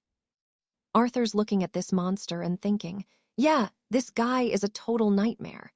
It was hiding its best moves for the grand finale. So he calls up Lady Guinevere, his spiritual guide. She's confused, why now? But Arthur's done playing games. He can't just rely on luck anymore. He needs something real from her stash. Guinevere scans the inventory and comes up with just one thing. It's called the Alchemist's Forge. It can't fight, but it can fuse two weapons into something legendary. Arthur knows it's a gamble, but it's all he's got. Guinevere is skeptical, though. How is he going to use it without any weapons of his own? Arthur asks if it works on any gear. She says yes, but she's still wondering where he'll find the loot to fuse. That's when our hero flashes that "I've got a plan" smile. Don't worry, he says. There are a couple of volunteers right there. Back in the thick of it, Lord Cedric of the Golden Lion is losing it. He's staring death in the face, and he's absolutely terrified. Alistair the Shadow is barely holding on, yelling at his partner to run before he passes out. Suddenly, Arthur walks in. He introduces himself like he's at a tea party, leaving the man completely stunned. Lady Alara is watching from the sidelines like, what is this idiot doing? Alistair begs for his life, promising to be useful, but Arthur's got a price. He'll save them for every single weapon they're carrying. Alistair warns him it's a waste of time. Arthur won't be able to wield their high-tier gear. Arthur just brushes him off. Right then, Lord Cedric wakes up, desperate enough to agree to anything. Take it all, he screams. He just wants out of this nightmare as quickly as possible. All that shouting attracts the beast. Alistair is hitting peak panic mode. He starts tossing medallions like crazy. We're talking rank stuff. The Dragonbane blade, the Crescent moon saber, and the Starfall axe. But Arthur, he's unimpressed. That's it, he asks. He wanted the real top-shelf stuff. Cedric knows he's gotta pay up. He pulls out his crown jewel, the sole drinker of the abyss. Now we're talking. Arthur's finally satisfied.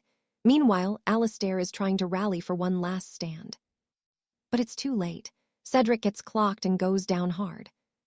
Arthur just calmly points out that the monster is literally right on top of them. Alistair gives up everything, 2 S-rank and 3 A-rank items, his entire life's work. Arthur tells him to relax, it's time for a miracle. The ground starts shaking as the beast charges up a massive earth attack to bury the whole cave. But Arthur steps up with his new toy. He slices through the rising spikes like they're made of paper. Alistair can't believe his eyes. The weapon Arthur's holding is the S-rank Divine Ruin. Arthur's already in love with it. The power is just insane. Lady Alara is baffled. If he had that, why wait until now? Arthur knows the truth, though. He's still way underleveled for this fight. He's gotta be smart. He tests the blade, swinging with perfect precision. Boom, the monster is frozen solid. Alistair starts cheering, thinking the fight is over. Not even close. The beast shatters the ice like it's nothing. And guess what? It looks even tougher now. It's literally dripping with fire, forging a spear out of pure lava. Talk about over the top. The monster lunges, using master-level spear arts to send a tidal wave of lava at them. Cedric is screaming that they're dead, but Arthur, he's not having it. Stop being so pessimistic, he says, unleashing his ice domain to freeze the lava midair. Amidst the chaos and steam, an ice spike pierces right through the monster's chest. A perfect tactical strike. But the victory lap is cut short. Arthur notices the beast is still standing, and it looks pissed. He checks in with Lady Guinevere. The monster has shifted its attribute to metal. It's evolving. Guinevere's got bad news. Since the world's rules broke, this thing has become its own boss. It's independent now. It charges at Arthur with terrifying speed. He blocks with everything he's got, knowing one hit could end it all. Guinevere warns him to find a weakness. Nothing is truly invincible, not even this thing. Back at the trap, Alistair notices Cedric's grip is getting weaker. Cedric collapses. He's pale, saying his strength is just vanishing. Alistair feels it too, a cold, draining sensation in his own chest. Arthur hears them, talking about their strength fading. He immediately asks Guinevere if there's any item that can stop their life force from being sucked away. William pulls 3 vials of holy essence from his satchel. He barks an order for Morgan to appear, and the girl flashes into existence, asking for her objective. The hero tosses the vials her way, catching her off guard. She stares at the glass, completely lost as to why he's handing her these treasures. William's figured it out. He knows the beast's weakness. He needs Morgan to force-feed those vials to the other warriors within 20 seconds while he goes full throttle. Right on cue, the monster shatters its icy cage once again. It's back, and it's pissed. Morgan moves like a blur, fulfilling her mission by getting the knights to drink up. Sir Cedric, the hooded knight, grimaces as he swallows the liquid. He doubts a little water will change anything against a nightmare like this. But William explains the grim reality. This monster is a parasite. It gets stronger as the fight drags on by literally siphoning the life force out of its enemies. The creature shifts its form again, this time wreathed in roaring flames. It lunges. Sir Cedric panics immediately, screaming about how they can possibly block fire. William doesn't blink. "As long as I'm standing," he declares, "nobody dies today." He steps forward, but every step is heavy. The fatigue is finally clawing at him. Morgan watches him struggle and wonders why the potion hasn't kicked in yet. Did she miss someone? Then she realizes the problem. Leo. He was the only one who didn't get a vial because the monster had already blasted him to the far side of the crater. She needs to get to him, but the distance is suicide. William just tells her to grab hold and hang on tight. She's terrified, wondering what insane stunt he's planning. A massive fireball, hot enough to melt stone, hurtles toward them. Morgan screams for him to back off, but William isn't a coward. He braces behind his Aegis shield, taking the inferno head-on. To launch his counter, he has to practically throw Morgan across the battlefield so she can reach Leo. She slides into position, and for the first time, the monster actually speaks. It's arrogant, whining about the scratches on its so-called noble body. It shatters William's frost blade with one hand and slams him into the stone wall with bone-breaking force. This is it, the finishing move. The beast unleashes a storm of heavy blows, trying to turn the hero into a red smear. William curls up, praying his paladin armor can withstand the pressure. The monster mocks the suit of gear. It admits the armor is tougher than it looked, but boasts that its next strike will shatter every defense he has left. And then, William starts laughing. The beast stops cold, genuinely confused by what's so funny about dying. "You should have finished me when you had the chance," William grins through the pain.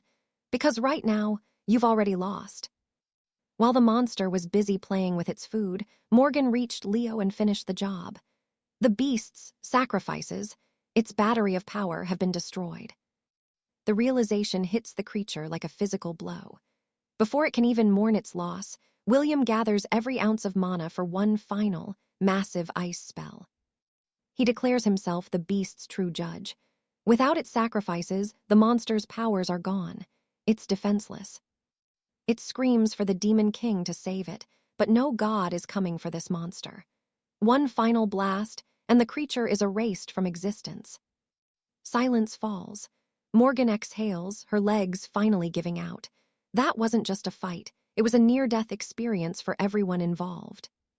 William can't celebrate, though. The monster's final words about a demon god are echoing in his head, and it feels like a bad omen. Suddenly, the system pings. Congratulations! The level 20 boss, the Emperor of the Shadow Citadel, has been officially slain. But there's a catch. Since they weren't a registered party, the system asks William to manually choose who gets the experience points. The 3 knights perk up, smelling a massive level up. But William, he's a silver-tongued rogue. He distorts the truth on the spot. He tells them the system only allows registered teams to share the spoils. The knights don't even care. They're just grateful he saved their skins. They bow in respect, and then the knights turn to Morgan. "Nice work, sister-in-law," they cheer. Morgan looks like she's about to commit a second murder. William actually finds their energy useful. He decides right then and there to form a real, permanent team with the three of them. They jump at the offer. Who wouldn't want to follow a guy who just soloed a boss? But the system has rules. They need one more person to complete the square. Morgan sighs and offers to join, just to get it over with. The boys immediately celebrate their new sister-in-law joining the crew. This time, she snaps. She radiates pure bloodlust, warning them that if they use that title again, she'll end them personally. Shaking it off, she asks William if he even knows the rules of a blood-bound team. He shrugs, so she lays it out for him. A guild is just a loose club, but a team, that's serious business. You can't attack each other without massive penalties, and you can't leave for at least 3 months. William loves that. It ensures loyalty. Morgan continues, explaining the synergy effects, stat boosts that stack up to make everyone deadlier. There's a downside, though. If one member dies, the whole team takes a massive hit to their stats. It's a live-together, die-together deal. William is sold. Anything to increase his combat power is a win in his book, but Morgan just looks at him and sighs. She points out that even with all of them combined, they're still just shadows compared to his strength. So, what's the first real move for this new squad? 𝒍𝒅 is just there for the level-ups. The other two, they're willing to sacrifice their own glory just to ensure Arthur's ultimate victory. Arthur praises them, saying their efforts against the High Emperor were the real reason they survived. Beatrice rolls her eyes but stays quiet. She realizes she's stuck with an overly optimistic and dangerously naive leader.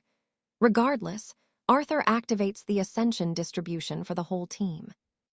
Everyone jumps a level.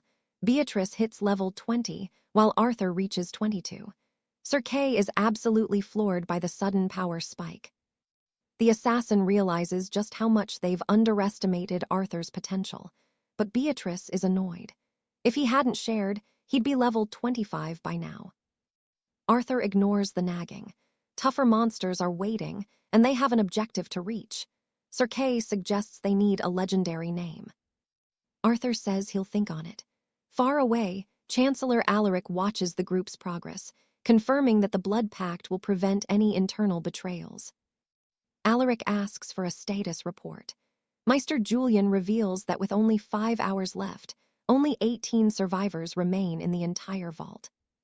The deeper they descend, the higher the body count. This group is their final hope. If they fail to uncover the secret, drastic measures follow. Suddenly, a staff member gasps. Something is wrong with one of the players. A rival has already reached the deepest level of the mine. A portal tears open, and a rogue mage steps through. He starts bragging about his 1,000-meter teleportation skill like he's already won the prize. But then, something in the darkness catches his eye. He freezes. Confusion turns to pure terror as he realizes he's not alone down there. Back with our main party, Arthur is absolutely shredding through a pack of goblins. He's feeling strong, maybe a little too arrogant about it. He mocks the weak monsters for even trying to face him. But after searching the area, the path to the next floor remains hidden. Arthur scoffs, saying he'll consider it. Meanwhile, Sir Julian watches the mercenaries swear a blood oath to prevent any internal betrayals. Julian demands a survivor count, and the Chancellor reports that with only 5 hours and 14 minutes left, the situation is grim. Only 18 knights remain. The deeper they descend into the abyss, the higher the body count climbs. It's becoming a total slaughterhouse. Coming back alive? Highly unlikely. This squad is our final gamble. If they can't find the secrets hidden at the very bottom, they'll have to unleash the forbidden relic. Suddenly, a squire trembles, asking what on earth is happening to one of the fighters. Then, out of nowhere, a rival shows up at the mine's darkest floor. Right there, a shimmering rift begins to tear open.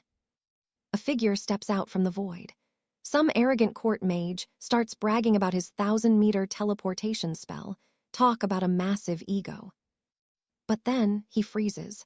Something in the shadows catches his eye, leaving him completely baffled. Meanwhile, back with our main expedition. Sir Percival is busy carving through a pack of goblins. He's feeling himself, mocking the monsters for being so pathetic and weak. Imagine daring to face a knight of his caliber.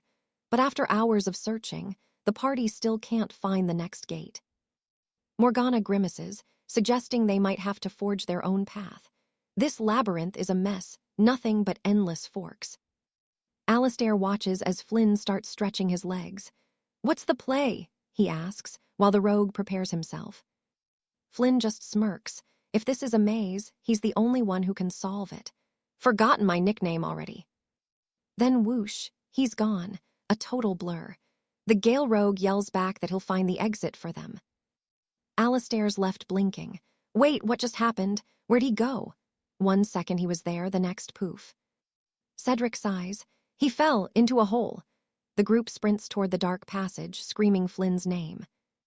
Morgana examines the wreckage. This barricade was brand new, clearly meant to keep other teams from finding this shortcut. Flynn's sheer momentum smashed right through it. Julian scoffs. So much for a fair fight between noble houses. "We have to find him," the blonde insists, but Alistair stops. Something about this tunnel feels wrong. The team pauses. "What kind of feeling?" Alistair ignores them and points at the jagged walls. "Look at these marks. They're fresh, and definitely not something a monster or a human would leave behind." Julian realizes it too. It looks like a machine did this, but no competitor would bring excavation gear here. Alistair nods. It makes no sense. Who brings a drill to a holy labyrinth, meanwhile in the lower depths? Lionel, a level 16 knight, walks calmly until spiders swarm him. Bad move. His hand transforms into a spinning drill. Suddenly, the air changes. A level 18 venom-spitting stalker emerges from the ceiling. Lionel grits his teeth. A floor boss already? Fine. He activates his armor, turning his entire body into a drill. "Monster or not," he roars, charging headfirst. "If it can be pierced, I'm the man to do it." At the same time, Flynn groans as he wakes up.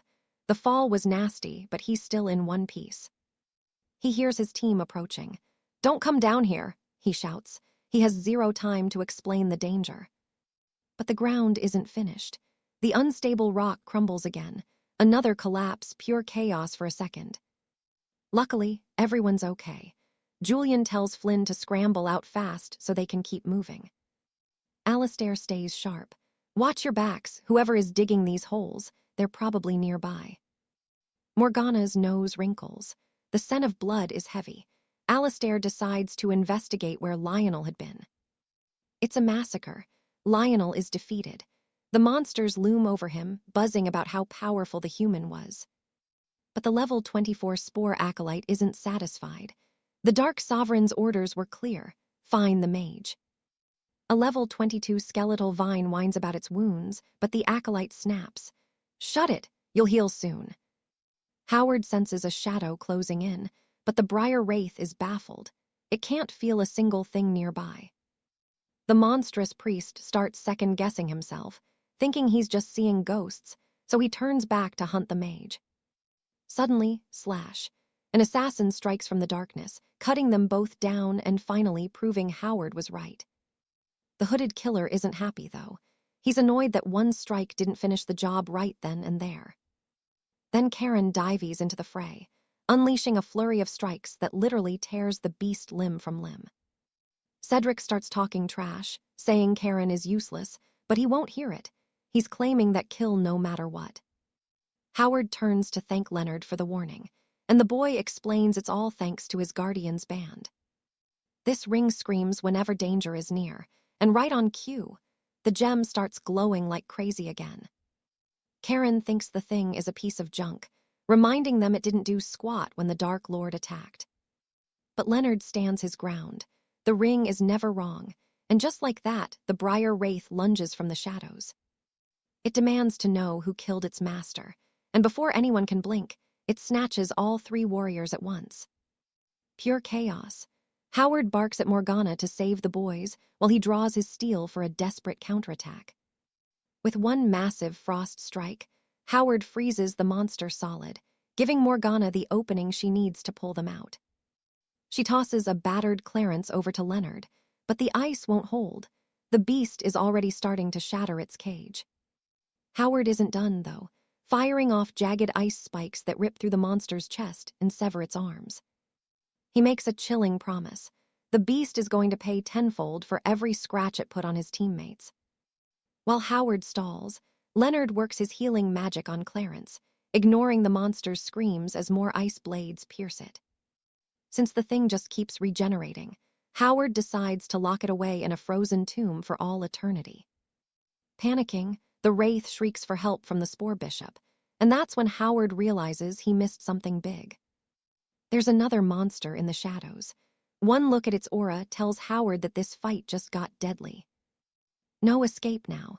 The Spore Bishop steps out into the light, grinning as he declares the real show is starting. Leonard and Morgana are completely floored. How on earth are these two monsters still standing after all that?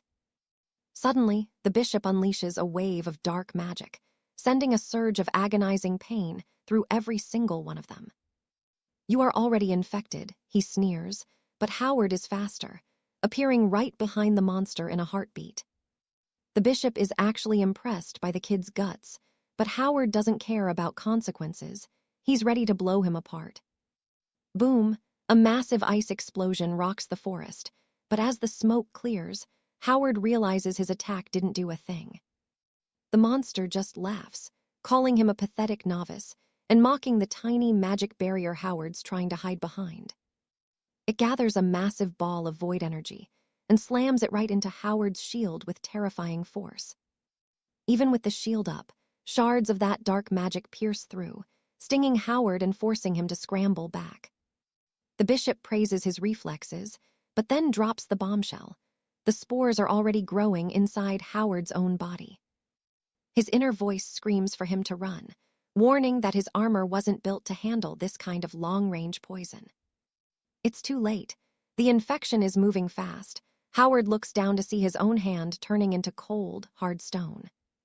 Within seconds, he's nothing but a statue, completely petrified. And that's where we're leaving things for today. If you want to see what happens next, hit that bell and I'll see you next time on the Juicy channel.